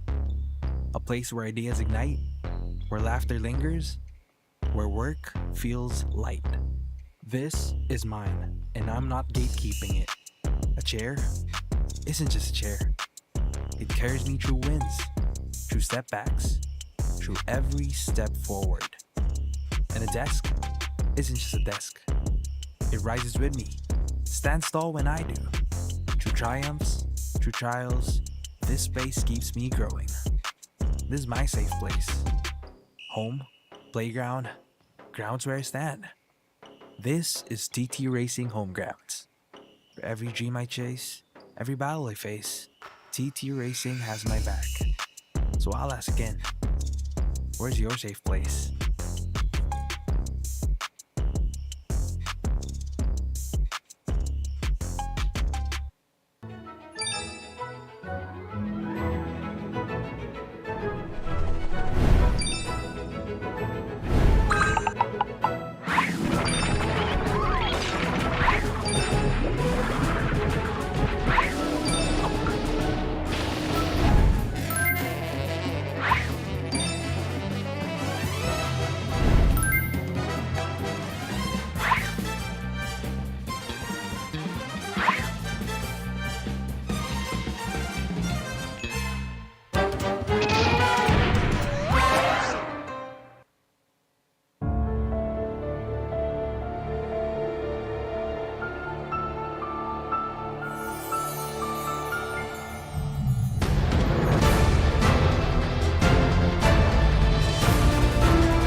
namang matutuwa na naman ang mga bata at matatanda niyan.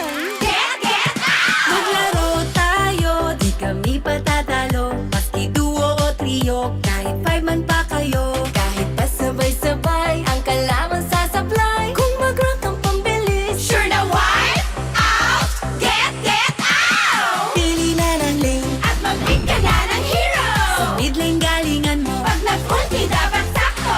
Push na ang turret, ready to attack the Lord. Para ube, summer bonding na ng todo!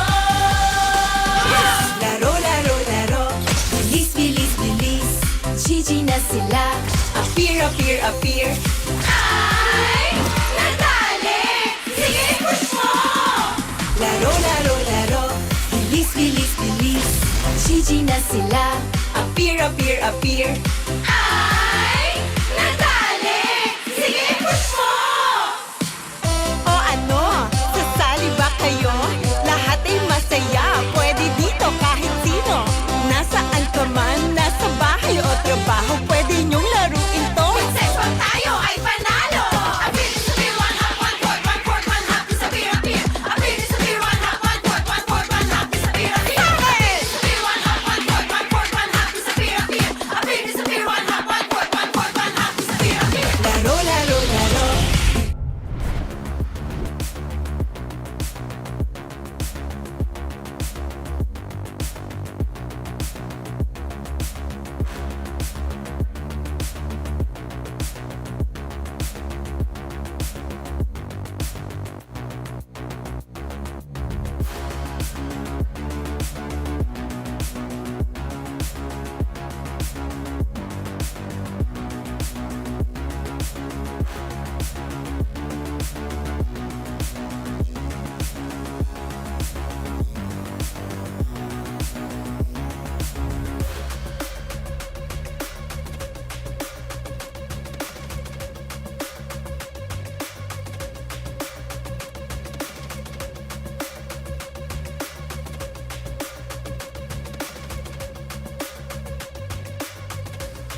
Kami nagbabalik para sa ating MDL Philippines Season 7. Kami pa rin mga kasama niyo. Prof nga pala. Kasama ko walang iba, kundi si Rockhart and Gretchen. Grabe yung result ng first and second series. Kamusta ang mood natin from that 1-2 series? It was very good kasi I think nasagad naman din yung Dewa United doon. I really like na we were able to bring out the strongest of TNC Voltes na talaga namang lahat ng series na nilalaro nila recently is sagad to the bones na serye. So I think despite, you know,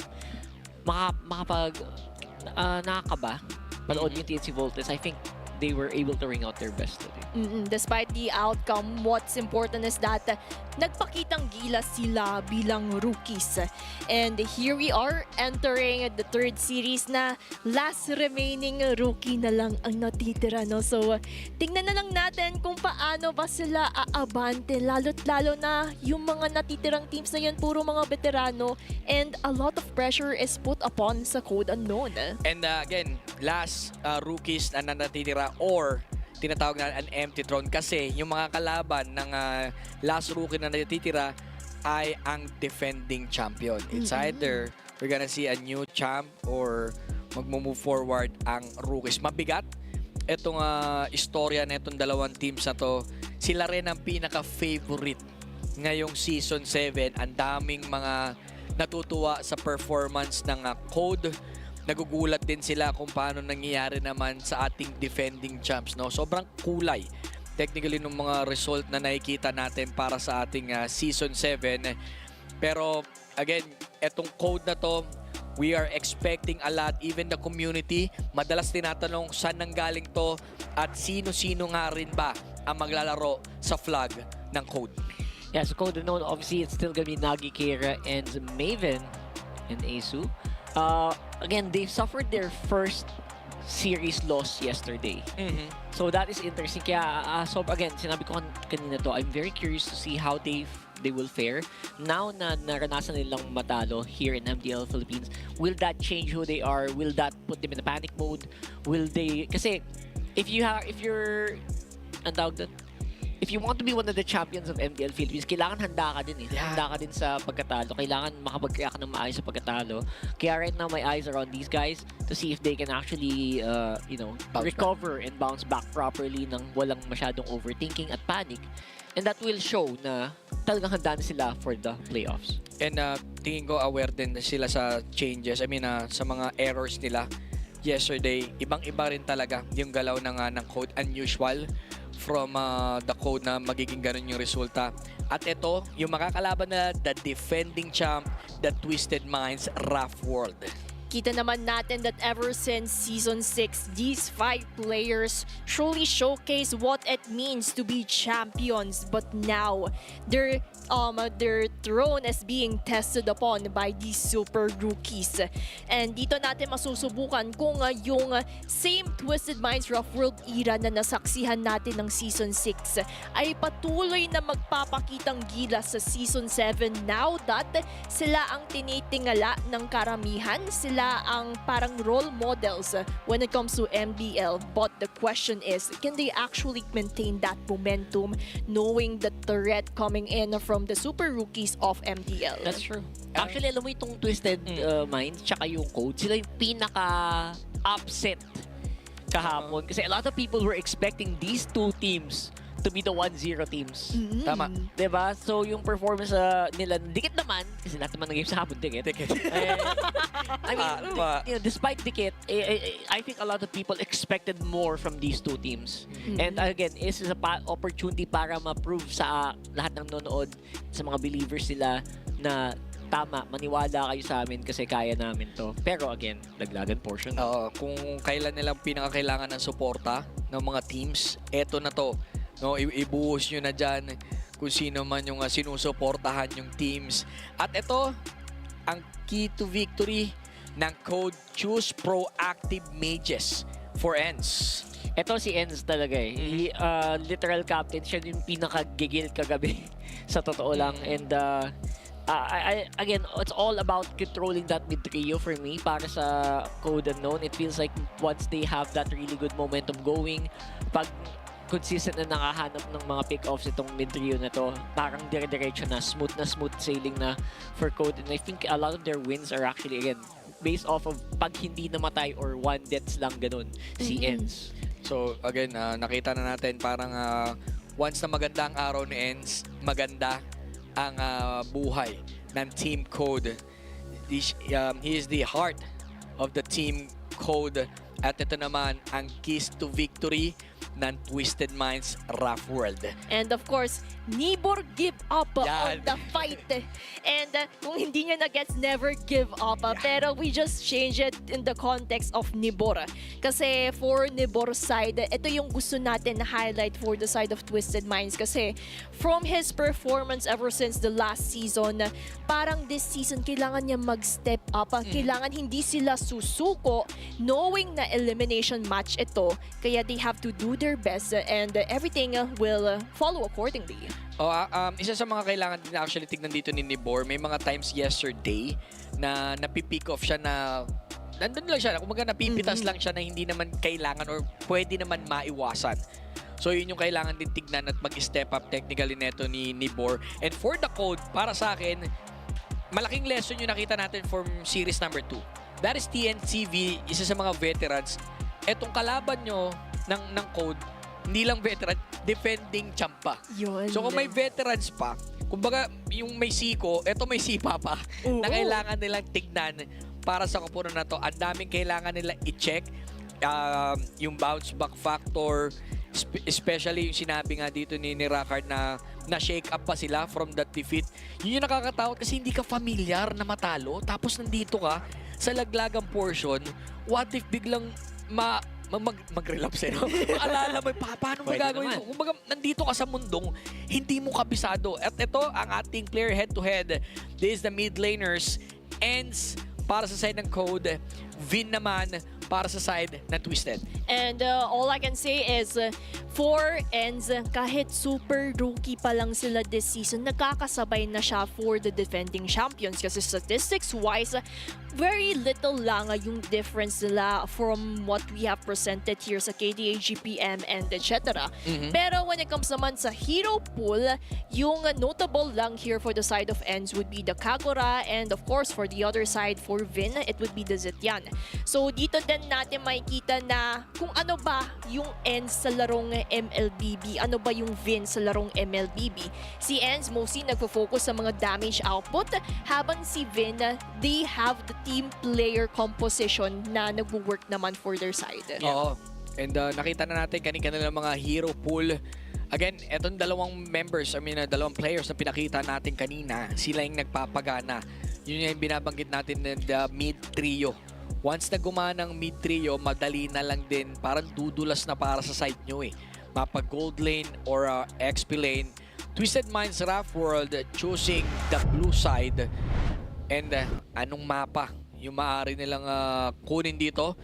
Mukhang river ulit. River. Ramdam mo. Ay, yun Ang lakas ng kutob mo, prof.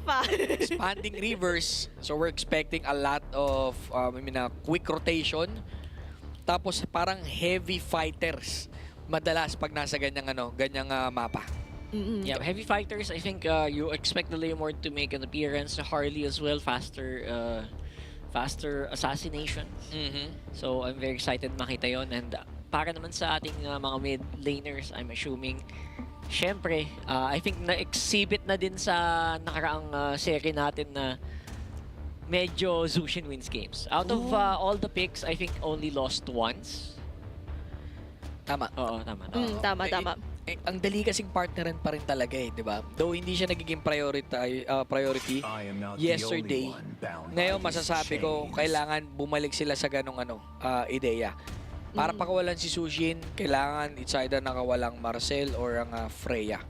Yun yung nagiging story ng exchange ng kanina nilang mga draft. Now, they remove etong si Marcel, Harley, Pati Phoebus nadadamay na ngayon lately, Yes, ah. sir. Ang alalahan mo lang dyan, of course, with Freya. Ayan. Eh na, Freya. Ito yung sabi ko dapat. Alalahanin nyo lang yung nangyari kanina sa Freya.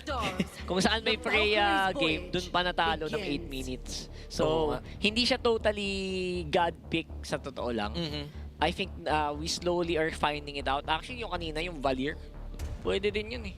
Ang Freya din yun eh. So, hindi din totally like insta-win ng Freya sa puntong ito. I think second loss na niya so far. Pero again, mataas pa yung win rate naman. Kumbaga, sa sobrang parating binaban out yung Freya, a lot of research is also being studied upon on this hero. Kaya kahit i-let go man nila yung Freya na ito, they already have countermeasures kung paanong makatapat ang hero na ito. For the side of Code, they're going to answer the Guinevere carry. And pansin ko lang, Guinevere hindi na masyado din pinapansin. Pero ito, first pick here is very good para sa Code Unknown just because of the crowd control na kailangan mo. You want to be able to jungle fast and to be able to have the crowd control para kontrolin nga yung nagwawalang Freya na yan. Pero yung carry, ano na yan, hard answer na yan. Hindi na pwedeng basta-basta mag-free hit pag may carry na may gamit. Pero then again, pwede mong gawin dito ng Twisted Minds is to really draft around making sure that you can have heroes na pwedeng pumitas dyan sa carry na yan. Yan, one of which would be the Valentina YSS na pwede pang lumiko. Kasi we all know YSS Gold Lane is a viable option, but at the same time, it can also go sa jungler. So, yan yung parang mind games, I would say, na ginagawa ni Coach Amethyst here. And ngayon kaya hindi rin masyado actually napapansin si Guinevere dahil nga nauuso din yung Leomord eh. Isa yun sa tingin kong naging factor dahil kahit anong mo, though makokontrol mo yung Leomord, at the end of the day, that's a base fighter hero. Ang kapal pa rin ng buhay. They're going in for that Harlot. Napaka-ready nila pagdating sa mga crowd control or jump in against a Freya. Yan, sitting at chip. A good ban para sa dito ng Code. Tama nga naman, no? Kasi vision sabay portal or shortcut. -1 kagad yung pinaka pwedeng i-partner sa chip. Pero interesting, no? Kasi usually maganda din siya sa roam against the Freya. Kasi unli knockups na yun sana, unli stun na sana yun. Yung tipong pag sila kumuha. Pero I think may ibang plano sila dito. Siguro may ibang roamers silang binabalak. Tingin ko pinaka lang talaga high loss para sa akin. Pinaka safe for me. High loss. That's the safest pick for sure. Against a Freya or even a YSS. And meron na sila magandang crowd control. Ngayon ang question dito, saan nga ba pwesto? Mas kamusta ang para sa inyo? Pagka magkakaroon kayo ng Freya, mas feel nyo ba siya as gold or jungle? Parang gold ngayon. Gold. Sa ngayon, parang kahit yung kaninang natalong Freya, XP Freya. XP siya actually. So, gold Freya definitely ramps up faster, mas mabilis sumampas, mas mabilis magka-corrosion site and all that, especially in the early game. So I would really still prefer it on gold. So itong Freya to, I really hope it still goes on gold kasi YSS, mahirap siya i-jungle ngayon just because yung sinasabi mo nga, like there's a Leomord and everything that can actually maganda, malakas pakipagsabayan ng kampasan. Pero, Freya gold. Yun yung Brayo dapat. Freya Gold. At yan din naman yung matutuklasan natin kasi yung YSS Gold Lane, alam naman natin, low win rate historically, statistics-wise. Across the board. Across multiple tournaments, hindi lang sa MDL. Kaya yan yung kailangan ingatan ni Coach Amethyst, not unless may alam na siyang direksyon that they want to take on against Code Unknown. And for the side of Code Unknown, if they want to go for a safer option, the high loss nga would be the viable pick here na pwede nilang kunin, pwede nilang huliin agad si Enz. Pero back siya. Uy! Wait, back siya jungle, Guinevere roam? Uy, nangyari na to sa Medyo classic yun, technically. MPL. Ako, hindi ko na ginagamit talaga ang Guinevere sa XP ha. Kasi nabanggit ko nga yan eh. Pagka nakakita ko ng XP Guinevere, GG na. Ganun ba yun? Para malaman mo totoo yung sinabi ko, ginawa ko rin siya. Yun. Nung natalo ako, sabi ko, totoo nga. Alright. Proven and tested. Actually, ini-expect ko, it's either a high loss or a Khalid for the side of Code. Pero they're going in for that back siya. Mas gusto ko ang back siya jungle. Then, hayaan natin etong si Guinevere for roam. Kasi yung setup niya, setup in and out. No? Hindi masyadong mapapunish yung gold prowess or gold progress nyo kung ikaw ay isang jungle Guinevere. Pag tumalong ka, maaari ka ma-pick off eh, di ba? Pero kung roam ka, okay lang as a sacrificial lamb as long as magkakaroon ka ng exchange. Yup, yung exchange yung hinahanap natin. Ito na. Pero baka apoy na naman. Apoy nga. Apoy nga. Nakaramdam na ako kasi yung line-up ng Twisted Minds parang ang gandang sagot ng Valir sa side ng Code Unknown to push back yung mga gustong lumapit at yung init na damage output na dinadala dito. And I'm pretty sure Ends would do a phenomenal job, especially going back sa keys to victory natin. Proactive mage, one of which would be a Valir na patuloy lang sa kanyang Vengeance Flames. Saka they're removing the UG skill na magandang pwede sanang kopyahin ng Valentina. Ang meron ka doon yung instant purify lang no? Oo. Pag kinopya, magkakapoy ka lang sa gilid Pogi lang. Di ba? So yung Valentina most likely will always have just that final slash sa game na to. Yeah. Yun lang talaga yung prior yata ni Vin. Pero I guess that would work. That's fine. For now, it does feel like, gusto ko dito yung draft ng Code, honestly. Yung backshot on the front line is a great save.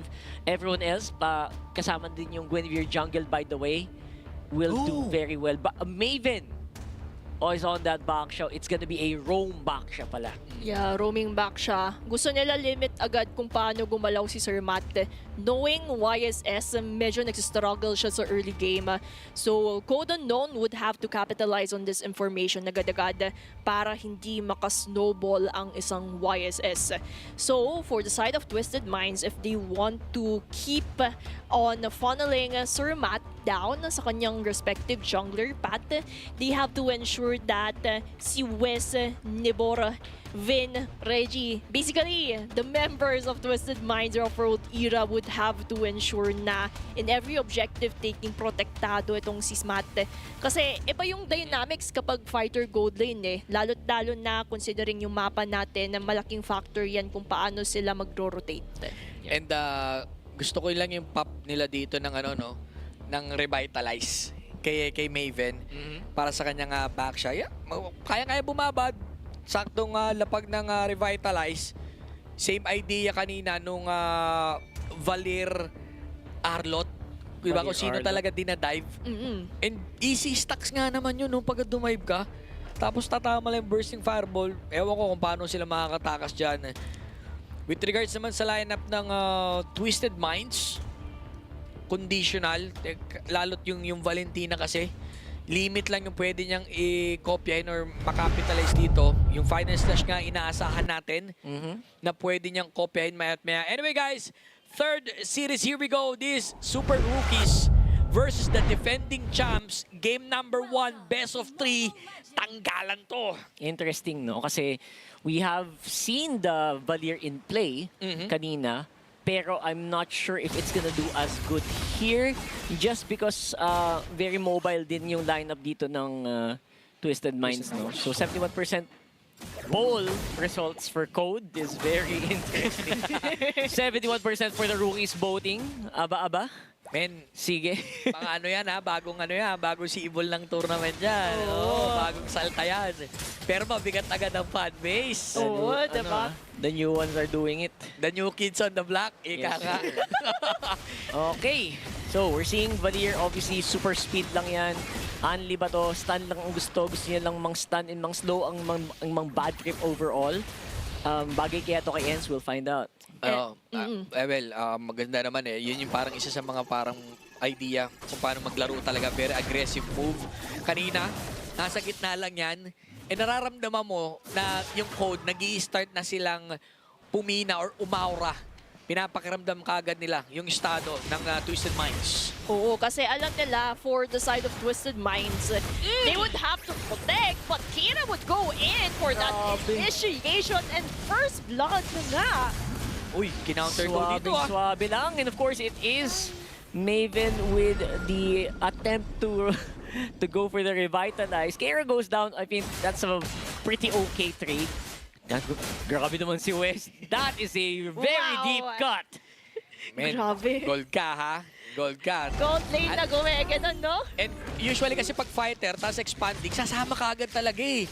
Sa clash or sa turtle thing. And yun yung ginagawa nila ngayon with the big advantage coming over this turtle pit. It's gonna be Reggie with the turtle thing and Nanli hampas na naman itong si West. And this is what I'm talking about. Especially pag sobrang bilis ng target, medyo mahirap kasi targetin if you're a Valier. Madali lang pagpapunta sa'yo.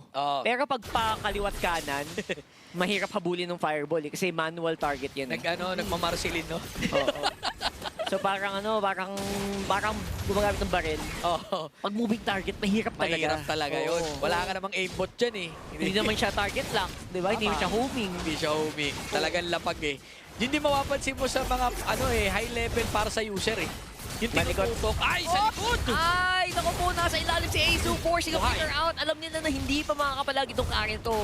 Kaya talagang nice try on the drive-by para dito sa Twisted Minds. Tsaka yun din naman yung kinakapitalize right now ng Twisted Minds, knowing that they have picked a fighter gold for a reason. And it clearly manifested because look at the West doing the high cuts just to contribute in the turtle fight. Yan din naman kasi yung kailangan gawin na yun ng Twisted Minds to get the control. At samahan mo pa ng Torre, getting the gold platelets. Nako po, tumataba yung Freyang to. Ito kailangan lagi lang talaga ma-meet neto ni West na every turtle kailangan din siya kasama. Nakalbo niya yung full gold bars sa Torre. Sobrang ganda ng kalamangan niya dahil may part din na umuwi pa si Azu on that potential kill. Pero sobrang ganda nung poke. Mapapansin ko, lumalabas din yung weakness ng or challenge para kay Ends kasi nag-ahabol sila ng clash eh. Napansin mo nung sitbukan nila i-pick up si Azu, papunta pa lang sila Ends, tas alisan na. Hindi ka pa naman makakahabol. Una, wala kang Ice Queen 1. Wala rin follow-up pa coming from Nagi. Ngayon, eto na yung turtle. Kailangan sumama lagi dito ni Wes. At speaking of sama, pumupunta na si Wes going in sa turtle, pero sumupunta sila! Beautiful Ray Sandstorm right before the turtle. And there goes that Valkyrie's descent. Napakahirap niyang sabayan. Hindi pwedeng makipagkampasan. And that's gonna be 2 going down. Para sa Code Unknown, they are now feeling the pressure from Twisted Minds. And at the same time, going inside Isu, nakataan ng mga members of Twisted Minds, and that's a successful pick-off. That goes to show the defending champions. They're clearly manifesting the champion heart at hindi sila basta-basta susuko sa mga pagsubok na pinapresenta sa Land of Dawn. Dumadrive-by lagi dun sa Kari. Kawawa naman si Azu. Kaya nagulat. Actually, hindi ko masisi si Azu that time eh. Kasi nagkaka-clash lang sa sa turtle nasa Torre naman siya eh. Oo. So, pero walang ganun. Walang Torre dito sa Min mama yung pumapasok na nakakayamot. Kahit magtago ka, kita lagi talagang papasukin ka. And this is scary para sa side ng Code. Though hindi napapatay ng ganong karami si Azu, pero unang-una napigilan siya for the first 5 minutes. Nakaka-recover na maganda at nakadalawang kill na technically. Yung katapat niya si Wes! Yun na nga, isa na again, yung mga piyesa nila, pag mag-isa lang kasi talaga, hindi yan gagana. Lalo yung yung Arlot, naku. Oo nga. And I think yun ang nakita dito ng Twisted Minds, no? Sige, labanan natin sila isa-isa. Huwag natin sila hayaang magdikit-dikit. Oo, kasi for the side of Code Unknown, team fight-centric yung line-up nila. Pero the question is, what if pitas ang gagawin ng Twisted Minds, and it clearly manifested kasi look at the difference economic-wise, KDA-wise. It is going in favor of Twisted Minds kasi sila ang kumukuha ng control. Sa side ng Code Unknown, it will take a lot of time to reset, recalibrate from the itemization, and feeling ko magsashine yung Code Unknown sa mga Lord fights kung saan nagsasama-sama na sila sa parteng yun. Parang nasobra nata ng puso ng puso ng saging. Puso ng saging. si Reggie, sabi ko ba't naka-radiant armor ka na? May isa ka pang puso ng saging. Hindi ko alam kung anong bubuin niya that time. So sabi ko, baka iba yung build neto. I don't know guys, kung sumobra pero tumalon. Look at that cat coming from west. They're putting a lot of pressure. And yung reaction actually ng Code dito, ito yung sinasabi. Aray! Nagpapasok lang sila! And again, the follow-up coming in from Nibor, showing up even under the tower. Again, Asu trying to make a play. Sinusubukan naman yung dumamage at dumamage. Pero looks like hindi talaga sapat, at least for now. And despite that very beautiful dive, again, natanggal pa rin si Nagi sa kwento. Grabe, kinakalbo ng Twisted Minds right now yung mga tore ng Code Unknown sa top lane. Hindi pa sila tapos dahil mid-turret naman na yung gusto nilang kunin, and difference of level.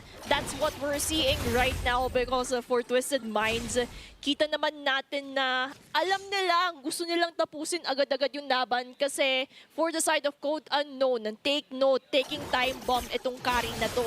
Once ma-activate si Ace Zoo, doon madedehado yung mga members ng Twisted Minds, so they have to ensure makukuha agad nila yung game as fast as possible because if no, Code Unknown's winning condition will activate.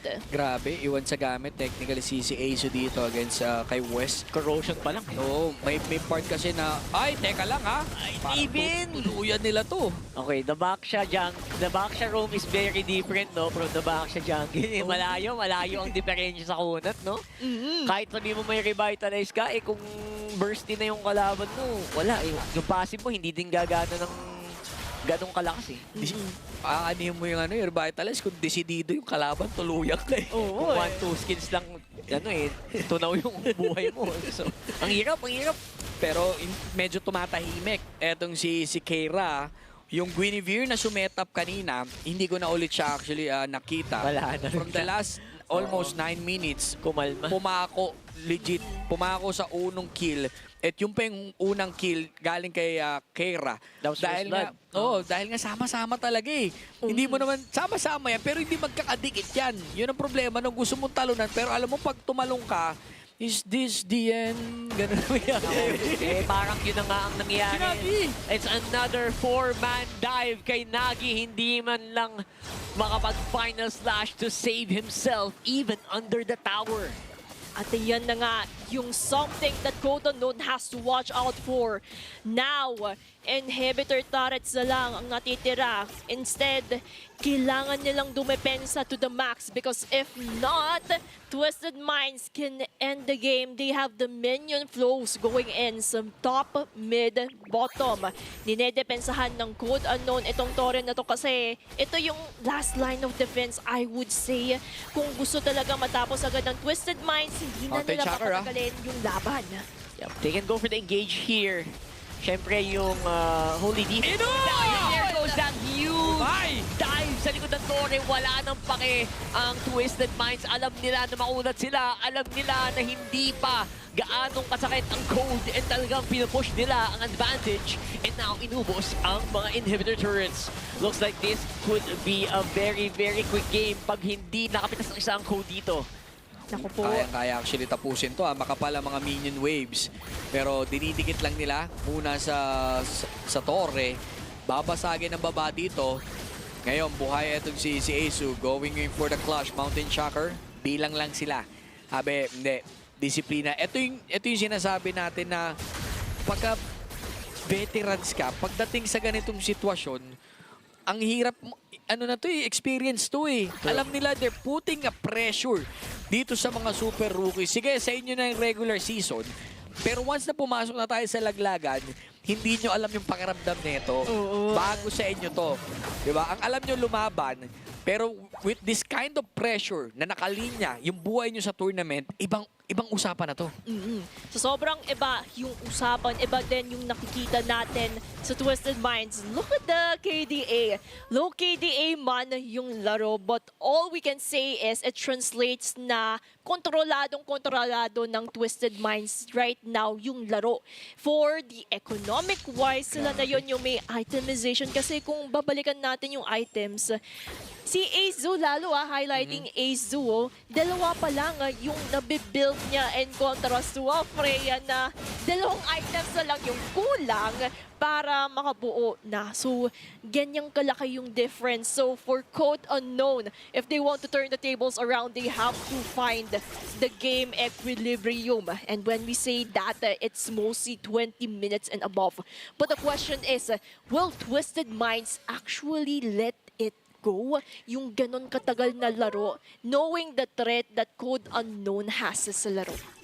Tinitignan ko actually yung laro ng Code, no? Code are just playing, pero etong Twisted, they're playing to win. Yun yung galaw mismo eh. Mapapansin mo, yung mismong movement ng mga heroes coming from Code, hindi talaga sila pa, eto yung ganyan, parang hinahain mo lang yung sarili mo. You know na hindi pa kaya ilaban! Tumive na sa tatlo, wala nang katakot dito si Nibor and Vin on the backside, removing ends from play. Parang napaganda pa talaga, sobrang daming engaged tools na ginagamit dito ang si Twisted Minds here. But look at that, they're able to find Matt, nakahanap ng isa, pero parang ang kapalit ay buong pamilya as they're able to take out Nagi once more. Only Kera is surviving. Paano kaya madidepensahan ni Kera to? There's gonna be a big minion wave and 4 players from Twisted Minds. And that's gonna be it. Game number 1. Twisted Minds ang nagwagi. The defending champs showing up kung kailangan sila. Look at that. Sobrang relax. Nakataas pa. Relax lang, oh. May kumot pa! Nakataas pa. Men, pag may kumot, A-game. Chill na chill. Oh, chill na may kumot. Pero sabi ko sa inyo, hindi nag-show up si Ents dun sa sa previous game. And Twisted Minds, Rough World, they really decoding the super rookies. They're putting the rookies dun sa unfamiliar situation. Ramdam ko, they're into challenge, pero hanggang dun lang eh. Into challenge ka against that Freya. You're trying to prove something by like picking the Arlot Valir. Pero hindi ito yung part na kaya mo sa ngayon eh. Alam mo, doon yung idea. Nandun na may idea kasi Arlot Valir, grabe yung crowd control nila doon. Yep. Pero hindi na napaabot to the point na nagsama-sama sila eh. Literally, naglalaban silang kanya-kanya sa lanes nila. And you're right, Proby, literally playing to survive lang yung code sa larong yun. Hindi yun yung code na nagrumaragasa nung regular season. Sobrang iba yung naging laro nila. And that also goes to show how Twisted Minds adapted to Code Unknown. Kasi during the group stages, nakita natin na overpower ng Code Unknown. But then Twisted Minds has learned their lesson. They have already studied how Code Unknown actually works in the first place. Kaya yung lineup composition na lang, that really speaks for itself. I would like to highlight to Wes dito kasi grabe, napahanga ko yung nag-high cut lang siya para makakontribute sa Turtle, which by the way is an important factor kung paano din nila nakuha yung early game control. So, for Code Unknown na hindi nila na-anticipate yun, wala silang pangsagot in that early game stages. Although the connection is there, but the question is kung sobrang iksi lang yung laban, 12 minutes lang, hindi na mag-shine to the fullest ang sila Azu, sila Enz. Kaya doon din naman kinapitalize ang Twisted Minds para tapusin yung laban. At ito yung big 4 stats natin from that recent game. Makikita natin Matt on his YSS. And pagtingin ko, lahat actually isa lang ang nakalapag dito, that is Maven with the damage taken. Talagang binoxing ka eh. Maganda tignan, nasa big 4 stats ka. Pero kasi alam mo kung bakit ka nandyan as a damage taken. Though you have absorbing a lot of damage coming from Twisted Minds, pero hindi nyo kasi nako-convert eh, para mas mapaganda eh. Not to mention, the kill participation dito ni Vin itself. Ibig sabihin yan, nakakilo siya na maigi, hindi naging threat si Ed sa kanya at ang explosive na MVP si Nibor mismo. Diba? Neighbor give up. Neighbor give up. Lumabas siya ngayon for that MVP, those explosive penalty zone. Ching, ano yun, no? Ang ganda tignan. Why? Biglang tumatalo kasama ng Raging Sandstorm. Penalty Sandstorm ang nangyari. Oo nga. Very good combo and yung dalawang hero na, sige, itulak mo kami. Batuhin mo kami ng fireball mo. Tignan mo kung tatablan kami. And I think that was one of the reasons why sobrang, alam mo yun, nung nakita ko yung lineup, teka, hindi yata ito yung tamang lineup para ilabas yan. Maganda yung Valier against sa Freya. Freya lang muna. Pero pag lahat ng mga frontliner na yun nagsama-sama, kayang-kaya nilang saluhin and they're able to actually really utilize yung pagkamakunat ng mga heroes nila. It's a big difference from yung last game na napanood natin, no? Kung saan sobrang superhero nung Valier. Dito kasi, pwede lang i-bypass, pwede kang talunan, nanggagaling sa kung saan direksyon yung mga kalaban. Dito natin makikita sa highlights, lagi lang nakabang. Look at the position of Nivor. Lagi may follow through with that Raging Sandstorm. Tapos penalty zone. Ilang segundo kayo, walang galaw. And wala naman naka-purify sa inyo eh. You only have that revitalize. Pag pop niyan, later on mag-e-expire talaga eh. So kaya-kaya nilang pasukin. Given that you have Aso in a form of that carry na pang-shred naturally. Pero at the end of the day, isa lang ang kaya mong patayin. Mamimili ka lang dyan kasi sobrang kapal ng mga buhay niyan. Sobrang dami ng kailangan mo i-focus fire. Yun yung downside na meron kang carry. Plus, hindi ka rin makakapwesto ng maigi dahil nandito si Wes. Talagang, men pang my day. Absolute cinema. Beautiful. Yeah, I think keyword talaga nun, carry is one person. Kailangan mo yung carry laban sa isang Teresa, kailangan mo yung carry laban sa isang Kali, kailangan mo yung carry laban sa isang isang Freya. Pumili ka ng isa, pero habang tinatrabaho mo yung isang yan, yung the rest, tumadive na sa'yo. Anong gagawin mo, di ba? Yan yung salita. Isa-isa lang kasi mahina ka laban. Oo, exactly. Sobrang applicable nun sa matchup na yan. Oo. Kaya yan din naman yung kinapitalize ng Twisted Minds. And thus, they were able to dominate that game 1. And for the side of Code Unknown, tingnan na lang natin kung ano ba yung magiging adjustment sa draft. Kasi we have already dissected yung mga naging issues. Like, yes, you were able to focus on one, but how about the whole? Kasi MLBB is about teamwork.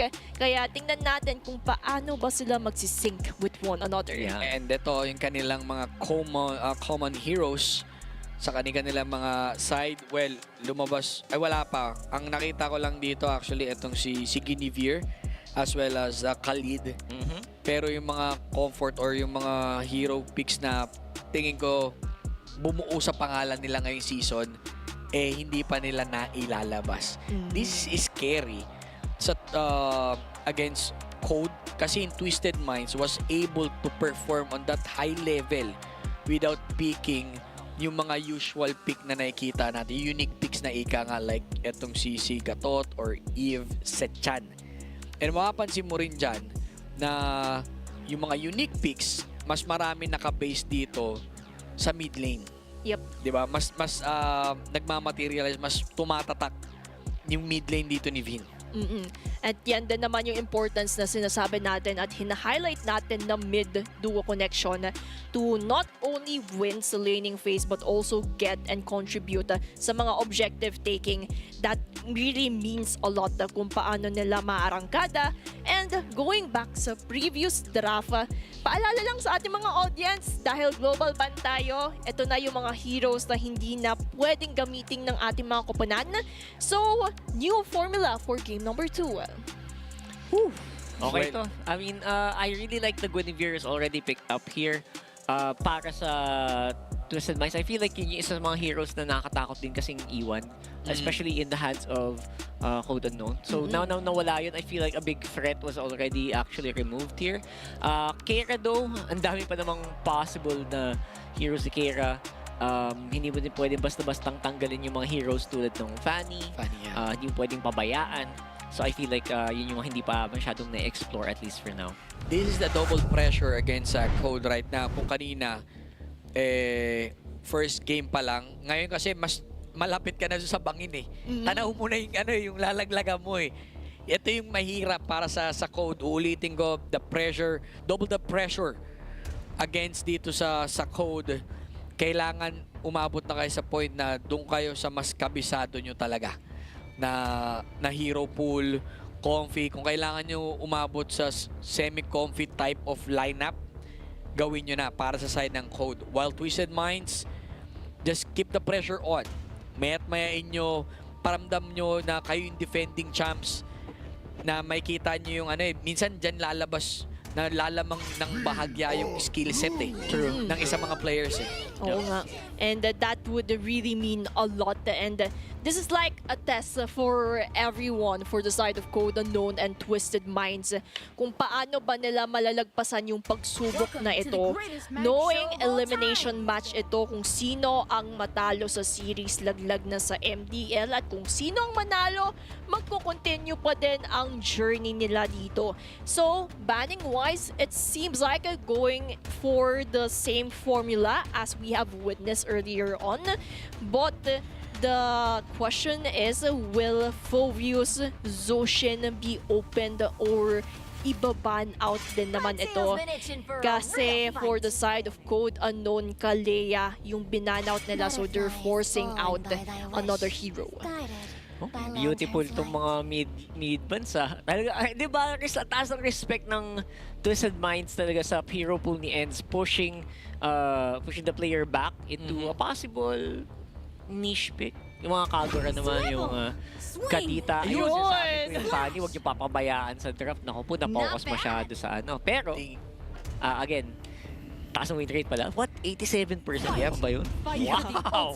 Tingin ko taas ng win rate ng Fanny dito. Wow. Hindi kasi masyado binibigay. Kung ibigay, nananalo technically. Pero, Twisted Minds, ramdam ko ready sila. Right after pumik ng Fanny, kuwagan sila ng Hilda. O, tatapatan ngayon. Para tumapat sa Hilda, you need to pick Khalid. Kahit papano, kung kaya mong sapuhin ng Khalid. Ngayon, etong Twisted, they can go for Suyu or Moscow, a good counter actually. Just to make sure that you'll survive the laning phase, actually that's very good. I love the Moscow laban sa isang Fanny. If mag-pick naman yung Fanny yung kalaban mo, 100%, I also want to see at least one more piece of crowd control para hindi kasi pwedeng lalaban ka sa Fanny nang walang CC talaga. No? Hindi pwedeng hampasan lang, hindi ko pwedeng makipaghampasan dyan kasi hindi mo mahuhuli, hindi mo mapapatay yan ng hampas. Kailangan may crowd control talagang malupit. So I'm looking forward to seeing that from Twisted Minds. Yes, kailangan kasi nila ng panglaban, pang-hold sa Fanny na to kung sakali, and they already have plans for it. But for Twisted Minds, wow! Biniksana kami sa laglagan. Biksana agad-agad. Ano to statement to biksana mo lang par. Best picks, lahat ng naitatago nyo sa mga nyo, sa mga scrims nyo, ilabas nyo na. Bel, makakagulo kasi sa harit yan It's either mapilitan ka talagang mag-purify na naman sa harit mo just to avoid yung fear ng niya or yung stun coming from that ano tawag doon yung golem na bumabagsak. True sa Eternal Guard. Yung Eternal Guard. Tsaka biruin mo, Vexana pang tapat mo sa Fanny. Yes, walang mobility si Vexana, pero yung Terrify niya, it works. That can work. Yeah, it can work. Ardot would also be a very good pick dito, no? Bigay mo na kay Nibor yung Ardot. I feel like that is a great answer sa Fanny din. Pag nahuli mo talaga yung Fanny ng isang malaking final slash, ilista mo na. Wala nang energy yan. Maglalakad na lang yan. Balaga boom. Ito next pick, they can go for a Leomord, Guinevere, marami pang mga kung mainit. Yes, actually sila nga pwede mag-win, no? Hayabusa, lagay mo. Mahirap lang ihalo. Mahirap lang hulihin yung Fanny ng win. Pati yung, yung pangalan yan. Yung Harit kasi napakalikot. Pero pag nahuli mo talaga, Leomord pa rin, pasan pa rin kailangan nila. Paluan talaga. Ito ang sagot nila, Foss 5 and mid laner. Phobius. Mahirap to. Pag ganito. Mahirap yan, no? Grabe din naman. That's a good mid lane, Khalid is pretty good. Yeah. Kali just to protect yung Fanny kasi talagang aabangan ka ni, ni Hilde. Tsaka manggugulo, lalo't na dangerous grass yung mapa. Oo. So, yun naman yung kinakapitalize right now ng Twisted Minds. For the side of Code Unknown, very tricky. They still have the option apart from the Khalid na mag-high loss. And high loss talaga yung pipiliin nila, Valentina, for that copying and INU. And Esmeralda, panglaban sa Harit. Actually, yan yung parang pinaka-direct counter against sa Phobius eh. No, yung Esmeralda. Matagal na talaga to. Ano na yan? Nakatatak na sa libro ng Mobile Legends. Absorb the shields. Make sure na hindi ka din easy target para sa isang Fanny. You should be good. Walang immediate threat dito sa Esmeralda na to. At least nandun yung survivability. We already saw the compositions and the possible sequencing of skills. But at the end of the day, it's a matter of who will get the early control. Kasi very tricky, I would say, for especially the presence of a Fanny ni Keira na alam naman natin na super duper master niya tong hero na to. And giving it out in the first place being the priority for Code Unknown, that speaks a lot for the confidence of the super rookies. Taas na ng confidence nila, no? I feel like you're able to just create a pretty good lineup. Hindi siya straight up answer. Hindi siya yung usual picks, by the way. Vexana here in game number 2, but it can work. It can really work. It works well with each other, pero ang problema dyan is, kamusta kaya sila on their own? So I guess din natin malaman. May Eternal Guard din naman, itong Code Unknown. So pagalingan lang tayo ng bato siguro dito. Men, etong Twisted Minds, they really want to win, pero may damage na silang iiwan.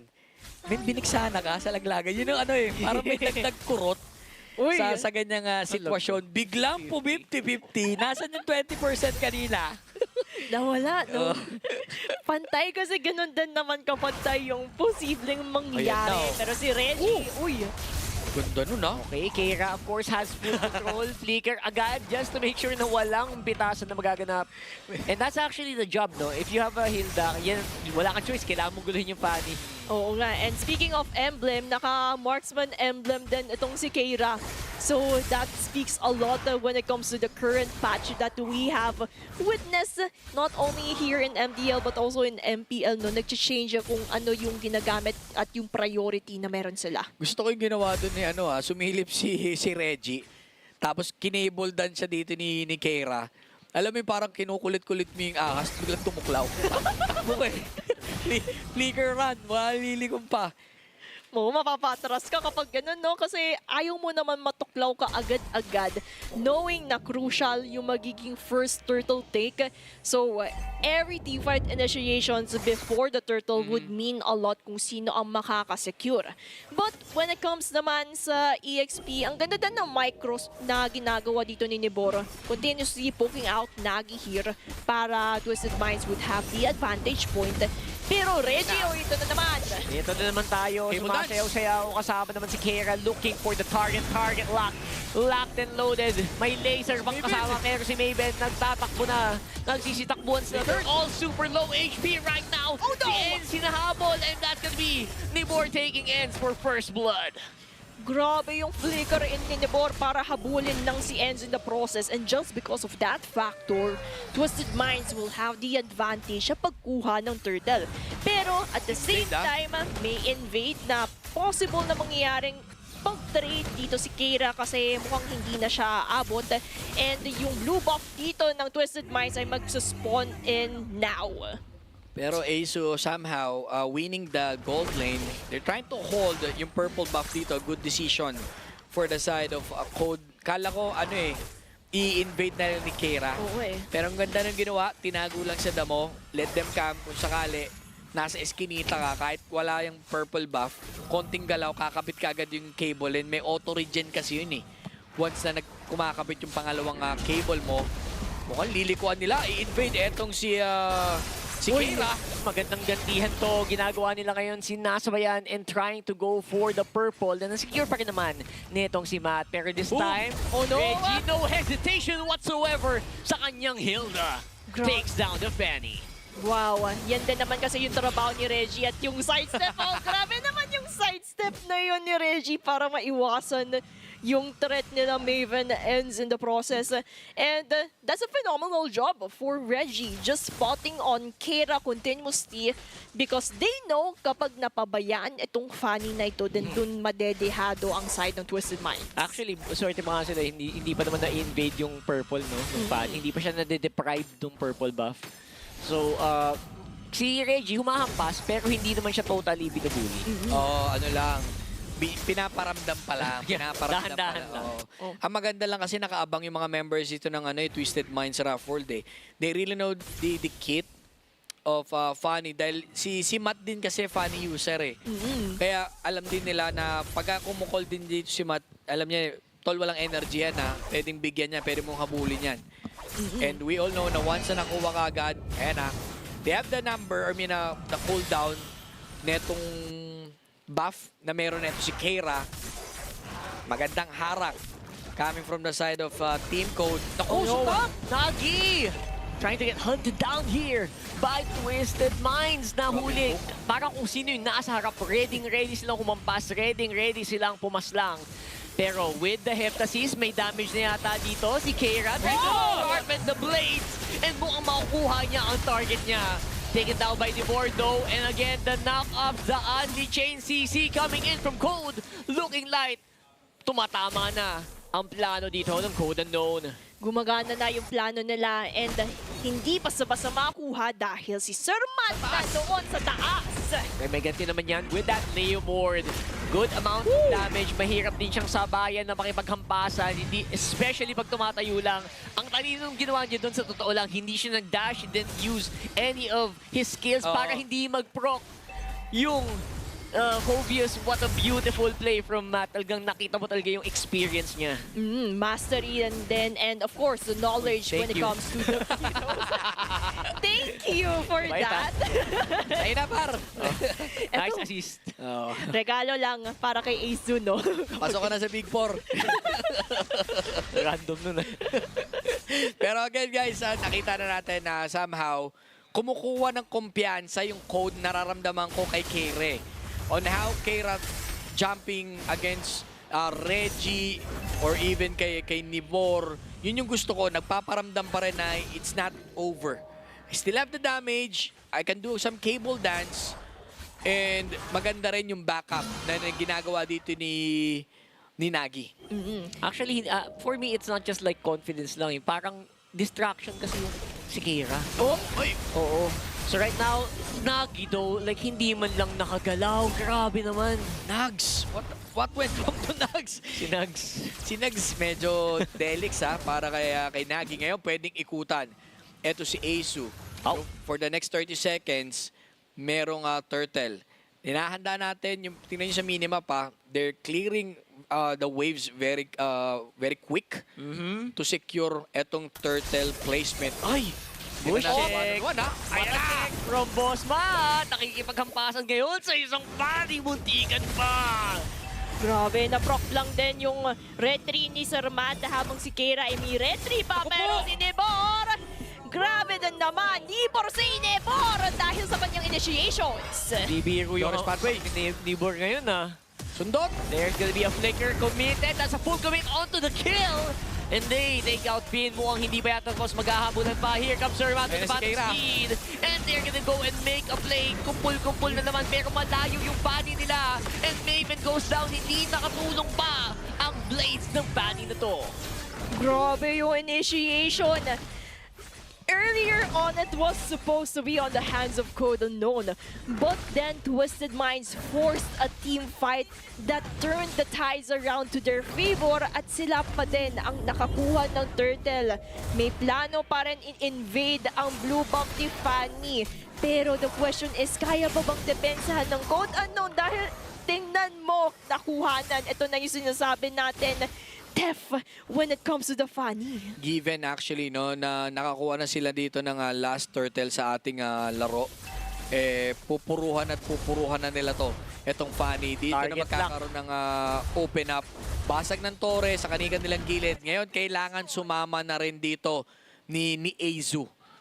Dahil ito na yung pinaka somehow after 5 minutes kahit papaano may item ka, the team needs damage sa ganyan sitwasyon. Kailangan nila damage. Sobrang crucial din pag, again, yung mga Zaman Force mong ganyan, please lang, i-conserve mo for later.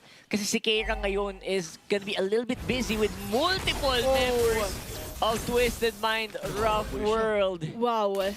I like that Vin didn't hesitate to go in for that Eternal Guard para lang baka sakaling mahuli dito si Keira. Pero Twisted Mind still going in for that team fight, continuously poking out the code unknown just to ensure that they can go for it. Naku, Dark Wave. Napabagal naman ang galaw dito at ang abante ni Sir Matt. Pero si Nibor, sasaluhin ang sakit ng harip ni Asu. Zaman Force. Papatras, and looks like with the falling star moon, makakatakas pa rin naman habang busy-busy din naman ang kabilang dako from Twisted Minds na umatay kay Keira. Tumama ba ang SOD? Looks like it will connect, and looks like makahanap siya ng target. Maven going down without a fight. Eds has to make a run for the hills as well. And looks like, naku, ito na naman tayo. Kinukuha na naman yung purple buff. Starve. Ni Keira. Nako po, ito na yung sinasabi natin. Continuously getting the blue buff of a Fanny. Dahil doon, that would make Twisted Minds at an advantage point when it comes to this Lord trick. Nakita natin yung galaw mismo ng Twisted Minds Rafford, they're really locked in dito sa game number 2. Mapansin mo, una, balikan ko lang yung kanina nasa gilid, etong si Keira sa damo, binato agad yung Eternal Guard ni Vin kahit wala siyang vision. Next, yung sa mid, sumilip lang ng konti si Nagi, Phantom Steed pinap, they're going in for the kill. So talagang they're putting a lot of pressure against Code na wag nang pabueluhin. Sabay-sabay na combos and one poke combo lang nakalahati, lagpas kalahati ang nawala sa buhay ni Maven. Ayan na. Boss Matt nananakot gamit ang Phantom Steed, forces the Zaman Force mula kay Asu. And that's gonna be another defense, pero habang nangyayari yun, West is on the side. Code, sabi nila, tama na magsama-sama na muna tayo. It's getting a little dangerous out there. Take this! And looks like dahil nga dyan, Reggie and Ibor, full force silang depensa doon sa purple area. Grabe din naman kasi Twisted Minds already has a priority, but just look at this 1v1. Uy, Reggie! Boom! There you go, the threat, the bane of the existence nito. SOD tumama pa from West. Pero of course, he's low, hindi naman yata niya ipipilit yon. Pero naiisa-isa na ang mga membro dito ng Code. Grabe, agaw blue buff na naman sa side ng Code Unknown. Hindi nila papahinga itong si Keira. They wouldn't even give enough space for Keira to flourish in this game. But just look at the poking mechanisms coming in from Nibor. Napakasakit. Lord lang ang kasama niya. Sumabog naman ang Lord, pero the damage has been done. Na-clear na yung minion waves dito. Napakatapak na ngayon ni Nibor. Kaya nang lumaban ng 1v2. Kasama lang ang ilang mga minions. And kita mo naman, kumukunat na din yung Esmeralda na to. Makikita natin. Look at that gold grab. Palalim ng palalim ang side dito. Sa kalamangan ng Twisted Minds. The items are good. But yung execution dito ng Twisted Minds Rafford, ito yung literal na nasa ibang mundo sila. Ang gaspang against Code right now. They're trying to figure out They're trying to go for a clash. Kumukuha sila sana ng mga potential pick-off. Pero hindi talaga kaya sa ngayon Look at Keira on that 2-4. You have the 2 kills out of 4 kills ng total ng team nyo. Pahirapan pa yan. Yung nakuha niyang isang kill, nakuha din siya right after Yun yung clash around sa Lord or Turtle Pit area. Yan yung nahihirapan dito ang side ng Team Code. Ang pwede nilang gawin somehow, yung classic na split push na isang Fanny. Going for a kill. The burst! Si Reggie hindi din tatagal. I think na-underestimate nila yung firepower doon ng Code Unknown. It's gonna be a 4v5, so may konting opening tayo dito. Matt, Phantom Steed, secure na secure pa rin siya doon sa purple na yan. Si Nagi mapapa-flicker na palayo. Jumping in to try to go for the save, pero looks like that's gonna be 2 down. Laban sa Twisted Minds. Keira is down. Si West nagwawala na sa kanyang Moskov. And lack of minions will save this turret, pero si Nems na lang ang natitira. Sabi, dyan na ako sa loob, par. Wala nang lalabas dito. Grabe, Ayan na. They're really feeling it. Ramdam na ng Twisted Minds yung game na to. Oh no, may minions. Going in for the GG push ha. Papasag ng Torres sa gitna. Tutuluyan din yung top. Lahat ng direksyon. Shaman Force nila pa. Going in for the defense. Natuluyan si Ins. What? Grabe na naman kasi we didn't expect it. Not only did Twisted Minds get the lore, but they also got ends in the process. May time pa naman mag-respawn dito si ends, but the question is, the supposedly structure that code has, parang na-decode siya ng Twisted Minds and they're currently twisting it in according to their favor. Nahihirapan na rumisponde ang code unknown because of the economic gap. And with this, Asu will try, but just look at Deborah. Kunat. Really sandbagging that damage. Sinalo yung buong team. Grabe ka din.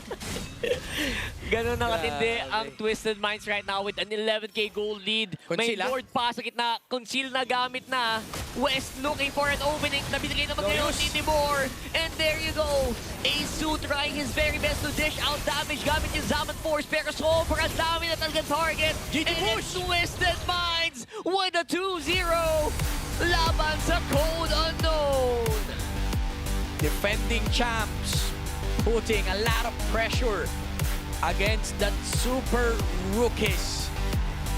Iba pagpasok dito sa playoffs. Nakita na natin yung draft, execution, lahat ng elements technically lumabas para sa side dito ng Twisted Minds. Yung pag-punish sa sobrang small details lumalabas eh. Even malaman lang nila yung cooldown or yung timer ng mga buff, automatic, kino-connect nila right after nila makakuha dito ng turtle. To addition to that, yung textbook counter against dun sa Phobius ni Nagi. That is an Esmeralda na hindi mo pwede questionin. You have the shield plus that Harit. Kinumbine mo yung masayang kuha na ng Harit, Phobius. Ay, sabi ni Nibor, okay, binigay niyo yung mga shield nyo, lagay lang natin Esmeralda. One hero countered out 2 heroes dito agad ng Code Unknown. And that really speaks a lot kasi kita naman natin how Nivor confidently goes in the base. Alam niya na kaya niyang sustain yung damage just because of that factor. And for the side of Twisted Minds, I also like na yung hindi nila binigyan talaga ng espasyo dito si Kira.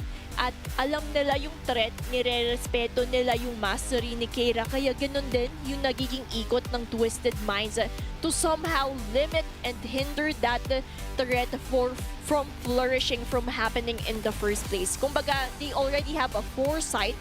They already foresaw what will happen and that's why they already have countermeasures para tapatan yung ganun na scenarios. Whew. Grabe. Ang bilis din ng game na to. I think this is surprising kasi usually Fanny's at this point should be really scary pa. Very early on. Pero talagang bilang mo yung number of of purple buff na kinuha talaga ng Twisted Minds. Alam nila na without the purple buff, the Fanny just really has a hard time getting the kills done. So big kudos dito sa Twisted Minds. So na-realize nila yung biggest win condition dito ng Code Unknown. Yung possible na sinabi mo, yung split push na Fanny, hindi na din pinayagan. Hindi pinayagan. Kasi si Reggie pala, talagang hinahabol siya di ba? Kung hindi man niya masasalubong ng on the spot, hinahat niya kung saan dadaan. Several times na nangyari. Plus, yung si Vin, yung kanyang crowd control, sobrang against doon sa Fanny ni Keira dito. Pero ito ang ating MVP, si Sir Matt, with a 7-0-11, 86% kill participation. Talagang convinced na ako dun sa marksman base emblem para sa mga Leo Mord ngayon. Pagka winasiwas ka, they tried to go for a duel dun sa top di ba? Si Matt versus Keira. Pero alam kasi ni Matt hindi, nakadesign tong hero na to. Let's go for 1v1. Kaya kong daanin yung cable mo sa palo Plus that endless battle. iba yung sustain capability. At saka, as a funny user, Sir Matt already knows and can predict kung ano yung galaw ni Keira. Kaya malaking factor din na yung mga scenarios like yung 1v1 na na-witness natin earlier on. Pero in terms of rotation, it's mostly centralized in the river area kasi nandun din naman lahat ng mga objective taking. And for Sir Matt, he also contributes sa mga team fights, and of course yung pinaka-popular creep in the land of the blue buff of Keira na parati nilang dinadalawan every time there's an opportunity to steal it in the first place. Ito, dito natin makikita, they start feeling it nun simula na nag-level 4. Technically si Matt, hindi na niya pinahinga yung kanyang Phantom Steed. Then of course, yung draft itself kay Nibor. Si Nibor, kahit alam niya na masyado siyang malalalim, hindi man niya mapapatay agad-agaran. Pero kasi yung idea niya, I'm going to hold you, gugulo-guluhin ko lang kayo up until dumating yung kakampi. O, di ba? Nakakuha sila ng isa, pero right after that, natatluhan or nadalawahan pa kayo sa ganyan sitwasyon. Yeah, again, sabi mo kanina, no, nangyari pa to sa isang game na may Vixen. Oh, pinigsana pa sila nung game number 2 and apparently, no, sobrang effective pala talaga. Hindi din basta-basta madive despite having a Fanny on the lineup, no. Sobrang crucial. And I guess nakalimutan natin kung gaano ka-efficient yung Eternal Guards. AOG setup, tsaka yung mga sumasabog-sabog na passive ng Vex. Ang hapdi. Oo nga, tsaka kumbaga may Lord ka na nga, may mini Lord ka pang kasama. So, todong push ang pwedeng magawa doon ng Twisted Minds, and thus they were able to do the sweep against the super rookies and still have a chance to defend their throne. The execution, draft, it all goes para sa side dito ng Twisted Minds. Iba pa rin talaga pag yung depending or pag may experience ka sa ganyang sitwasyon. Alam nyo kung paano nyo gawa ng paraan, alam nyo kung paano laruin. And isa sa mga magandang binibitaw dito talaga, meron pa sila nakatagong Vixen. I don't know kung part talaga yon. Gulat ako kasi game 2 pa lang, tas nasa Vix tayo.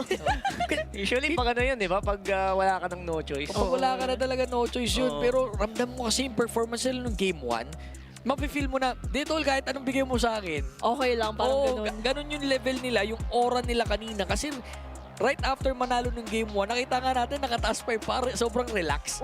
Maglaro. Tsaka yung kumot, diba, nandoon pa sa relax position na pinag-uusapan natin.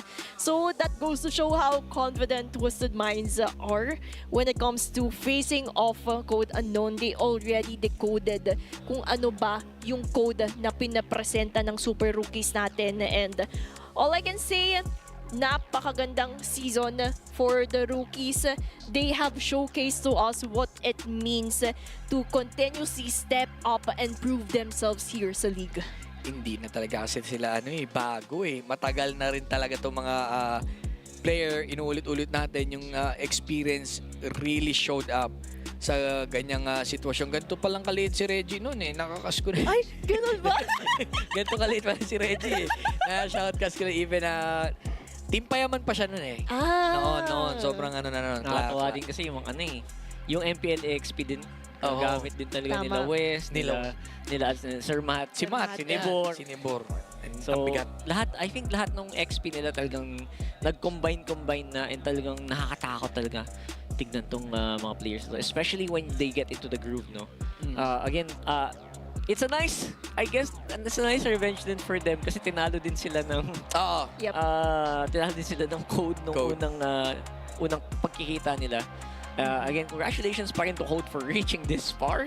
I would say that's a big achievement. Yes. Na nawala ka na, tumasok ng play-ins ng walang loss. Walang loss. It's really And interesting. mabigat yun para sa rookie. And yung wins nila, hindi rin basta-basta yung mga teams na nakalaban nila. Pero ito, ang ating winner for our third series, the defending champs, ang Twisted Minds, Rough World. Guys, dinig nyo ba kami? Wala silang mic? Ayun. Pero sumagot si Matt, sabi niya, opo, pero hindi natin sila rinig. Dinig nyo kami, pero hindi namin kayo dinig. Okay, wait lang, ayusin natin. Papaayos lang natin ang audio. Si Madam K kasi, hindi inaayos yung mic Biglang ganun eh. Nandiyan pa ba si Madam K? Oo, di ba? Ayun. Oh, ayun! Isa na yan sa mga pinakamatatanda sa esports. Shoutout sa'yo, Madam K. Ano na yan eh? Ilan? 52 na ata yan si Madam K. Ay, Easy ka lang. Grabe. Oh, hintay lang natin. Baliktad. Oo, 25. 25. Ayun! Okay. Ano? Dinig na. Anyway guys, again congratulations sa Twisted Minds. Rafford, sobrang solid ng performance nyo. First question ko sa inyo guys, on a scale of 1 to 10, gaano kayo ka-confident na kaya nyo madepensahan or para sa inyo pa rin itong MDL Season 7?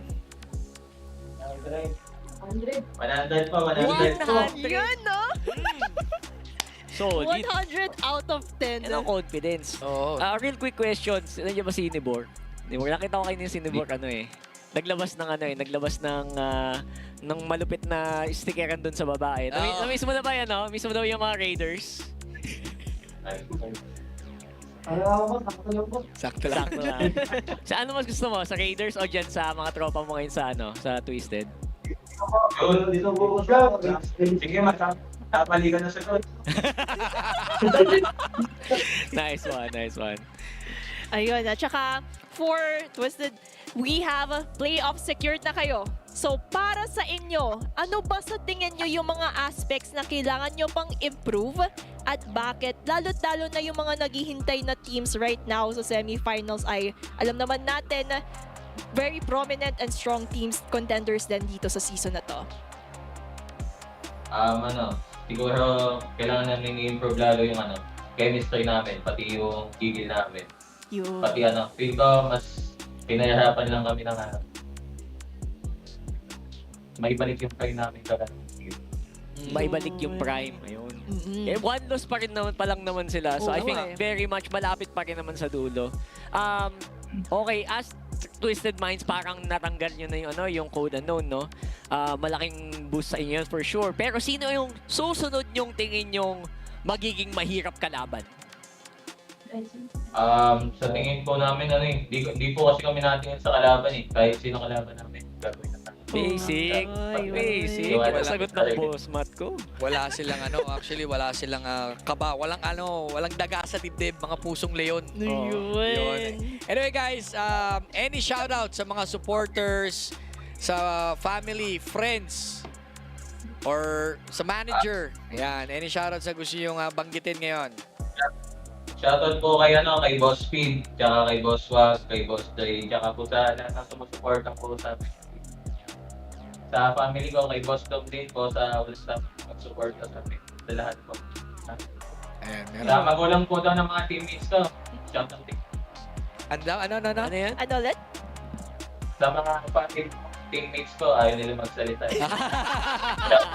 Baka sa playoffs. Sa playoffs. Lahat pagsasalitain sa playoffs, no? Okay, isa-isa. Okay. Si Reggie, huli ko nakita nagsalita to, mga 2022 pa eh. Again guys, this is our defending champ winning ang kanilang serye. Congratulations, Twisted Minds, Rafford. Shoutout sa'yo, Madam K dyan. Alagaan mo yung mga bata dyan. Ayan, peace. Peace sign.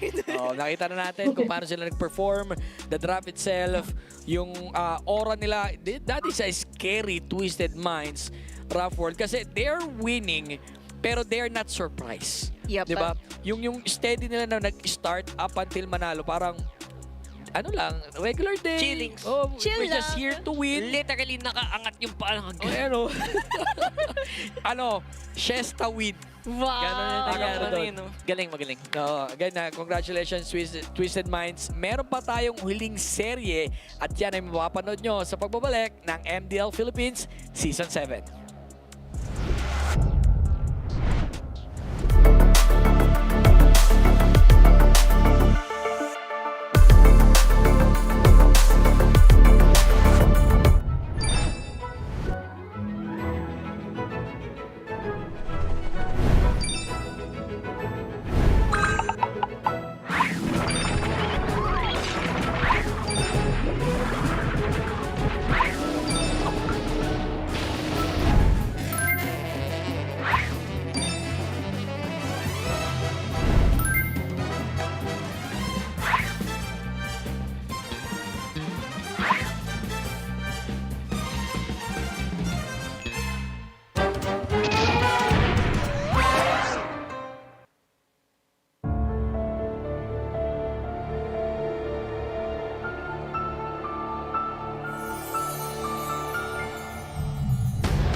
tanda niyan! Get out! Maglaro tayo, di kami patatalo. Maski duo o trio, kahit 5 man pa kayo. Kahit pa sabay-sabay, ang kalaban sasablay. Kung mag-rank ang pambilis, Sure na wipe out! Get out! pili na ng lane. At mag-pick ka na ng hero! Sa mid lane galingan mo. Pag nag-ulti dapat sakto! Push na ang turret, ready to attack the Lord. Nakaube, summer bonding na ng todo! Laro, laro, laro. Bilis, bilis, bilis. GG na sila. Appear, appear, appear. Ay! Natali! Sige, push mo! Laro, laro, laro. Bilis, bilis, bilis.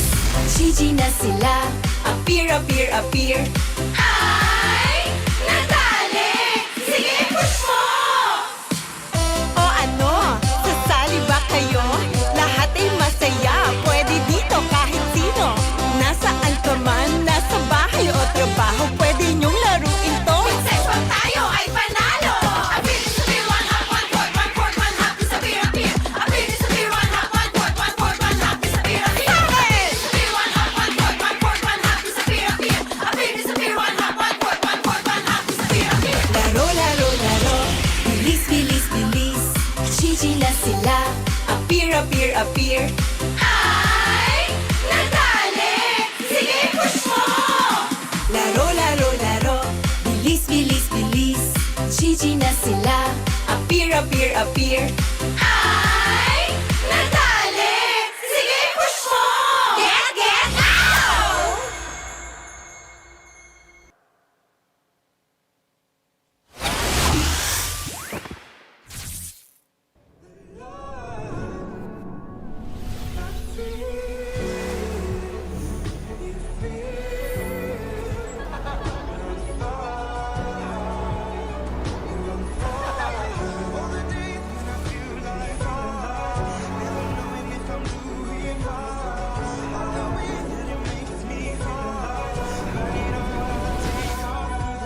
Realme 16 Series 5G.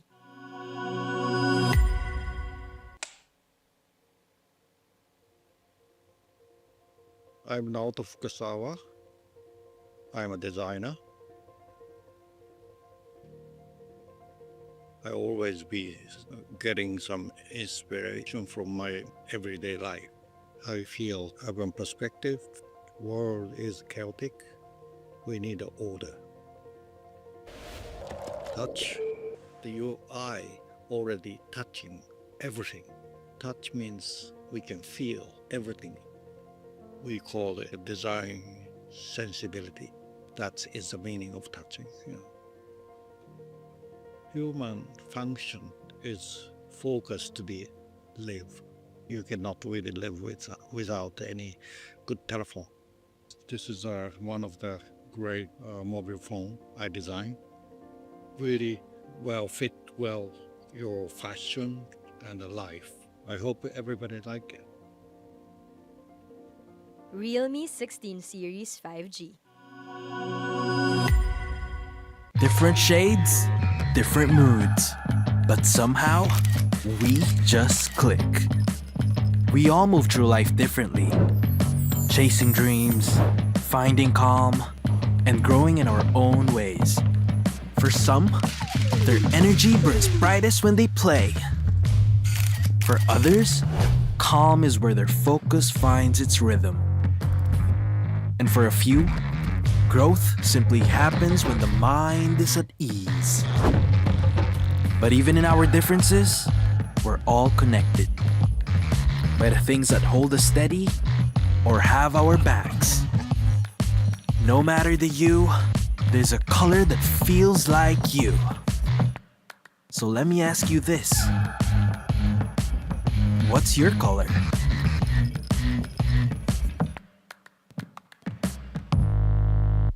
Hey, where's your safe place? A place where ideas ignite, where laughter lingers, where work feels light. This is mine, and I'm not gatekeeping it. A chair isn't just a chair.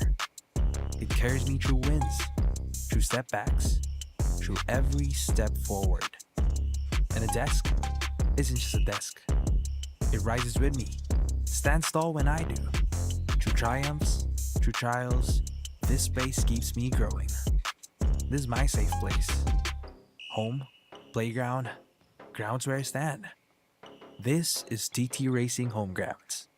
For every dream I chase, every battle I face, TT Racing has my back. So I'll ask again, where's your safe place?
O ano mga girls, may bago na naman tayo ha. Malamang matutuwa na naman ang mga bata at matatanda niyan.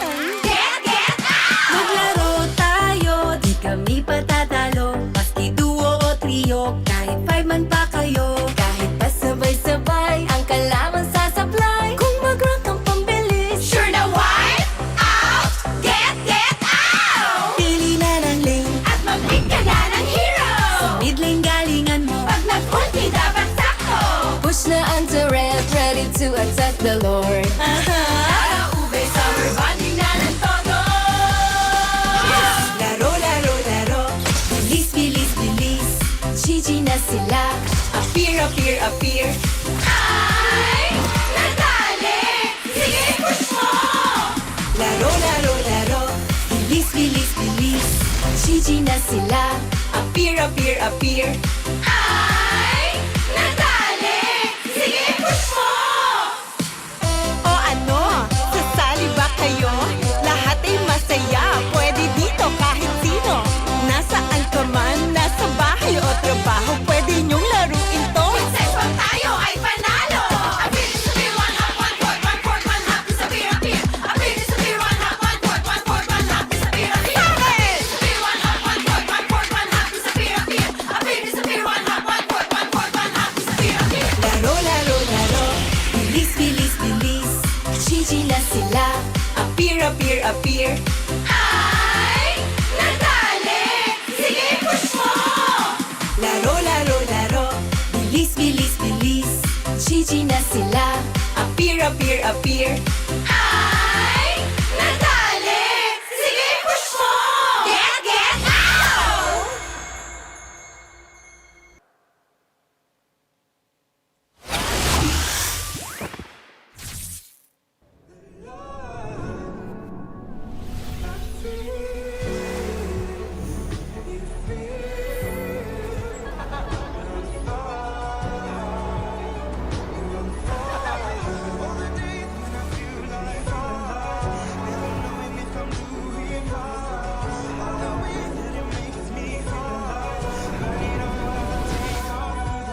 Realme 16 Series 5G.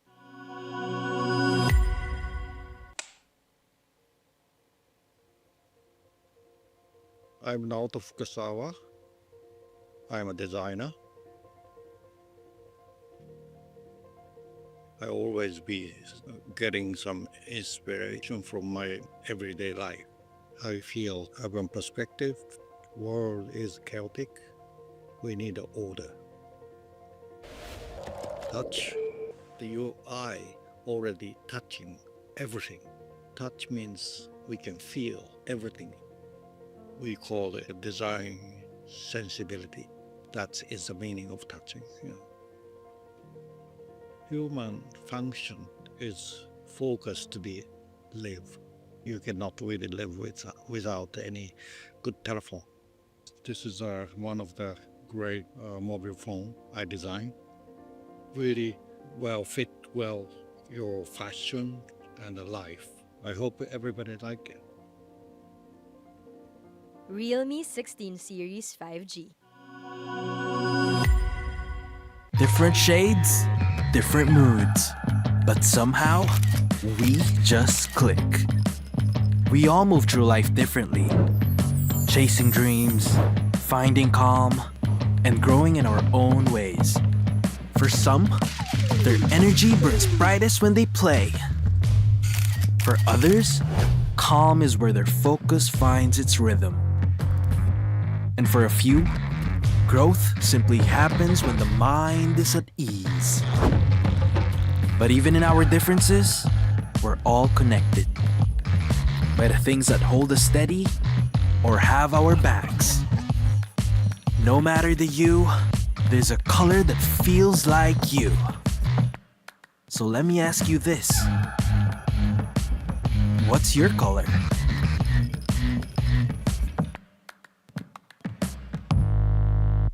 Hey, where's your safe place?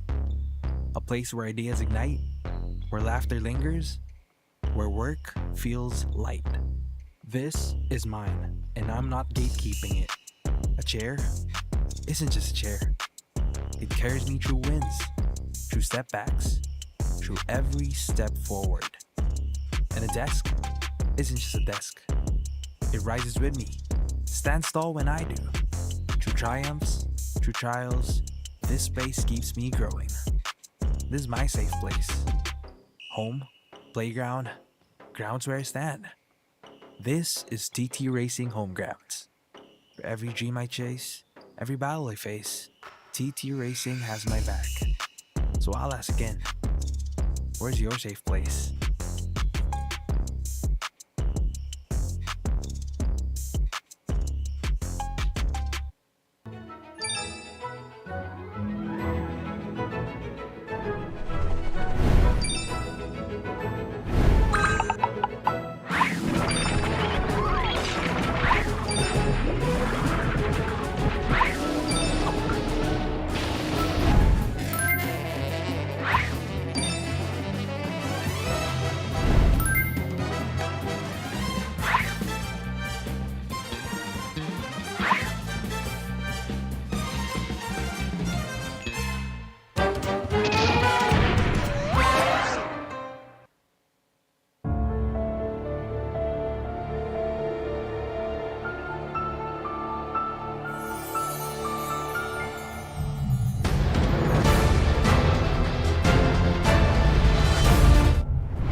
serye ang nakahain ngayong araw na to para sa ating MDL Philippines Season 7. Kami pa rin mga kasama nyo, Prof B. Kasama ko walang iba kundi si Rockhart and syempre si Gretchen.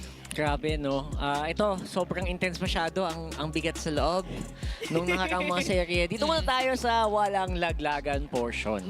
Tama. And pag-usapan Tama, natin, no? Tama, walang laglagan. Walang Safe, laglagan, epas. pero importante pa rin ang laban. Oo. Para sa dalawang team na to. Itong the ONIC uprising, technically, with a high expectation sa team na to. They are the veterans, pero hindi natin sila maramdaman nung mga unang linggo. Ito ngayon, binabanggit natin, rising of the ONIC uprising. At last, despite na nasa bottom sila nung regular season versus those, plus those high expectation, sila ngayon ay bumabalik. Not to mention, sila rin ang nagpadala dun sa laglagang portion yesterday laban sa code na natanggal na from that recent series. Yeah, that was a really close series din. Hindi lang dahil nag-3 games yun, pero I feel like yung sa draft, talagang parehong batak na batak eh. I was very impressed by the draft yesterday of ONIC uprising. But aside from that, yung execution nila talagang top tier pa rin. Pinakita nila na gamay nila ang yung communication issues na binabati ko sa kanila nung unang mga linggo ng MPL Philippines, tila na wala naman na. Oo nga eh. Kumbaga, we have seen a different ONIC uprising ever since they have entered the play-ins. In contrast to their previous performance for the group stage, ibang-iba ang ONIC talaga. And all I can say, pretty excited to see on what we have in store for today. At itong ONIC uprising ay haharapin ng Marshall Mayhem. Ang kanilang lineup, ang team na sinesemento ang status na sila ang most improved. We have Nuts Gods, Lalush, Aizawa, Manila Boy, Yuk, TZ. Anong feel mo sa ONIC uprising ulit dito, Rock? Yeah, feels a lot better now. Especially with the performance of Lalush kahapon nung talaga namang gigil. Ramdam na ramdam ko yung passion ni Lalush dito. Especially on heroes like the Leomord. I feel like naging mas maganda yung communication ng mid-trio din nila, Aizawa and Manila Boy. Definitely up to par na. And I think I'm expecting a lot of chip gameplay, and this is one of those teams na pwedeng magamit yon. Yeah, definitely iba yung performance. Segundahan ko na actually yung mga red 3 on point, yung mga red 3 neto ni Lalush. Kung merong player na kailangan din talaga nilang matyagan, pati rin si Aizawa dahil nga nabanggit niya na gusto niyang ibalik yung unkillable status na mage. Which is sabi niya malapit na para sa pagbabalik ng ganyang linyahan. Ang makakaharap ng ONIC uprising walang iba kundi ang Marshall Mayhem. And of course, the Iloilo Pride really showcasing their best. Lalo't-lalo na we have Lustoy, Keanu, Wendell, Clarence, Nicolette na nagpakitang gilas from yesterday's match. At ngayon, kakaharapin nila ang ONIC uprising.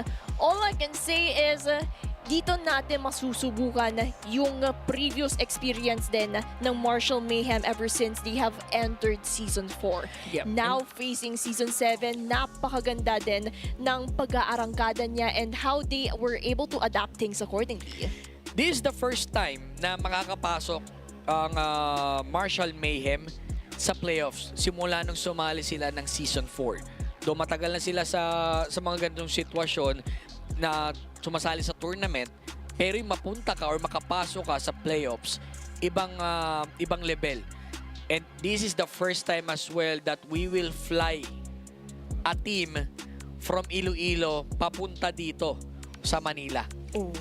Sa Manila nga ba? Yan. Yun. At padadala natin sa Iloilo si Gretchen. Swap! Yan. Swap lang. Swap. Kailangan may collateral. Ikaw na muna yung Gretch. Kung pupuntahan kami, sino boto si Gretchen Kuha tayo padadala? ng 5 doon. Alam ka namang walang maiwan doon. Siyempre kailangan may maiwan doon. Ikaw na yung Gretch. Para Ganun pala. take one for the team. Okay lang, bakasyon naman. Sige na nga. Basta libre. Matik. Sagot ni Miss Jem. Okay lang yun. Worth. Ang key to victory ng Onyx Uprising. Fuel and ignite the uprising. Kasi revolution na to eh. Ito na ang revolution ng Onyx sa totoo lang kasi all in na sila dito. I can really tell na parang nag-hands in na. Simula nung week 3. Week 3 pa lang parang ramdam ko na. Aha!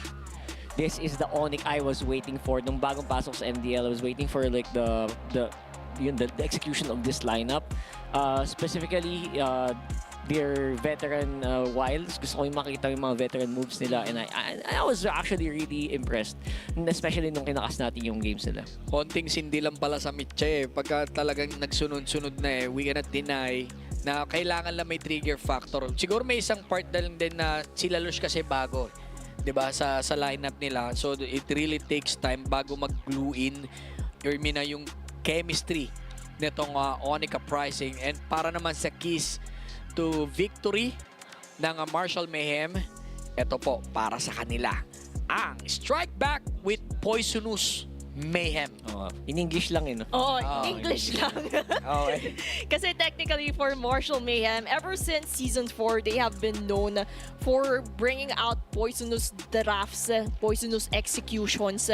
Kaya with this match, all I can say is they have to keep up that momentum at haluan nila ng chaos. Kumbaga, in every chaos, they would also capitalize on the opportunities, that silver lining na makikita nila para at least makalamang lalo't-lalo na ang Onyx Uprising patuloy nag-rise sa mga performances nila ever since yesterday. Actually, itong dalawang team na to, mabigat na rin. Itong series na ito. Nakita natin kung paano nag-perform yesterday. Itong dalawang teams, they really did well with regards sa execution, sa draft. Yung pressure, hindi mo rin naman naramdaman kahit na umabot sa game number 3. Pero ang pinaka-base foundation ng dalawang team na to, sila yung humarap up to game number 3. Pareho sila marunong mag-adjust. Here we are, our head-to-head match stats. We have Aisawa for Onyx Uprising versus Windel for Martial Mayhem. And of course, yung difference lang naman between these mid laners is for the side of Martial Mayhem, during the group stages, siniswitch pa nila si Cinderella and papalitan nila si Windel. But right now, si Windel na yon ang haharap. Kaya it also affected the current stats that we're also seeing. But also for the side of Onyx Uprising, we cannot deny the veterancy of Aizawa. We all know that ever since the start of MDL, nandito na siya, nagpapakitang gilas, and that also reflects kung paano yung nagiging execution niya sa mga top heroes na naka-indicate sa side niya. We have the Kimi and mostly burst type and team initiators yung nakikita natin area control that really helps for the side of Onyx Uprising to get on objectives. Alam mo, tinitignan ko yung kanika nila mga top heroes. Lagi talaga may pagkakaibang isa lang no? Yung mga ganyan. Meron na ba tayo nakitang head-to-head na magkamukha talaga? Wala pa naman. Meron talagang distinctive hero na maglalagay This one, yung Lilia versus a Farsa. Yun yung changes. Pero mas madalas na natin nakikita ang Lilia, ngunit may magandang performance a while ago on that Farsa. Actually, Lilia getting prio pick in game number 1 here for our matches so far. I would say na nagsisemento na din slowly ng usage ng or yung variety rather sa mid lane natin. And I think that's very important. Kasi medyo nagsawa din ako nung time na puro Eve lang So okay na din to. Hindi na din masama na we're getting better variety. And I think people are discovering now, lakas pala nito. Kasi wala namang major na binago talaga. It feels like it's just a really good answer, especially sa mga lineups that have that chip, that have a lot of death ball compositions. Diba? Yung mga mahilig kumamit ng mga death ball na yan. Sige, magkumpul-kumpulan kayo dyan. And that's why I really like seeing that, Lilia. And I think may mga hindi pa na-explore Sinubukan ng mga teams natin explore ngayon yung Valier. Yan. Okay naman. 50-50 ba? Situational. More on doon tayo. 50-50 naman tayo. Additional din. 50-50. Situational din talaga yung Slowly. para ma-pick mo nga isang Valier. They're going on their textbook draft with regards removing Freya, Fredrin. May open pa na Glue or even Funny na pwedeng tanggalin dalawang team. Oo nga eh. And at the pa. same time, Fovius Eve, there are still options for Coach Noyes to ban out accordingly. Pero dahil sila ang prio pick, ang first pick, it really boils down kung ano ba yung gusto nilang i-trade off for the side of Onica pricing kasi hindi natin maiwasan na may ma-open at ma-open dyan. It really boils down kung anong lason ba yung gusto nilang kunin at yung lason na willing silang ibigay sa kabilang side. Na yung flavor nila dito, I think more they're removing offensive options. So I feel like ang gusto nila dito is medyo glass cannon din. Gusto tinatanggal nila yung mga malalakas sumampas agad na magic, yung Harley, yung Zushin. So I feel like medyo mag-risky-wisky na naman nga yung Martial Mayhem dito. Gumagana rin naman kasi talaga sa kanila yung mga ganyan style. Ngayon, last man for the side, Fovius. Marcel. Marcel is open for Martial Mayhem kung gusto nilang i-take yun. Kasi nakita naman natin si Clarence ginagamit din ang prio na yun. And here we have it. Marcel ang ita-trade off dito ng Onyx Uprising. Kasi Marcel Mayhem nga eh. Oo. Marcel Mayhem, Kaya love it. pala. Wala Kaya nang maisip. Ka-level na lang yun Never give up. Never give up. Ka-level. Okay, I love it, Rock. Sabi sa'yo eh. Kasi kahapon first pick din yata nila nung game 1 eh. Tama ba? Yep. Hindi ko maalala na patay tayo dyan. Pero we have Gahalo-halo na yung mga laro. Ganda ito. Kasi yung if you have a Harry, bad trip pag may Phobius sa kalaban. Oo nga. Pero a direct counter actually, you have the distance, invest for the late game. A Claude, meron pa Suyo. Technically, pwede nilang ilabas ang Suyo dito kung sakali man. Or even a Leomord that can capitalize. That is the Suyo. Ngayon, that is the next question. Are they going in for that Leomord? Or kukuha pa sila muna ng mid ni Aizawa? Alright, so I think Aizawa has such a really massive minion pool. They have massive hero pool, so I don't think they need to prio that. Kahit kaya yata magban pa yung dito si Martial Mayhem dito, I think Aizawa will be fine. So yes, mid lane nito I think also needs a lot of range kasi tatlong melee hero technically yung hawak mo ngayon. Ang hirap i-control yan, ang hirap kumontes sa mga objectives pag puro harapan lang kayo. Wala pa nga kayong chip, di ba? Wala kayong option ng chip. They can actually remove the Lilia against Aizawa or even Eve na isa sa mga trademark hero ni Aizawa dito. Fourth ban for the side of Team Onyx, and we are glue. Ayun. Ang daming alala eh. We are glue. Ayun. Oo, kasi may mga little Patricks pa yun, di ba? Oo nga. Sa side naman ng Martial Mayhem, mostly focusing their attention right now, apart from Manila Boy, meron pang Aizawa. So, very tricky kasi wala pa rin mid lane ang Martial Mayhem. So, kung magbaban out sila ng mid lane, sila din ang mauubusan ng hero. Kasi first pick right now ang Onyx Uprising sa second phase. So, very tricky. Kaya, better to be safe than sorry. Mostly limiting na lang ang roamers or potential hero pools ni Manila Boy para at least nandun pa rin yung a lot of options for the mid lane. Yeah, pwede tayo actually dito. Pwede tayo mag-mid contest dito with Lilia. I still think that we'll have a good job here if may kahit na magnobarya kaya dito. Ganun kalawak yung hero pool ngayon. Tapos may mga nagbibigsahan na pa. Naku, ang daming nabubuksan para sa play-offs. Actually, ang ganda-gandang start ng ng playoffs. Ngayon, they remove. Ayun na, inalis na. Si Lilia. Next, maaaring atakihin ng Khalid. For the side dito ng Martial Mayhem, they can remove a Khalid. Or even a Hilda. Tama. Kung sakali man na pwedeng ilapag dito. Pero tingin ko Khalid, yun ang pinakamagandang alisin muna. Yep. Obviously, goods din ako if a Cho gets picked up, honestly. Ang saya ding makitang magamit yung Cho kanina to a very good effect. And I feel like Cho underrated in lineups that have the Marcel. Kasi gusto mo i-displace yung Marcel as much as possible eh. Ayun. So tingnan natin dito ano yung magiging roam options dito ni Manila Boy. I am sensing Kalea or Cho. Kaya dudulo yata nila yung roam nila. Binalentina nila to avoid the Sora pick. Actually, coming from Marshall Mayhem. They're trying to put Marshall Mayhem to pick a Uranus. Or an Arlot. Para sa side dito ng ng Team Marshall Mayhem. Spicy nun, Arlot. Oh, nakakatapat pa yung full views. So, little tricky. Pero, if they're going in for the Rizla, then yung tricky part for the side of Marshall Mayhem is may Valentina kasi. So, yun yung madaming kopyahin. Uranus. Para gaganon-ganon lang siya. Pang display lang, just in case kopyahin ni Aizawa to. So, pero Alice Alice is pretty good. Yeah, Alice. At least ma-balance off, may pang-penetrate ng backline. And, yon si Security Guard ang lumabas. One of my favorite mage.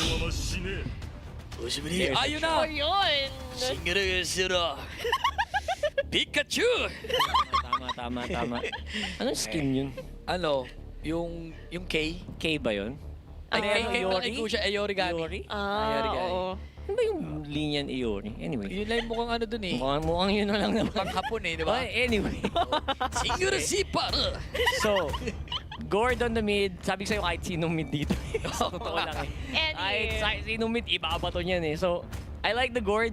I was thinking more on the... Ay, naban nga pala yung Lilia. So, this is actually second best. Ayoko ding ipilit kanina yung Valier. I feel like this is not lineup for a Valier. So, we're looking good here. Yung idea rin kasi ng Gord, no? Somehow close sa idea ng Valier, the spam, yung Mystic projectile. Si Mystic guy itong Gord eh, kasi lahat ng skill niya nagsusimula sa word na Mystic. Mystic Gush, Mystic Projectile. Mystical. Mystic guy talaga yan eh. Pero yun nga, no? You have the stun, you have a good clear wave. Yung rank niya, mystical honor. Ayan na.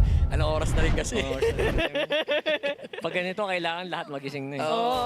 It's crunch time.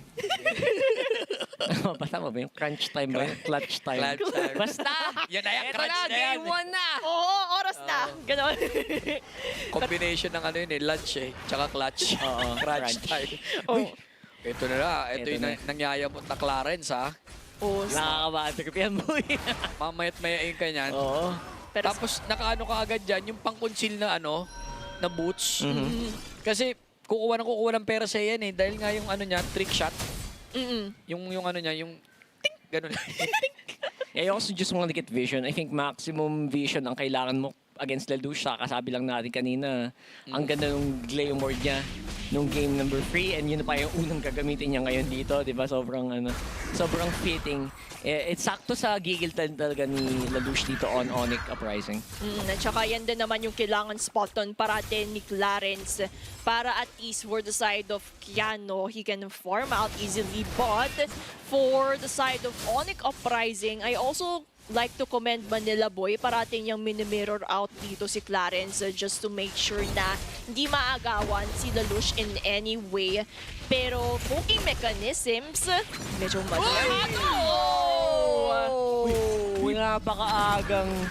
Napakaaga naman nun. Sabi ni Manila Boy, pumiligay ka pa. I got you, fam. And that is a very crucial take, honestly. Plus, may XP crab pa silang pwedeng kunin dito. Onyx Uprising are completely in control.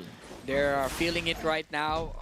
Sa totoo, gusto ko yung TP and emoji neto ni Manila Boy. They're putting a lot of pressure sa early game.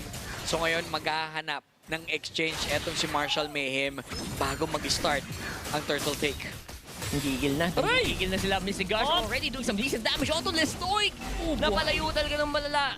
And of course, meron pa namang atake mula sa likod dito ang Onyx Uprising. Clarence ng gulo lang sa likod. Keanu with the retribution taking that turtle. And yun na nga ang nangyari dito. For the meantime, Marshall Mayhem still feels like kaya pa daw yata nila. Clarence nasa harapan. Naku, baka madalawahan ka. Diyan ni Manila Boy. And they're gonna back off. Looks good. nagpantay bigla tayo sa gold kasi may mga naiwan din naman na mag-farm doon sa mga lanes. Kumbaga, na-equalize lang din kung ano man yung nangyari from that turtle take and yung teamfight initiation that happened afterwards. So, for the side of Onyx Uprising, knowing that ganun yung rotation, especially highlighting Clarence here, ganun din sinasagot ni Manila Boy. Kaya, I like yung mirroring image na ginagawa nila, yung tactics na pinapakita just to ensure that no one would be at an advantage and everything will be balanced off. Gusto ko yung itemization choice ni nila Stoink. Nakalapag agad siya dito ng Dreadnought Armor. And yes, pag nakakita kasi ng mga alis na ganyan, ano talaga yan, gusto niyang kumla siya turtle. Hindi siya magfo-focus dun sa item against sa kalinya niya. Rekta siya dun sa jungle. Yep. Jungle counter item. Yun yung gusto ko sa mga sa mga XP laners na advanced din talaga and they really want to join the team fight. Imagine medyo mumuntikan ka doon pero lamang ka ng level. That's a level 6 versus a level 5 na XP Nats God versus Lestoin. Yeah, I think may advantage kasi siya. Mas madaling mag-cut as an Alice, no? Kasi bumabalik buhay mo eh. So, parang mangbubuli ka lang eh. Yan din naman kailangan capitalize ng Martial Mayhem knowing Lestoink and micro-wise, he can actually do it. Pero if we're also going to highlight something, Keanu, level 1 difference against Lelouch. So, when it comes to the second turtle, it would really mean a lot on what will happen in the next few teamfight initiations. Pero ang tanong, kakayanin ba dahil nakaposition na dito ang Onyx Uprising, Keanu umaambal lang. Glowing one da. Oo, may glowing one ka pa, Lelouch, papunta pa lang. Aray ko! Missy Gosh gonna be missing out. Pero napasama pa. Ang ganda naman nun. Ginamit nila yung immunity pero looks like all is good. The dive pa rin naman ulit ang Onyx Uprising. Walang turtle, walang problema. Tara, laban tayo, tol. And looks like, grabe yung timing dun. Napasama pa yung yung Golden R. Oo. Na-immune sila dun sa Throne of Ruin. Oo nga eh. And ito din naman kasi yung kinagandahan about what they have for Onyx Uprising. Knowing Martial Mayhem, nakuha nila yung turtle, they went in agad-agad. No hesitations, went in for that teamfight initiation para mag-equalize lang. At sila pa nga na yun yung may hawak ng konting-konting kalamangan when it comes to economic-wise. Kasi ganun din naman na kabilis mag-decide ang Onyx Uprising na, okay, punish na agad natin to para at least makapag-trade off tayo. Ito, kailangan nila mag-ingat. Skypier sa kamay mismo ni Keanu. Maaring dito na makakuha ng power spike ang Martial Mayhem. While Onyx Uprising, trying to play it safe. Lalo't etong si UTC on par naman with a glowing one. Kakakuha lang dito ni Aisawa. Maaring mainit ang harapan nila going for the exchange. Nasipa si Nicolette. Very good targeting mula dito kay Manila Boy pero that will be just a bit of effort. Throne of Ruin perfectly coordinated that time around. Lelouch ang naging biktima ng transactions na yon. And with the deployment of the Zaman Force, mapapatras ang Martial Mayhem. Onyx Uprising umaamba and they're showing off their prowess, especially sa pag-attempt sa pick-off. Kumbaga sa first and second turtle, yun pa lang yung warm-up nila. And going into third turtle, they already know the sequencing. They already have the taste of what it's like to utilize these zero pulls. Kaya for the third turtle, I would say Martial Mayhem, maganda na yung positioning. And at the same time, towards the EXP, parati din nila inaambahan agad si Nats God. And ngayon Turtle is already up for grabs. Pumipwesto na maagang Onyx Uprising. Nakatago ng maigi si Clarence going in. Napahinto ito si Manila Boy. Maaari siyang pumasok dito. Uumpisa na nila ang Turtle Dance. Magandang simulain to, of course, with good zoning. Pinapakita dito ni Lestoink. Clarence nag-aantay ng possible opening para iba to. Yung Golden Hour, hinahawakan lang muna ni Lestoink para ipasa kay Keanu. Pero nasaan na ang jungler? Nasaan na sila? Ayan na! Ito na papasok. At nahuli ng Golden Hour sa gitna ng Phantom Steed. And just like that, it is a man advantage para sa Martial Mayhem. Sinasewan nila ang Onyx right now and Nicolette is gonna go down. So that's a big advantage. That's a goal in the removed. Pero Marshall Mayhem nagpapakita ng gilas. And that was a beautiful golden hour. Ang sarap i-replay noon. Grabe no, on timing, may Mystic Touch ka pang nag-flicker in para kuhanin yung buhay ni Listoink. So, overall, parang nakabawi din ang dalawang koponan. Marshall Mayhem nakakuha ng turtle pero Onyx Uprising nakakuha din ng isang pitas gamit ang teamfight initiation. So all I can say is for the side of Marshall Mayhem, they really have to continue on that momentum kay Clarence. Anticipating foresight ang kailangan niyang gawin para at least mahinder na agad kung paano gumalaw ang Onyx. Papasok na tayo actually sa mid-game. Para sa ating game number 1, Marshall Mayhem, meron silang 1.1k gold lead. Pero mapapansin mo rin, biglang bumagal ang kilos for the side ng Onyx Uprising. Oh, no. The Javelin. Sarap ng humpasan lang ginagawa dito ni Keanu. Hindi pumapalag si NatsGod. He is so busy making a run for his life na hindi na siya nakapagkas pa ng kahit ano. Phantom Steed. Now Phantom Steed naman doon sa baba. Sinasubukang Aray! kantihan ni Lalush.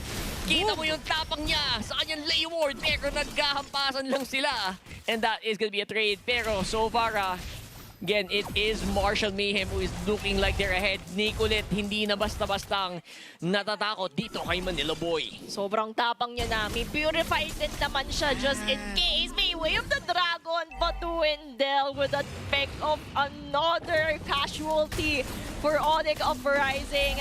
Just in time for the Lord. Ayan na, Throne of Ruin sa tatlo. Throne of Ruin, lahat ay nasa ere na. Grabe namang graphics yan, lumilipad na. And look at that, speaking of lumilipad, this is NatsGod finally pulling the trigger on the Infernal Pursuit. Pero nasa ng tropa, hindi ma-utilize. And NatsGod sinasalo lahat ng sakit ng mundo. And that will be him going down. And this could be a big Lord take for Marshall Mayhem. I think they're gonna go for that reset, taking some time. Pero inahabol nila dito sa bandang likuran. Way in the dragon straight into the face. Pero si Keanu gagantihan naman. There's the firepower from Nicolette. Tinitiis lang nila and the flicker gonna be used. Yung easy na Isawa, tumatakbo na. Nice fadeaway shot there from Keanu. Pero with all said and done, Onyx Uprising ngayon ang duguan. Grabe yung ginagawa ng Marshall Mayhem na paglason sa uprising na meron ang Onyx. Just because of 3 casualties, they were able to take down this Lord easily without any hardships. But right now, momentum-wise, kita naman natin yung huge difference because of that team fight. 5.2K na yung kalamangan ng Marshall Mayhem. May mga tore pa silang kill. Pwedeng i-take, may Lord pang pwedeng mag-push.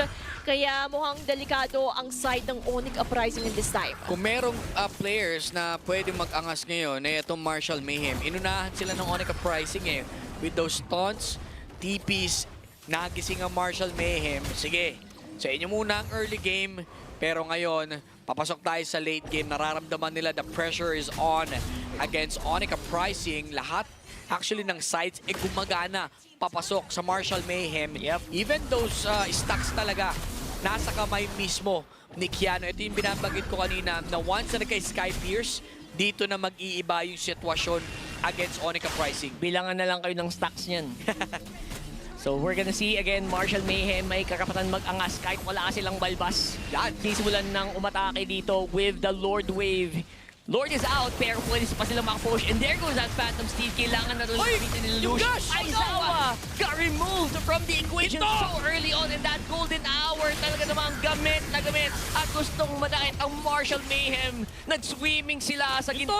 And parang ito na yata ang katapusan. It's a triple kill for Keanu and a win for Marshall Mayhem. Game 1 goes para sa side ng Marshall Mayhem. Taking it quick against the Onyx Uprising, stopping yung flow, yung momentum, yung angas portion na meron kanina sa early game. Yung Onyx Uprising, biglang naglaho. Bilis ng game na yun din, ha? Oo, sobrang bilis. I was not expecting that to end right there. Ben, malaking factor kasi si si Mystic Guy Mystic Guy ganun, si Mystical Glory. Marshall Mayhem really brings the mayhem in game number 1 against Onica Pricing. Gets ko yung Valentina pero hanggang kopya ka lang eh. Tamang kopya. Nung naramdaman ni si Golden R, yung kay Clarence, nagko-connect na talaga yung ano nila. Plus yung Ruins, Throne of Ruins. Ang hirap Nung na una medyo disconnect eh. Oo. Nung una. Yung una. Pero towards the middle part, they were able to polish it accordingly. Kaya yung nakikita natin little things na improve nila agad-agad, nakapag-adapt agad sila. Kaya when it comes to KDA, sila ang may kalamangan sa teamfight initiations na nanalo parati sila, especially highlighting Keanu na nakapag-Sky Piercer na napakasakit with 9 kills. Kaya napapaatras na lang din ng Onyx Uprising sa mga every time na pumapasok dito si Keanu. And may ginawa dito si gustong-gusto ko yung ginagawa ni Clarence on that Golden R na pagkako-contest sila Lush sa Turtle, dun niya sa papasok sa entry point niya nilalapag yung Golden R, no? Parang nakahinto kang gano'n, tinititigan mo, parang wala man retry, wala, nakatigil lang ako eh. tanaw muna sa tagumpay. Kaya napipilitan yung buong Onica Pricing, let's go for a kill. Ang problema, yung Golden R is, aside sa nase-secure na nila yung mga ganong objective, yun yung another setup para alam na nila kung paano sila magre-reposition kung go sila for extended team fight right after nila kumuha ng turtle. Pero legit Marcel Mayhem to. Sobrang lala nung Marcel doon. Paki-MVP naman, no? Sobrang lala. I mean, obviously si Keanu, napunta sa kanila lahat ng GPM, lahat ng kills. Pero grabe, yung setup ni Clarence doon, wala akong masabi talaga. Ang perfect, as in, pati yung, alam mo yung huli nung, pati yung si Leo Mord. Oo, Alam mo yung nakatusok Gano'n, no? Kita ko yun. Bandang orange yung papasok sa yung timing niya, ang lala. Ang hirap pa naman gawin nun. Ang hirap i-timing nung ulti na yun. Oo, kaya nakapag-predict agad siya na foresight niya, dito dadaan, kaya Golden Orco na insaktong-sakto. Pero MVP-wise, as we have expected, dahil sa kanya lahat na funnel, ang KDA, ang mga kills, Keanu with that Sky Piercer nakapag-stack up accordingly with that marksman ng emblem pa, masakit-sakit na din yung nadadala yung damage. That's true. At ito ang heat map ng ating MVP kung paano siya umikot, paano siya naghanap ng kill sa right after makuha ni Keanu yung kanyang Sky Pierce.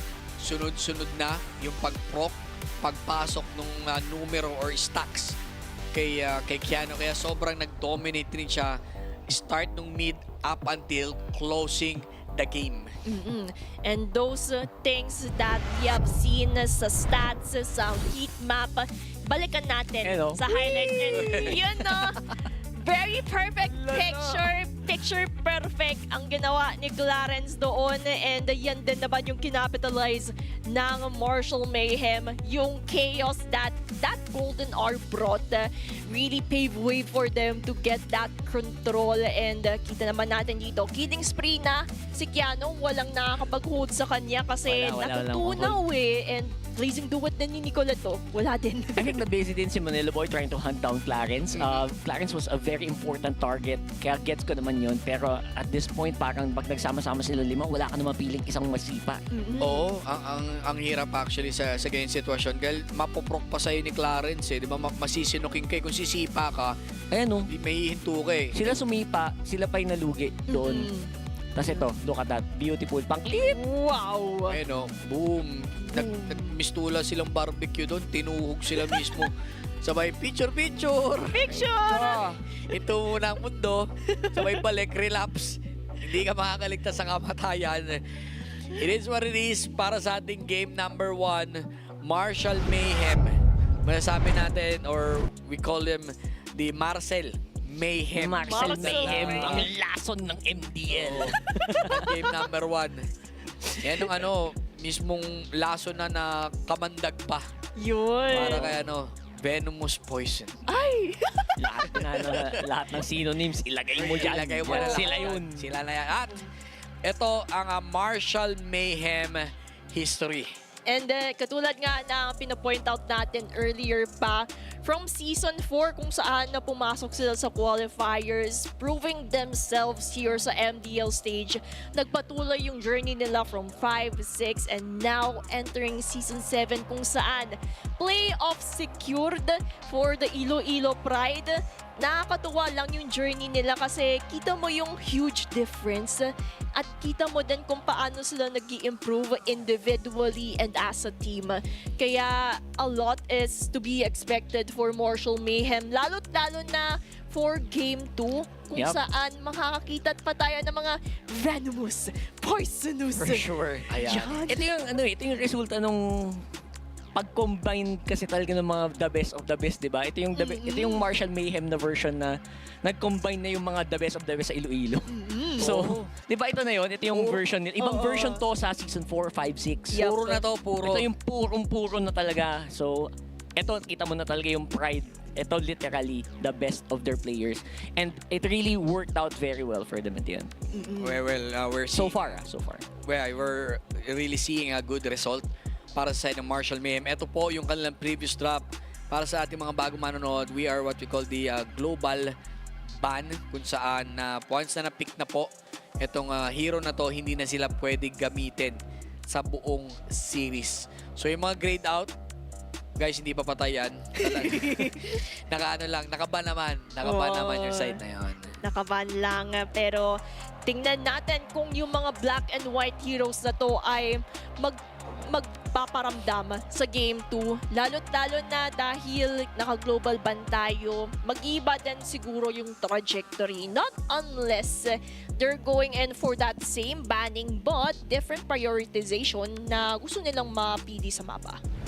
And prioritization, I feel like is going to be up to it's going to be up to ONCU Uprising to really dictate kung sino yung mga mapaprayo na last on picks kasi it's up to them to, first of all, I think ban the, I think red side sila. I have to double check that later. Makit natin yan. Pero banning out that fray is gonna be crucial for them kung sakali. Marcel out automatic. Of course. So I think that is, red side nga ata ang ONCU Uprising dito. There you go.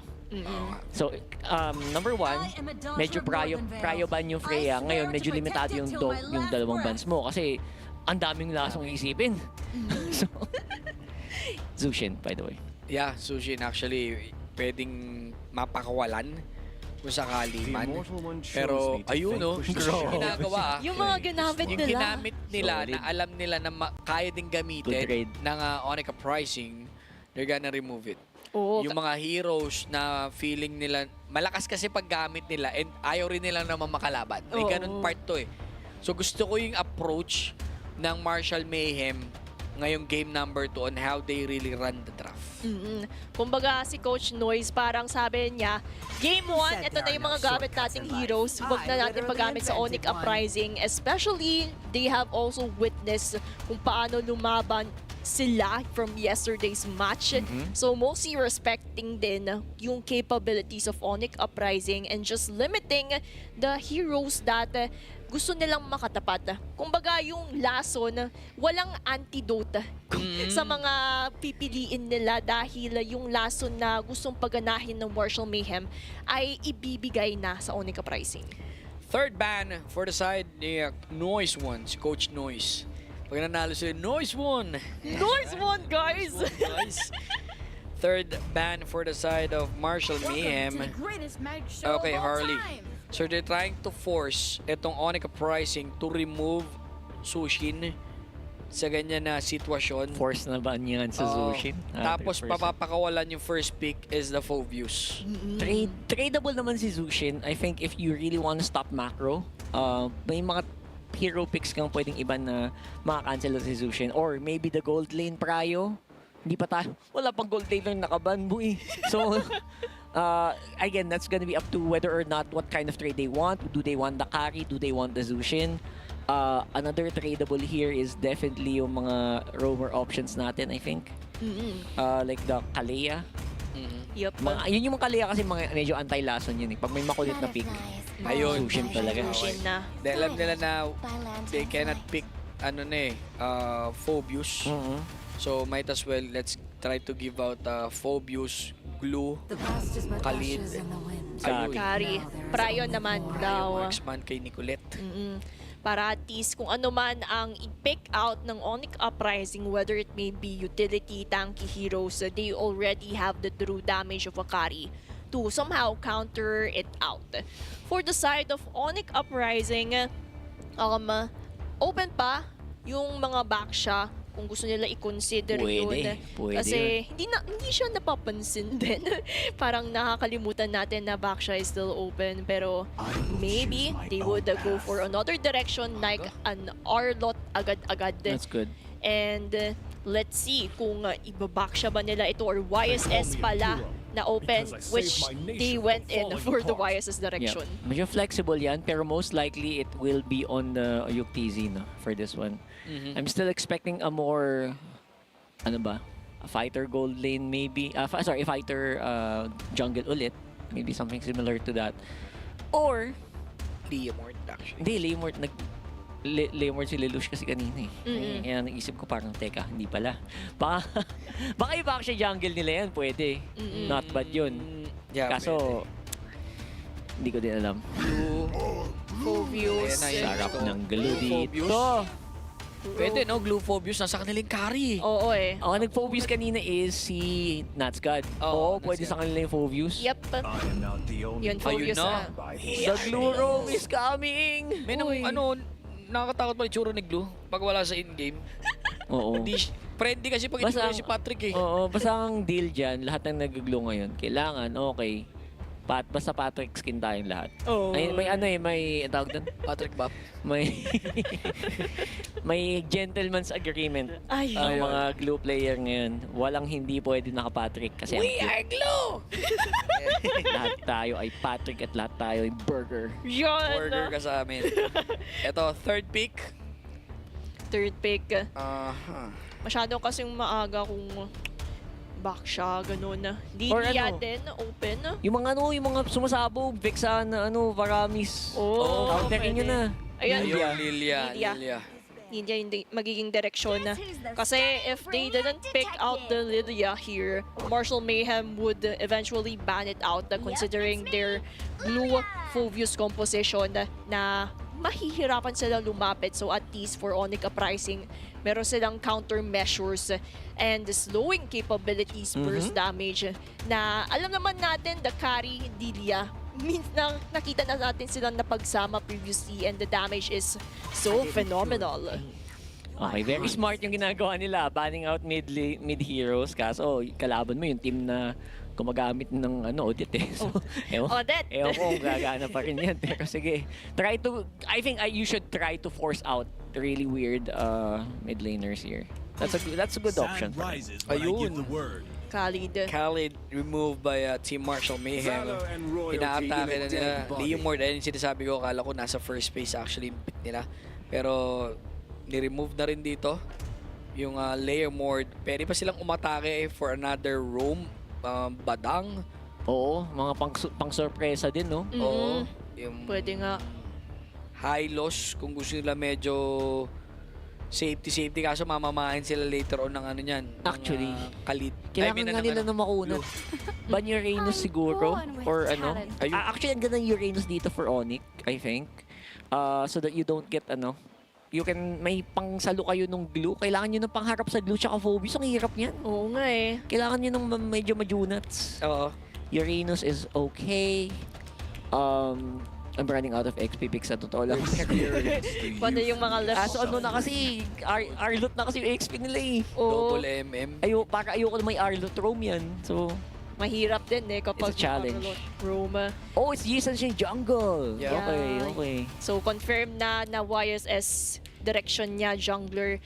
Considering line-up ng Martial Mayhem, kailangan nila ng pangtunaw talaga para at least malutasan yung problema nila for Glue Phobius.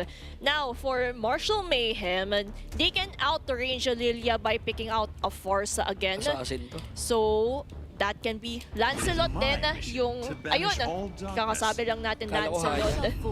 And the Forza is already there para at least malutasan nila yung tricky situation na pine-present na yun ng Onyx Uprising. Last pick, very tricky. magbabadang ka, hindi na siya okay technically sa ganyang sitwasyon. Ano ba pang habol kay Farsa? Kaleya. Kaleya, no? Kaleya na lang Oo nga nakikita ko eh. Kaleya, bawal na sila mag-chow. Oo, bawal sila mag-chow eh. Kailangan natin ng pang hunting sa Farsa, and you also need an answer sa Lancelot. Hindi pwedeng walang sagot ang Lancelot. Hindi Hindi pwedeng sagot sa tanong. Ayoy! Kasi! Very good. Opera man! This is as good as you can get. If you don't want a Kaleya, kailangan mo ng mas tanky na hero. O sige, Kufra natin to. Yun. Okay, not bad. Tagal ko na din hindi nakakita ng Kufra. Si Bouncing Baby Boy. Di ba? Bola-bola lang yan sa mga team fights and of Bola course... muna, bago. Basta. Tsaka kailangan nilang ingatan Bago yung rotate. isang yakap yung napakainit na yakap dito ni Kufra. Naku po, kailangan nila mag-ingat especially for heroes like Farsa, Lancelot kasi technically ito yung pang-hold off ng Martial Mayhem kung ano man yung meron sa kanila. Tyrant's Revenge tama ba? Yung, Yep. yung yakap. Ano yung talo niya? Tyrant's Stretch mark. Tyrant's Rage yung ulti. Ayun. Tyrant's Revenge yung stretching. Stretching. Ayun. Baby bouncing ball. Bouncing baby. Pero this, bouncing ball lang yan. Pero sa akin, bouncing baby ball. Bouncing baby ball. Yun. Agreement na rin yun. No? Yep. Agreement na rin. Ganun ba? Ang bola-bola, hindi talbog. Minsan pwede si talbog. Oo. Pero we prefer bouncing baby ball. Bouncing baby ball. Okay, noted. Welcome back, Kufra. Galingan mo na lang, Manila Boy. It's up to you to control this kasi papasok na tayo sa ating game 2 na talaga namang nakakatakot din. May kita natin na mas may Uy, Lalush? Actually susubok siya. No, NT Oh. Uy, NT tayo dun Kita tayo sa camera para. Kita. grabe. Pero ang tapang ni Lalush na agawin agad yung blue buff Pero in the instance na si Keanu inuna niya yung red buff, that is a possibility for a skill kay Lalush. So, nice initiation pa rin, pero sadyang nautakan lang ng Martial Mayhem kung ano man yung strategiya. Foresight, if we're going to call it. Pag nakita ng ng TLPH, sila Cartesian ganon, sasabihin, ang lolo! may tolo yun eh. Yep. Pag mumimintis ka ng mga ganong rotation. Yeah, actually mukha siyang maliit pero ang laking bagay nung madedelay ka eh.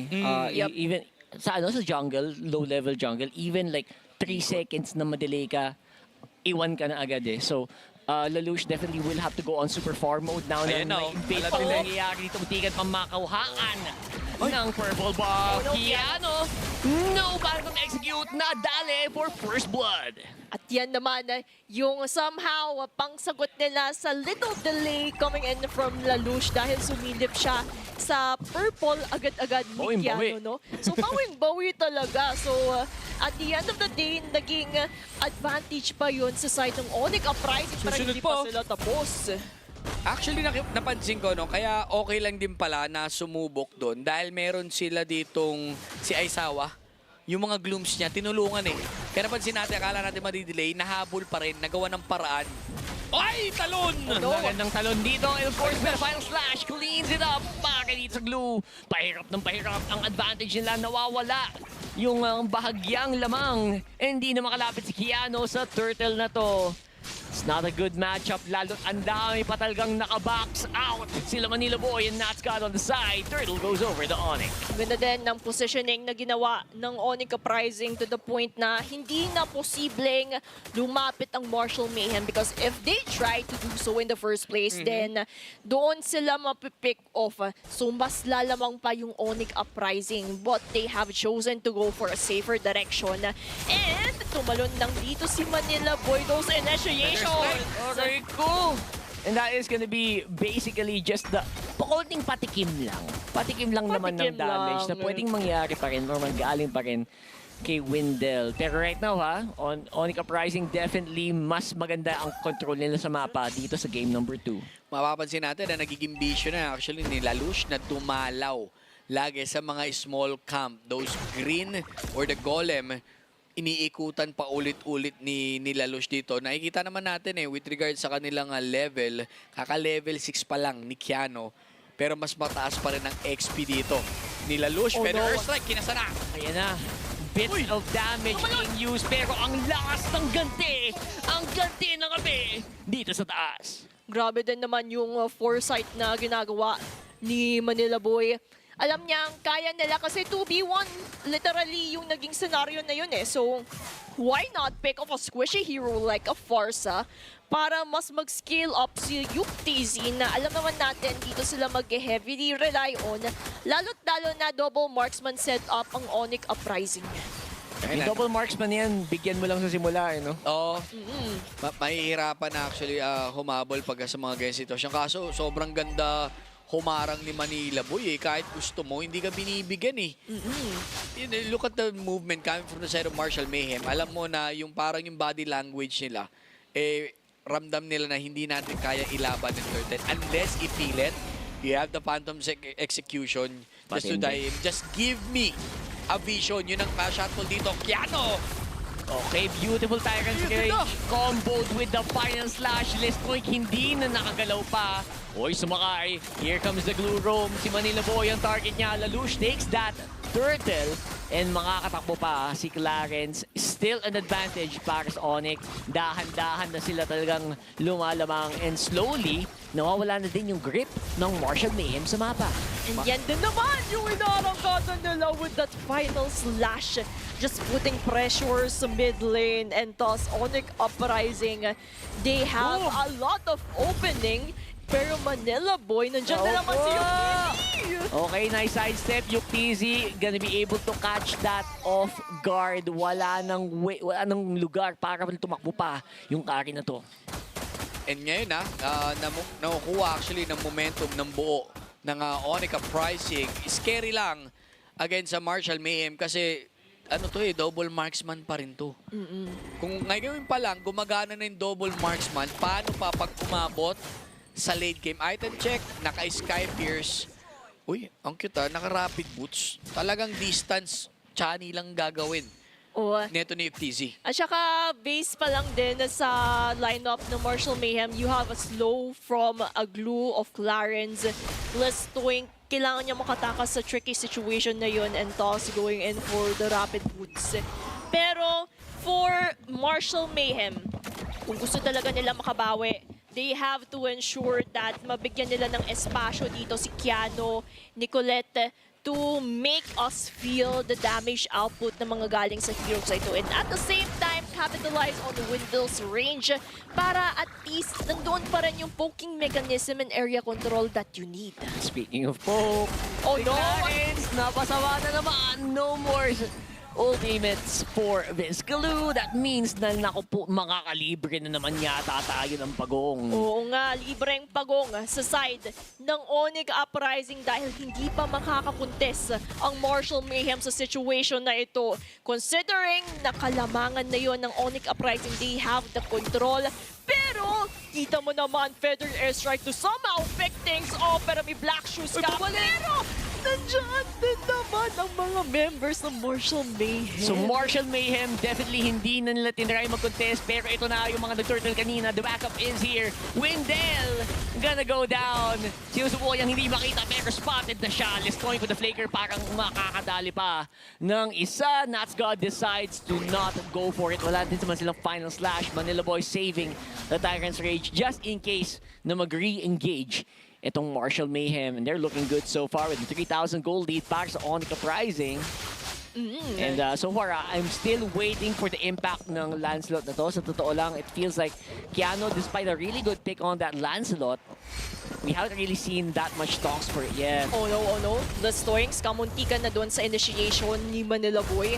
Pero katulad nga ng sinabi mo, Rockart, no? Tama ka dyan. Kasi right now, Kiano needs to step up with that Lancelot because the idea is there. We can see it sa draft, but execution-wise, it also needs to be felt para at least ma-penetrate yung mga squishy heroes like sila Lalush. Especially UTZ na nakakapag-stack up na siya sa Sky Piercer and damage output. So they really have to be mindful of those threats. Actually, ginagawa nila, hindi na nila pinapabuelo no? Etong si Kiano in a form of that Lancelot. Though mababa ang kill, death niya. That's only one plus that one assist. Pero after nyan, wala eh. Hindi ka rin nakakuha ng objective. Okay lang. Kaso she knocked down yung early game. Ang bawi lang yan later on pag nagkakaroon na ng Lord Dance. Pero ang poproblemahin nilang next, yes given, meron Lord Dance na mangyayari, yung itemization. Kahit maganda execution mo, babalik ulit tayo dun sa first Lord, lamang pa rin sa gamit ang mga members ng Onica pricing. Yep. Try nilang to go for a fight dito sa baba. Pero I think if you're on the pricing, ayaw mo din namang lumaban dyan. A very small choke area na baka naman ma-feathered airstrike kayong sama-sama. So, very good decision. Although there will be a bit of a call on the top side for the Lord here. Tignan natin kung tutuloy nila. Tingnan natin. Kasi for the side of Martial Mayhem, if they want a change point, a turning point, that this would be a time contesting the Lord. Kasi even though may kalamangan ng Onica pricing sa mga initiations, kaya nilang lumaban Oo. Eto, speaking of laban Yeah, they go straight for the engagement. Malayo dito. Yeah, Fearless Toink is gonna be the first one to fall. Nahanap naman ni Nicolas si Nats God. Looks like the carry is doing it. Pero with the Tyrant's Rage, hindi na makagalaw pa ang carry na to. And lalaban sila 3v4. Itutuloy pa rin pala ni Kiano. Nasa likod, umikot-ikot si Windel. Looking for the target. Nakahawak naman dito is Lalush going down. And the Lord going over the Kiano before he gets taken out by Yuk TZ. Tutuloy pa yata nila ang laban again. Wala pang hawak ngayon si Clarence. They will actually go back in. The cooldown is up na sa kanilang ultimasi. And talaga namang damay-damay na. That is the accurate word for that fight. Sinama na sa hukay ni Windel. Etong si Aizawa. Grabe, no? Yung ganong clash. Meron akong nakita dito yung conceal tapos flicker, yakap. Men, on the beast moment. On the beast moment. On the beast moment. Now, ito yung sinasabi natin kanina na kailangan lumaban or the execution against that Lord, which is somehow nakuha dito ng Martial Mayhem. Ang ganda kasi ng sidestep na ginagawa doon ni Kiano. Even though napitas na sila ng Onyx Uprising during that initiation, Kiano still risk it kasi meron pa naman siyang retry, meron din naman siyang capabilities of doing so kasi medyo yung pustuhan ni Lalush earlier on, medyo malayo to retry it in the first place. So, yun yung opportunity na nakita ng Martial Mayhem para makabawi man lang sa initiation, and with that, they are actually equalizing kung ano man na yung hold na yon ng Onyx Uprising. Ang dami kasing standing goal din na nabitawan yung Onyx Uprising dahil nga nakuha with that Lord take. So si Kiano, 0-2-2, pero mission success ka dun sa retry mo, boy. Kung sa tutuusin lang, ha?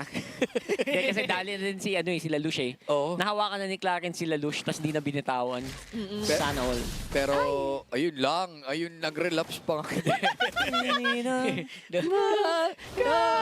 Ilang oras na rin kasi. Ay, sorry. Pero ayan nakikita na natin yung position coming from the side of Martial Mayhem. Malaking busto sa ganyang sitwasyon. Hindi man dikit ang kill points, pero ang gagawin na nila, naramdaman na nila yung damage output. Mas maganda sana kung makakuha ng mas magandang pwesto. Etong si Nicolette, nakarinig ako ng conceal play, nagahan etong si Manila Boy. Dadayo sila, sabi ito, Manila Moments. Ayun pag bumuelo to, hihintay ko lang scary if ever man na may tumawid para sa side dito ng Martial Mayhem. You don't have the vision or information. Dumudulas. Isa lang. May clue sa harapan. Baka makapitan na naman. Hinanap ngayon ni Clarence. Parang sabi ni Clarence, kaya ko na yatang humawak. Kaya ko nang dumikita. Nasaan na si Lalush? Nasaan na? Etong si Yuk TZ. Pero he's not finding the target so far. No targets right now because I like yung presence ng dalawang teams. They are aware of the possible ambush and those damage outputs. They're respecting it. Nice initiation from Wendell though, even though hindi nila nahuli si Yuk TZ. Pero yung mga ganun na moments, yung kailangan nilang ingatan kung ayaw nila mapasama yung Lord take na to. Alam mo, nakikita ko na yung pinaka-gameplay nila. mababa naman kasing cooldown talaga ng Feather Earth Strike. Kailangan lang mapop or mapoke. Kung sakaling kayang tuluyan to, tatahiin talaga. Uumpisahan ng Lord Dance dito. Yep, this is gonna be the Lord Dance that started off, by Marshall Mayhem, none other than si Clarence naghahanap na ng jungler dun sa likod and nakita niya, spotted Lelouch. What will be the call here? It is sinayawan na at kinabitan na. Again, Lelouch pa rin talaga ang gusto nilang kunin habang tinatrabaho naman si Clarence. Si Nicolette nandun na kasama ang apat na tropa. Flash and Nicolette will be able to take down that sword. There is an all-in. Onyx Uprising says, you know what? Tara, laban tayo dito. And madadali nila ang tatlo para kay Yuktz. It's all up to that Farsa for the defense and parang rectables pa. Oh no, Lord, but at what cost? Because it seems like end the ball. And the will play, and it will be enough to save the day para sa Onyx Uprising. Kamot kahit walang makate sa resulta para sa side ng Marshall Mayhem. Onyx Uprising holding para sa ganitong sitwasyon. Nakita na natin the growth, the adjustment. They're really feeling it right now. Inilabas pa yung classic counter sa mga dash type or hero, specifically sa Lancelot. Etong Kufra na nakita naman natin gumana kahit papano. Kung yung dati nakakita tayo ng mga, sabi ko, ng mga Patrick na nangaharang, I mean, yung mga blue na nangaharang, sila rin mismo yung hinarang ng isang Kufra. Ang daming nakuhang advantage sana doon, no? I feel like yung ginawa ni Clarence was actually very on point, go straight for Lelouch. Pero nung pauwi na, no? Ayun, nung pauwi, may turbulence sa biyahe. Yun lang. Kung yung pwesto ni Nicolette doon sa bandang Cyclone Eye, nung hatak, maaari eh. Diba? Pero yun nga, napansin ko nandun siya sa bandang double green. Tapos ang cut ng kalaban nung pauwi na doon sa Cyclone Eye. So, mahirap talaga lumigtas. Pero close bite. Yung mismong bite time, naramdaman na natin, Marshall Mayhem is really fighting back sa ganitong sitwasyon. Parang pag hindi pa naagapan yun, nakakatakot yung Lord na yun. Lalamang ng grabe yun. Tapos not to mention, si Nicolette nakahabol na din ng gamit. Tsaka yun din naman kasi yung natatakot yung Onyx Uprising na mag-activate Nicolette's carry na prioritize nila during the drafting phase just because kayang-kaya niya din humarap at magtunaw ng mga tanky heroes like si Manila Boy, Nats God. Now, they have mitigated that risk for Onyx Uprising. Kinapitalize din talaga nila yung double marksman kasi look at the big four stats. Rich Guy, the carry, Wingman. Nandyan na lahat for Yuktz na kapag funnel down na sila sa mga respective marksman nila. Kaya napakasakit, nararamdaman na natin yung damage, especially highlighting Yuktz here with that Sky Piercer. Walang nakakapigil sa kanya. Tutok na tutok, technically yung Rhapsody. Tsaka yung Sonata sa kamay dito ni... ang ating MVP, kababalik lang ng hero na to. 108 Manila Boy, hindi man ganong kalaki yung kanyang stats. Siyempre, that's a roam. Pero nga, pinopoint out rin natin dito yung impact niya to stop Keanu sa pagkuha ng kung ano ng mga objectives, yung pang-mamama or pang-front ng isang glue, ninenegate talaga ni Manila Boy. Yes. Honestly, hindi ko din 100% sure yung effectivity ng Kufra dito. I was expecting yung mga yung nakasanayan natin, mga single target na panghuli sa mga malilikot na assassin tulad ng Kalea. Pero so far, I would say yung usage dito ni Manila Boy ng Kufra, halatang praktisado. Parang ang tagal niyang inantay na maghahanap ng opportunity na magamit. Tsaka napresenta na yung opportunity na to just because of what happened. Pero itong 2v1 situation, no? Ito yung gusto ko about Manila Boy. He contributes greatly not only in terms of objective taking but also putting pressure sa side ng Marshall Mayhem na anytime pwede mong maramdaman yung yakap ng Kufra, pwede kang makapag-set up sa mga plays na pwedeng gawin niya. And dito natin makikita, no, maganda technically lagi ang pwesto ni TC. Napapatagos parang pinipektusan niya yung mga bala niya dito. Napapasok niya, and yun yung isa sa mga favorite play ko. Ganda ng huli niya kay Nicole. Yung conceal range, tapos flicker in. Automatic, kahit siya lang mag-isa, parang binatuko mo sa untog sa pader. Talaga hinto ka din dito. Pero I love how Keanu really fought para dun sa Lord na yon. Ito yung damay sa hukay. Moments nilang dalawa. Ito na yung nagkagulo-gulo na. So, again, Lelouch was the target doon. Wala na din yung si Glue, wala na yung si Clarence. Pero yung takbuhan, parang hindi sila masyadong decisive pala nung ditong bandang dulo, no? Hindi pa sila tumakbo ng dire-diretso. Kaya, ayun, mag-isa lang si Windel at the very end. And again, it's so hard to defend kasi may pang-cancel talaga. And the beauty of that Kufra, lagi kang may pang-cancel sa mga nag-channeling skill na yan. Nag-channeling, nagdadash. Nakita ko pala, maganda pa rin pala pwesto ni Nicolette. Doon pala siya Cyclone Eye. Hinabol pala talaga siya. Akala ko, doon siya sa double green side. Si ano pala nandun? Si Parsa. Yung nandun na lumipad, tas medyo pabalik-balik din yung lipad Oo. Parang go ba Batcher tayo? yun Ganon. Naisip niya kung i-go pa. Again, yung comms dun siguro yung sobrang crucial. No? Yup. Pero it is what it is para sa ating game number 2. We are heading para sa ating game number 3. Pero ito, yung stats comparison kung bakit natin nasabi na mas solid ngayon yung Onica pricing. Look at this week 1, day 1 versus sa week 5, day 1 ng Onica pricing. Kasi ito din yung sinasabi natin at pinapoint out natin earlier on. Onic Uprising, when they started season 7, it seems like we didn't expect that performance. Especially, ito yung all-star team, I would say, for their composition. Now communications have already been polished. Mas nagkaroon sila ng connection, synchronization, and of course, the chemistry. Pagdating sa play-ins, nag-iba ang Onic Uprising.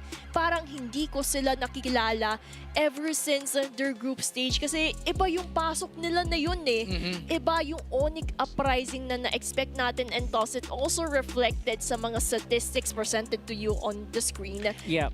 And this is actually same matchup. Same team. Same team. Literally, nag-rematch lang sila. And nung rematch, dumoble yung stats. Ganun na, yun ang improvement. Dumoble yung KDA, dumoble yung lahat. Ang ganda. So, Onica pricing definitely kung ano man yung pinagbitingan nila, kung ano mang bonding na maduwet ang ginawa nila. Tuloy nyo lang. Oo, makikita natin yung result. Specifically yung KDA, mas nag-glue na sila. Right after, nagbakasyon din kasi. Nagbakasyon ba sila? Feeling ko, hindi, kumbaga yung off natin. Ay, yung 2 weeks. Nagbakasyon parang nagpahinga rin niya mga yan Tapos, may mga time na kailangan mo lang manood talaga ng replay. Ano ba yung mga mali nating ginawa? Kaya syempre, experienced players na inside the team, yung adjustment, onti lang.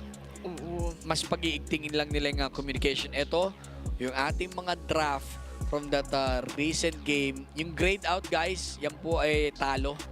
Habang yung may color, syempre, panalo. Pero hindi na nila pwedeng i-pick yan yung mga heroes nila moving forward sa game number 3. Kaubusan na. And Onic Uprising with these victories, walang carry, walang Claude.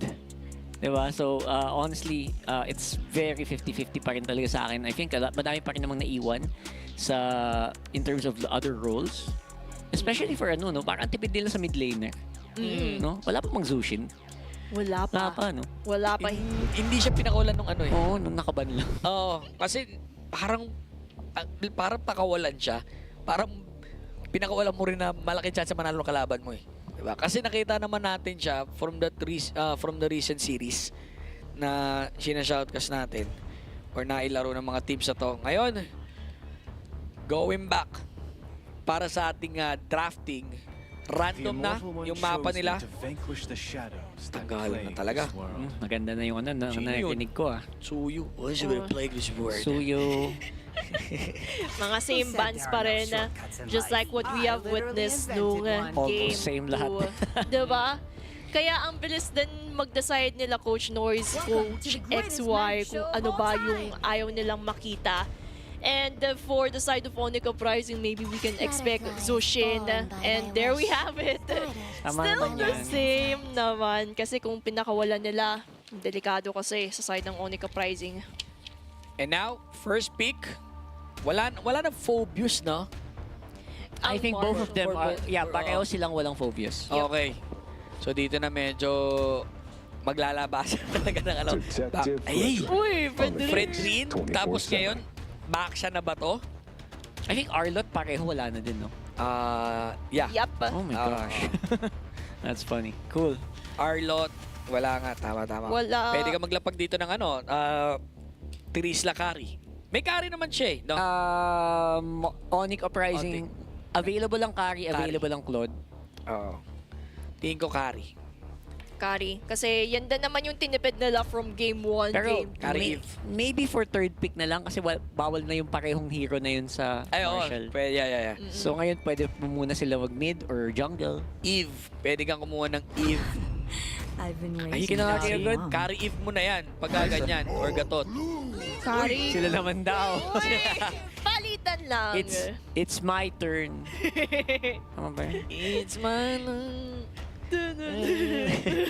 Di yung ano yung sinasabi nila sa old chat ngayon. My turn. Tuwing ano, tuwing Medyo babalik mo sumilat. My turn. Oh, the classic! Matilda. Interesting. I like this. I haven't seen a Matilda for such a long time. Pwede. Men, iba na to. Kanina may Cupra na nilabas galing sa pahina ikatlo. Ngayon, Matilda, Fredrin. Paano man lumabas pa yung Barats dyan, ha? Ito yung mga pinagbabawal na jutsu, no? Ito na yung mga tinatago nila. Tsaka, Hanabi. Hanabi agad, diba? Si Netsuki lang may kakayanan to. Ay, Kari ano? Kari Kaja! Kaja, very classic. Hindi na nag-overthink yung ONCU Uprising dito, ah. Straight to the point. So, And yung EXP, pwedeng Blue EXP Kaja Roma. Kaya ganun na yung... Kaja Jungle, no? Ay, oo Kyrie. nga. Kyrie Yarn. Kyrie Yarn. Arlot, ni-remove. Oh. Ano pala? Okay. Marshall Mayhem. Alam ko may Arlot na yung Marshall. Okay, never mind.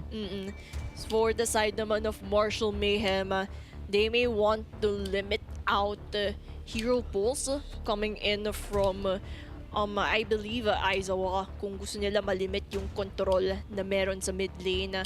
Or they can also remove heroes such as Alice. Open pa din naman sa side ng ONCU Uprising. Pero Aizawa yung magiging main target dito.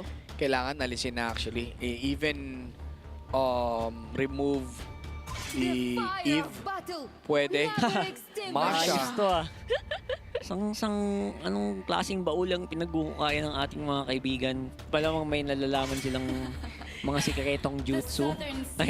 Wala na, lahat ng mga tinatago, hindi na pinayagan. I like it. Jungle ano nga to? Jungle Kaja. Jungle Kaja. Ramdam mo pinipilit nila gawing roam Kasi kailangan nilang mailagay yung glue sa XP. Ano pa ba yung mga... So they're trying to force a Kaja jungle. Lalush special. I mean, Kaja roam. Lalush special, Lancelot, Haya. mga assassins. Joy! Meron pang Joy! Ay, oo, Joy nga is still open. Pero Hayabusa. Okay.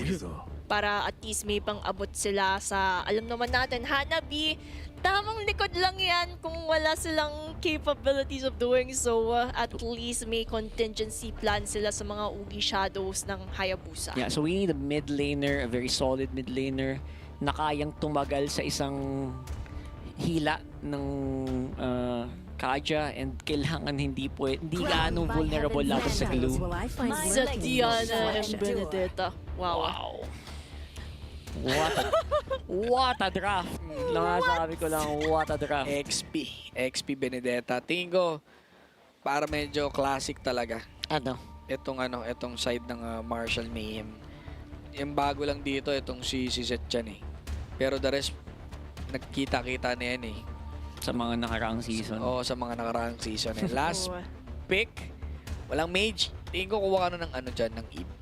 Easy Eve pickings na. yung Eve yan, oo. Eve na yan, para makapwesto ng magiging carry. Sobrang basic muscle memory na lang yung kay, kay Ezawa.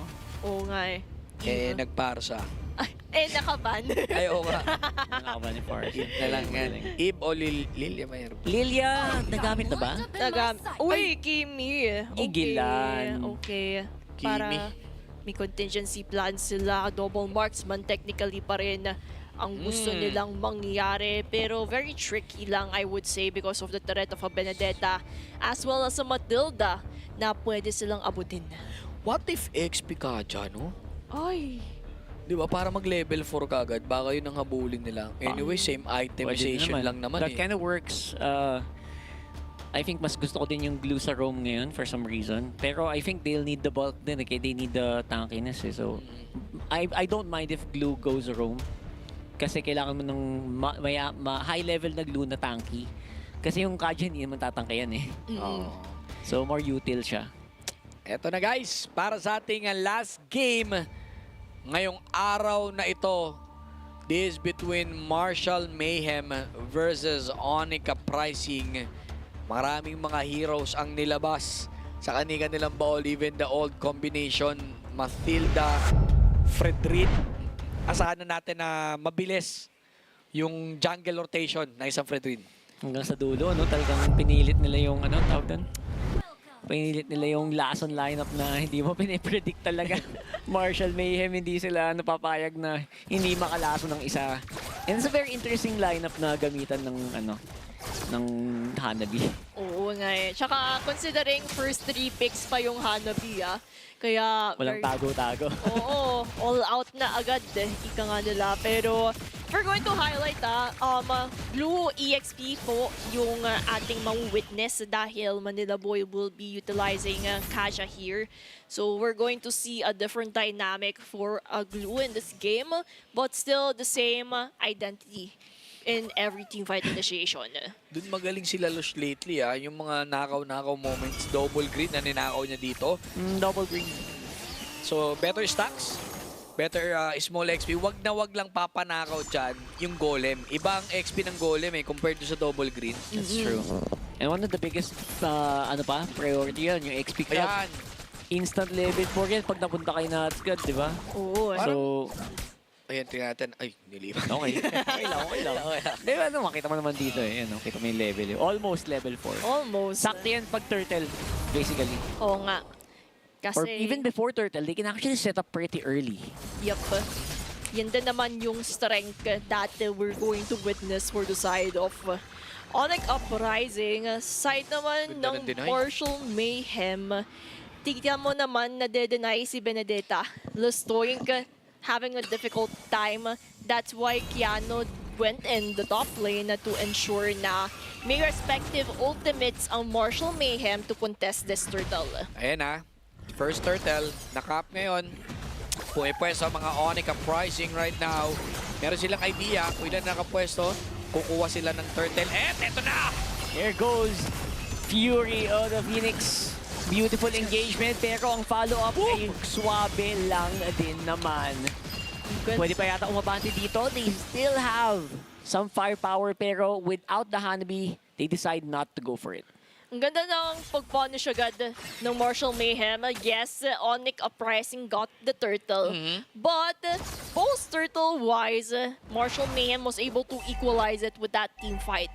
So, at least hindi masyadong lumamang ang Onyx Uprising sa mga initiation na yon. And both roamers, they're now centralizing their attention sa respective gold laners nila. Yeah, back tayo dito sa gold lane na talaga naman kailangan talagang alagaan. Lumilipad na with the circling eagle. Uy, sa pool, dalawa. Lumanaka, pero I think aware naman sila. Wala pa masyadong threat. Yung firepower dito ni Nicolette ay talagang limitado pa rin. Clarence going down. Again, wala masyadong sagot. Hindi din pwedeng humampas basta-basta si Keanu doon. Ang ganda actually ng nung ginawa dito ng Marshall Mayhem, pero pagbalik, nasaktuhan sila ng traction pulse. Nagkaumpugan si Clarence at si Keanu. Right after ma-disengage, hindi lang nakalabas ng buhay dito.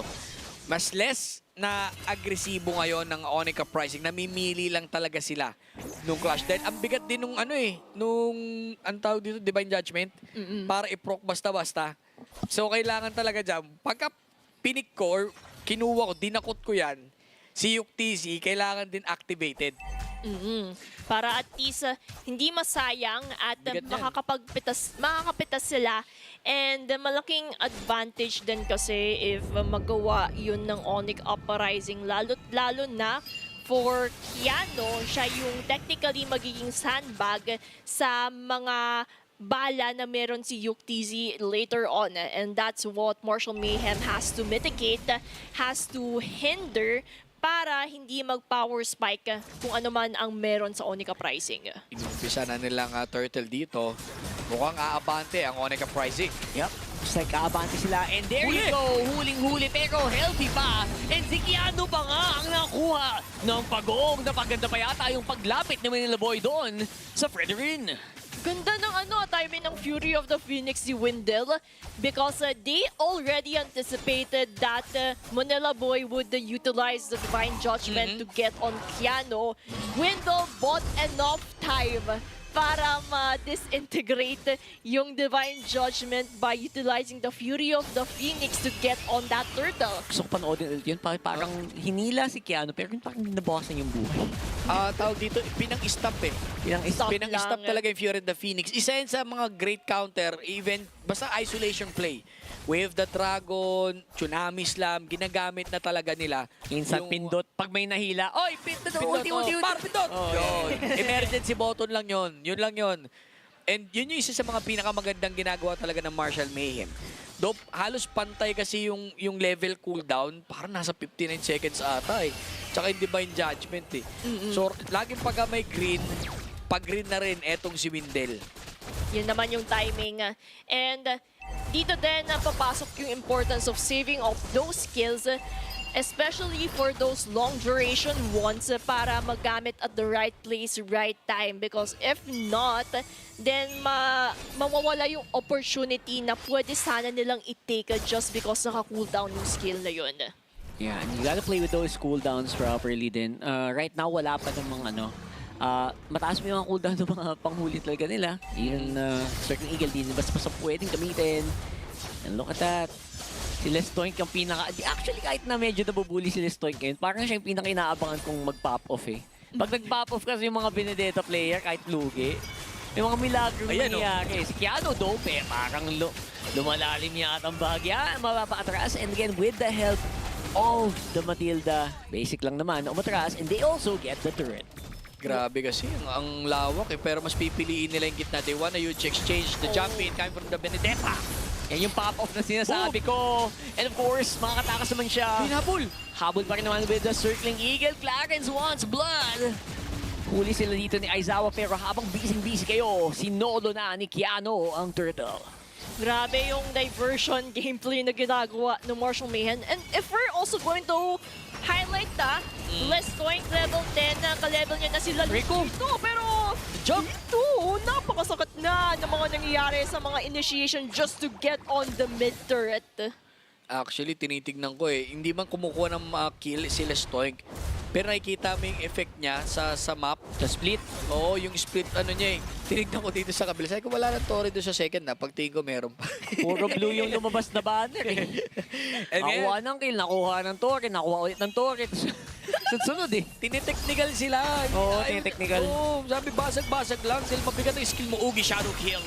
Lalush goes for Nicolette. Si Nicolette talaga ang target dito sa likod. Pero looks like manadali pa nila yung Hayabusa. Ang ganda ng shielding na nabibigay talaga ng Matilda na to. Tinangkin ni Keanu ang mundo doon sa tatlo sa likod. Uno Manila Boy ay successful pick off pa rin. And it's like 1-1 trade lang ang nangyari doon. Pero kalamangan talaga, it's going in favor for Martial Mayhem just because Lestoink hindi man nararamdaman sa teamfight initiation but macro pressure, Lestoink is doing his job. Alam mo, yung ganito nararamdaman ko parang naubusan din ng hero galaw si Lalush eh. Hindi ito yung na-expect ko na Hayabusa coming from Lalush. Sobrang tahimik niya nitong game number 3 dahil humaharap si Keanu, sumaside movement si Lestoink. And kahit papano, parang may epekto ko dahil may Matilda, gusto mo pagka-go-go ka, dapat at least makakuha ka ng isa. Gets ko. Kasi parang naka-off yung I guess ko naman yung effort ni Lelouch. Pero yung shield kasi nakaka-off ng kalkulasyon mo. Ano yung kayang kong patayin yan eh. Nagka-shield bigla. Wala na. Nakakatakas. Tapos dinadapa sila sa technical, in and out, kite in, pick off. Lahat ng option kung paano nila laruin. Plus yung guiding wind. Yun yung isa sa panira na yung shield, yung guiding wind pa. Yung lipad pa. Walang flicker to, pero lumilipad kasi. Di ba, pag dumayb si Keanu, ay, pumasok na, lalabas. Yun. Kaya mo, tama. Ang hirap. Ito they going in to Ito make na a yung mga huge play na play. pag kailangan mo ng pagtagilid na ang vapor, gawa ka ng Hail Mary play. Hail Mary play. One time, big time lang. Gumagana siya. May dadaan dyan. Oo eh. And effective walang dumaan. naman for the side of Marshall Mayhem because they now have the momentum. They now have the control. Naihiwalay yan. Oo, di ba? Oo, dikit-dikit na yan, no? Ang hirap sa side ng Onyx Uprising na umarangkada. Yun. Pero yung mga shadow, Kun sila. yung question is the damage output. Parang it's still quite not enough for Lelouch to pick off, for example, the tanky hero like Keanu, Nicolette, even though squishy, may Aegis, may Matilda to the rescue. Paano nang gagawin na dito, bro? Mahirap. Minamakro. Territory only, no personality. Inaano talaga nila, kinakapitalize nila yung meron. And maganda lang sa ginawa dito, sinakto nila yung putok ng shield. Sakto rin yung labas ng Lord dito. Sobrang planado. Mabagal pero mabilis. Mabagal silang umikot sa mapa pero mabilis silang bumasag. Yeah. Ganun yung nangyayari dito. Ngayon, ang Onyx Uprising, sobrang alaga sa kanila nilang mga skill. Wow, that's very aggressive play coming in from Marshall Mayhem, trying to go for someone for a pick-off. Hindi na siya emergency panic button eh. It's a form of attack. And ginagawa nila yun ngayon. Although ito na si Manila Boy going for the play. Nahatak si Keanu pero kung lalaban pa rin naman. And maganda ang firepower na pinapakita ng Marshall Mayhem dito. Pero at the back end of that fight, it's only Keanu going down na trade si Aizawa. Grabe yung mga trades na nangyayari. And if I can also comment, sila Stoink, pumapasok siya sa backline nung na-Divine Judgment. Kaya... Sumabay eh. Oo, sumabay. Confident siya sa mga initiations na gagawin nila. They're really feeling it right now. Nakita ang ko makakatakas na si dun eh. Sino to? Si Aizawa and even si Natsgad. Kaso tinamaan ng fidget spinner sa likod. Napaaray ka talaga eh. Sa pulsa kidney eh. Tunaw siya dito. Ngayon, 25 seconds para sa ating next Lord. Wala sa sitwasyon ngayon na kayang pumalag talaga ng Onyx Uprising. Hindi ko rin parang feel yung fleeting time this time. Ay, hindi. Manghirap kasi lumapit. So, hindi mo magamit yung ultimo. Walang magko-cooldown. So, and plus, not to mention, low-kill game. So, walang assist, walang nagpapa-refresh doon sa fleeting time. Sa fleeting time. Oo. Yun yung nagiging problema. Tapos, again, yung Fury of the Phoenix, may option siya to trigger to go or to stop, disrupt yung pwesto ng Onyx Uprising. Layo nung apat na dun Oo. Parang may gagawin sila milagro sa gitna. May sinasalubong na isa. Ayan Si Halberd, of course, is locked in kay Lelouch. So I think he will have enough firepower para tumago sa shields. Pero ready na kaya yung teammates niya sumabay. Pwede to. Actually, wala na ako nakikitang rason para hindi pa pwede makipagsabayan dito. Nasa taas, itong si Lelouch. Nakapwesto ang mga members ng Marshall Mayhem. They're going in for that Lord Dance. Clarence nasa harapan. Nakavision ng konti. Windel making sure na may makita siya dyan sa left bush mid. Nabato na din ang traction pulse. I'm not sure if it's gonna be the optimal time to fight para sa Onyx Uprising. Manila Boy looking for a target. Isang conceal lang at pwedeng mabaliktad to. Pero with all said and done, it's a sure Lord going over to Keanu and the chase is on. Clarence nasa harapan, hindi matagusan ni Lelouch. Tinuloy na din ng Marshall Mayhem yung Lord kasi nakita nila na spot on nila si Yuktz who responded to the macro pressure towards the long lane.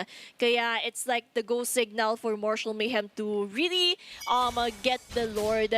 Pero for defense mechanisms, Onyx Uprising needs to defend it as best as they can kasi if they don't, dehado yung magiging sitwasyon nila, lalo't lalo na nasa kalamangan na yun ang Marshall Mayhem. May puwersa sila dito sa baba. Kukunin. The taunt is there. Oh, what a beautiful taunt! Nahuli si Lalush! Naglakad paharap and that might be it. That is gonna be 2 down para sa Onyx Uprising. Not really enough clear to take out these target pero enough para sa minions. Ito na ang wave number 2. Will they be able to get rid of all these minions para masave yung base nila? Pero parang hindi na. And with that, it's gonna be a Martial Mayhem victory.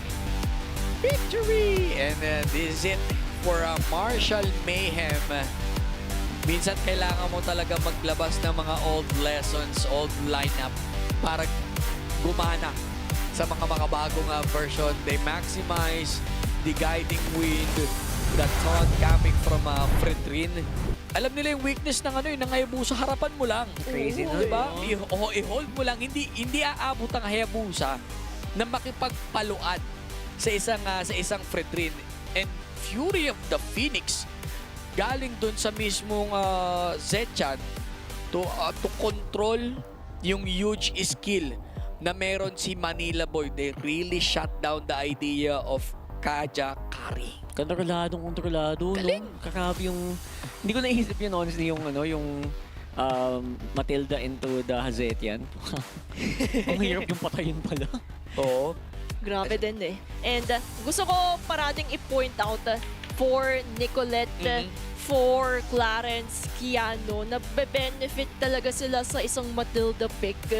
Sinamahan mo pa si Nicolette na sobrang protektado nito ni Clarence at may CC immune pa na innate sa isang Hanabi. Kaya all I can say is this is the best game for a Hanabi to flourish despite a lot of threats happening for the side of Onyx Uprising. And look at those kill participation. Technically, naglaro si Lalush para magtago sa buong laro dahil hinahanap siya ni Kiano, and every time na si Lalush ay susubok sa Ogi Shadow Kill, ito yung sinasabi ni ni Rockard kanina, nakakayamot yung miscalculate ka kasi dahil siya shield. Yung shield pa ni ni Hanabi, ni Nicolette, syempre nice skill niya. Ipapop mo pa gamit yung Aegis. Meron pang next, yung guiding wind. Bahala ka na dyan. Paano na tayo niyan? Hirap tumagos doon, especially pag malapit yung Matilda. Like, wala pang crowd control yun. Siyempre, di ba? Anti-crowd control.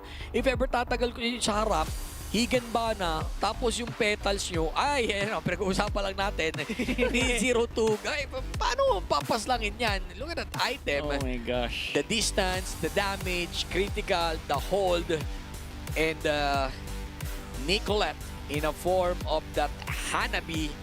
Guys, look at that emblem. Fighter emblem Fighter pa. emblem pa. Lahat na, bawal na madits. Oo nga. Ikaw na yan. Ang hirap niyan. Every hit you throw out, complete sustain, plus max items, ang hirap talaga niya. Tapos fully supported with a really strong frontliner, a good supporting backline, plus may makulit pa dun sa kabilang parte ng mapa na si Listoy. Ang hirap din i-focus down ng Hanabi na to.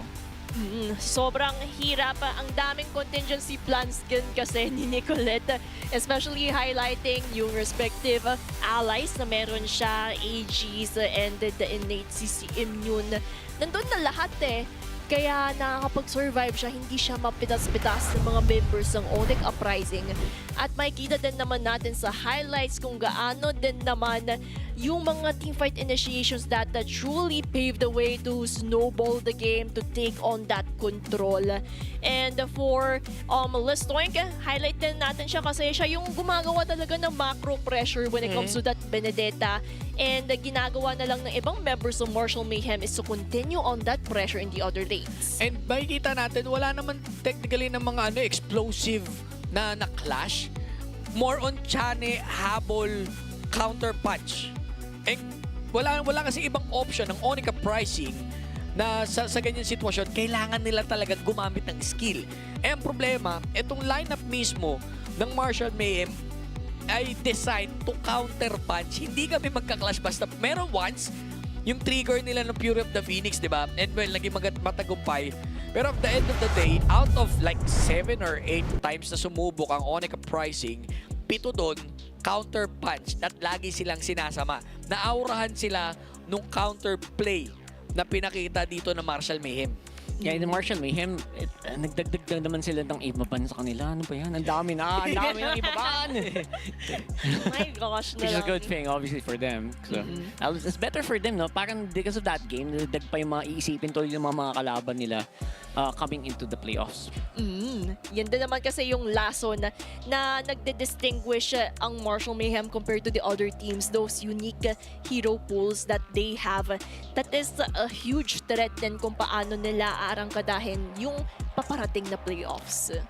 Again guys, congratulations para sa Marshall Mayhem. Nakita na natin yung growth. And yun yung isa sa mga pinakamaganda. Ngayong araw na to, kung babalikan natin, ano yung mga heroes na lumabas na kakaiba or ano, well, yung Valir, given na yan. Pero yung Kufra, ayan, yung Benedetta yesterday, yung lumabas pero sa gold eh. Ngayon, yung pinakamabigat na duo na lumabas, classic duo yung Fredrin tsaka Matilda. Pero yung may Matilda at Hanabi naman, iba pa naman. Crazy. Iba yun eh. Para sa ating last series. And of course, kakaharapin natin at kakausapin natin ang ating winner from that previous game. This is Marshall Mayhem. Hello guys, dinig nyo kami? Ayun. First of all, congratulations sa pagkapanalo against Onica Pricing. You did really a great job on how you guys run the draft itself. And Marshall Mayhem takes the semi spot after the game 3 win. And of course, guys, may konting katanungan lang muna kami dito. Nakita nyo naman, no, yung history nyo kanina. Ngayon, nasa semis kayo at nasa top 4 na kayo ng ating tournament. Ano-ano yung mga tumatakbo sa isip nyo ngayon? Ano lang po siguro, total andito na po kami, di mas lalo kung hahabulin na lang namin mag-champion. It is what it is na. Laruin na lang po namin, laro namin. Okay. So interested ako sa mga nangyayari sa inyong mga draft, no? Saan nyo ba nahuhugot yung mga hero na yan at may mga dami yung binabalik? Sino ba ang mga pasimuno niyan? Sargi po. Nakakalimutan ko Sargi. Sa mga dark system. Shoutout sa kanila. So yung mga dark system picks na papagana nyo, sino yung may call na, sino yung final decision na gagamitin ko to? Si coach ba o si player? Player, overall po team decision kasi sa first 2 games na kumbaga na-laid out na po yung foundation na kumbaga pwede na namin gamitin yung picks na yon. So nung game 3, nung na-pick na tsaka na na yung mga pang-counter sa lineup na yun, ayun, automatic na po, pinipick na po namin. Ganun pala yun. Interesting. And of course, another set of question for you all. Kasi earlier on, natanong namin yung Twisted Minds, yung confidence level nila. Kayo din, tatanungin namin kayo. Kasi on a scale of 1 to 10, gaano kayo ka-confident na makukuha nyo yung trono ng MDL? 1 po, 1. Ay, 1! Bakit 1? Biglang patras. Ano yun? Bakit 1? Tsamba lang po ba? Tsamba lang kami. Tsamba lang. Tunay na mga pro player nga talaga to. Tsamba lang. And again guys, that's our winner from our last series. Para sa mga supporters or coaching staffs, kung sino man, mga friends, loved ones, ano yung mga gusto nyong sabihin sa kanila? Lalo na sa mga tiga Iloilo. Coach sa siya. Sobrang thank you kasi hanggang ngayon po yung fans po namin talagang all out po sa pagsuporta. Kay Coach Pride po na sobrang puyat po kaka-scout kagabi ng Onyx. Ayun. Tapos kay sa management po namin na kahit anong gawin po namin nasa likod po namin sumusuporta. Shoutout lang sa mga kaibigan ko dyan sa CPO. Shoutout sa'yo, so ulit sa inyo, Erp. Okay, that's it. Nag-i-scout si Coach Fry. Nakibuyat kahapon. Nakita ko yun, naglalaro lang sa TikTok yun. Panay RG nun Yeah, shoutout kay Coach Fry. Sipag yan, nakikita ko yan. Lagi naka-online yan. Anyway guys, again, congratulations sa buong Marshall Mayhem. Sobrang solid ng galawan nyo. It is what it is nga, ika nga sa kanila. Nakita na natin yung team na nanalo from that last series against sa ONCU Uprising na sabihin na natin hindi rin biro yung nakalaban nila dahil from the stats ng week 1, day 1, nakita naman natin yung growth. Meaning to say, mabigat talaga yung nakakalaban dito ng Marshall Mayhem. Yeah, Marshall Mayhem, wala silang sinasanto. I feel like I can really tell yung confidence nila, and since kahapon pa, I feel like yung sa interview din, di ba?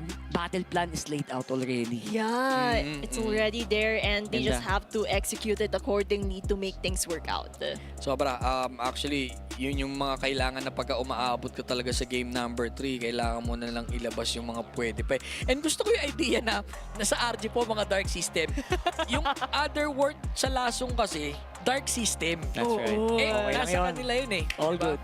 Yun ang talaga para sa Marshall Mayhem. Pero, again guys, dyan lang kayo. Magkakaroon lang kaming konting break. Pagbabalik ang MDL Philippines Season 7.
Bago na naman tayo, ha?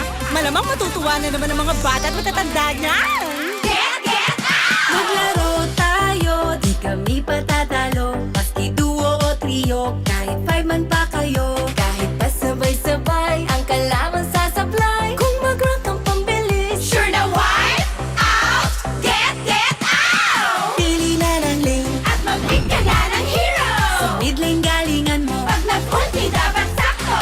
Push na onto red, ready to attack the Lord. Para ube, summer bonding na ng todo! Laro, laro, laro. Bilis, bilis, bilis. GG na sila. Appear, appear, appear. Ay, nadali! Sige, push mo! Laro, laro, laro. Bilis, bilis, bilis. GG na sila. Appear, appear, appear. Ay, nadali! Sige, push mo! O ano? Sasali ba kayo? Lahat ay masaya. Pwede dito kahit sino. Nasaan ka man, nasa bahay o trabaho, pwede niyong laruin to. Success pag tayo ay panalo! Abilis sa beer, one hop, one quart, one quart, one hop, isa beer, appear. Abilis sa beer, one hop, one quart, one quart, one hop, isa beer, appear. Abilis sa beer, one hop, one quart, one quart, one hop, isa beer, appear. Abilis sa beer, one hop, one quart, one quart, one hop, isa beer, appear. Laro, laro, laro. Bilis, bilis, bilis. GG na sila.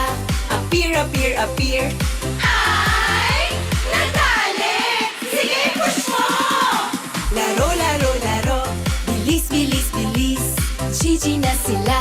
Appear, appear, appear. Ay, nadali! Sige, push mo!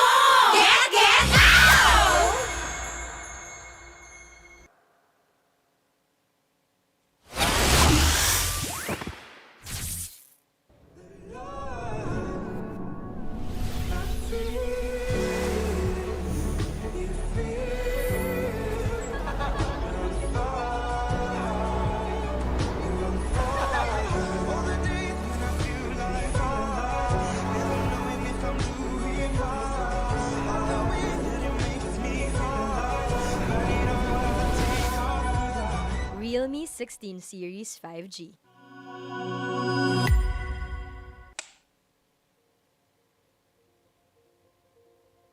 I'm Naoto Fukasawa. I'm a designer. I always be getting some inspiration from my everyday life. I feel urban perspective, world is chaotic, we need order. Touch, the UI already touching everything. Touch means we can feel everything. We call it design sensibility.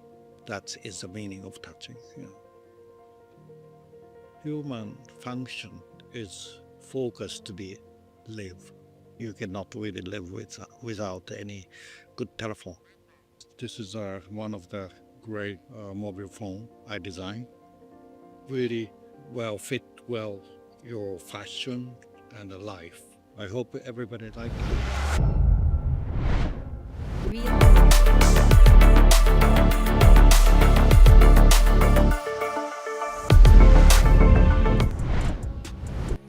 And we are back para sa ating MDL Philippines Season 7. Day 3 na natin. Hindi, joke lang. Bunutan portion. Ayan, para sa ating bunutan portion. Pero beforehand, guys, non-stop victories are made possible with Realme 16 Series 5G. Of course, the Realme 16 Series 5G is equipped for high-performance competitive gaming with fast charging and a long-lasting battery, all in a body that's easy to grip for long hours of grinding. And of course, play smoother, react faster, and hit your opponents harder. Stay tuned because more game-changing surprises are about to drop. At syempre, dahil nga grabe ang mga laban but one thing stays consistent. Comfort that keeps you locked in. Powering setups here in MDL Philippines is T2 Racing Philippines, the trusted global workstation partner of gamers, creators, and champions. Yon. Yay! At syempre, wag rin natin kalimutan to secure ang ating mga ticket to MPLPH this weekend. Watch your favorite teams live. Of course, para... Sorry. Ayun. Ano pala yun? sorry. Labo na naman ako. Okay lang. Buy your tickets at www.ph-mpl.com/tickets. Sa may sa website na lang. Actually, ang dami mong gagawa sa website na yun. Huwag nyo rin kalimutan na gamitin yung code nila. May code to. Rockard, tsaka kaya... Lagi sold out eh. Magamit pa yung code, sold out na. Yun. Na. Okay, anyway. Pero syempre, magkakaroon tayo ng tinatawag natin na live draw. Yesterday, inumpisa na natin. And guys, si Querty po talaga yung may dahilan kung bakit naglaban-laban yung mga teams na yun. Ako yung mga natira lang na nabunot. Ngayon, meron tayo para sa ating bunot or yung live draw, the play-ins natin. Yung mga nagharap na, hindi na pwede magharap ulit. So, ang ginawa namin, sineparate namin actually yung mga teams na para to avoid na magharap ulit sila. Ang mangyayari dyan, may dalawa dito, may dalawa dyan. Crossover. So, ito yung magkikita yung teams na magkaiba na hindi pa naglalaban recently. Yun. So, just to play siya. Para makita nyo kung may mga dream match kayo. Uy. Tag-dalawa po.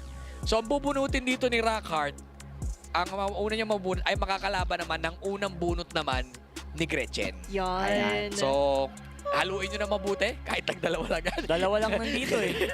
So, yung mga 1-1 tsaka 2-0, dito yata. Okay. Oo. Ikaw muna. Ayan. Paano gagawin natin dito? Dalawang kaliwat kanan, no? Oo, kaliwat kanan. Left, right. Isang bunot muna, yun ang maglalaban. Isang bunot, yun yung maglalaban. Oo, let's see. Game. Okay. Bunot ni Gretchen. Ang unang team, we have Rock. Zoom in ba? Pwede may zoom in ba? Wala, basta Rock. Rock ang lalaban. At ang makakalaban nila, dalawa lang naman to. Kuha ko ng isa. Again, hindi na pwede maglaban yung naglaban na. Kaya most likely crossover. Ang team na makakalaban ng Rock ay TNC Voltes. TNC Hirap ilapit Voltes. Ayan, TNC Voltes. Rock versus TNC Voltes. Okay? Clean. Next series natin, aluin mo mabuti na titirang team. Halo to ah. Okay, last one na to eh. Oo, ikaw muna. Last one, we have Twisted Minds Rough World Hero. Versus Code at, joke lang. Onyx Uprising. Yun. Ayan.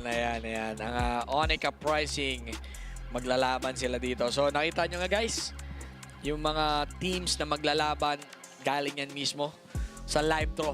Walang halong kabayas. At ito, yung ating teams na maglalaban. Ito yung kakabunot lang natin.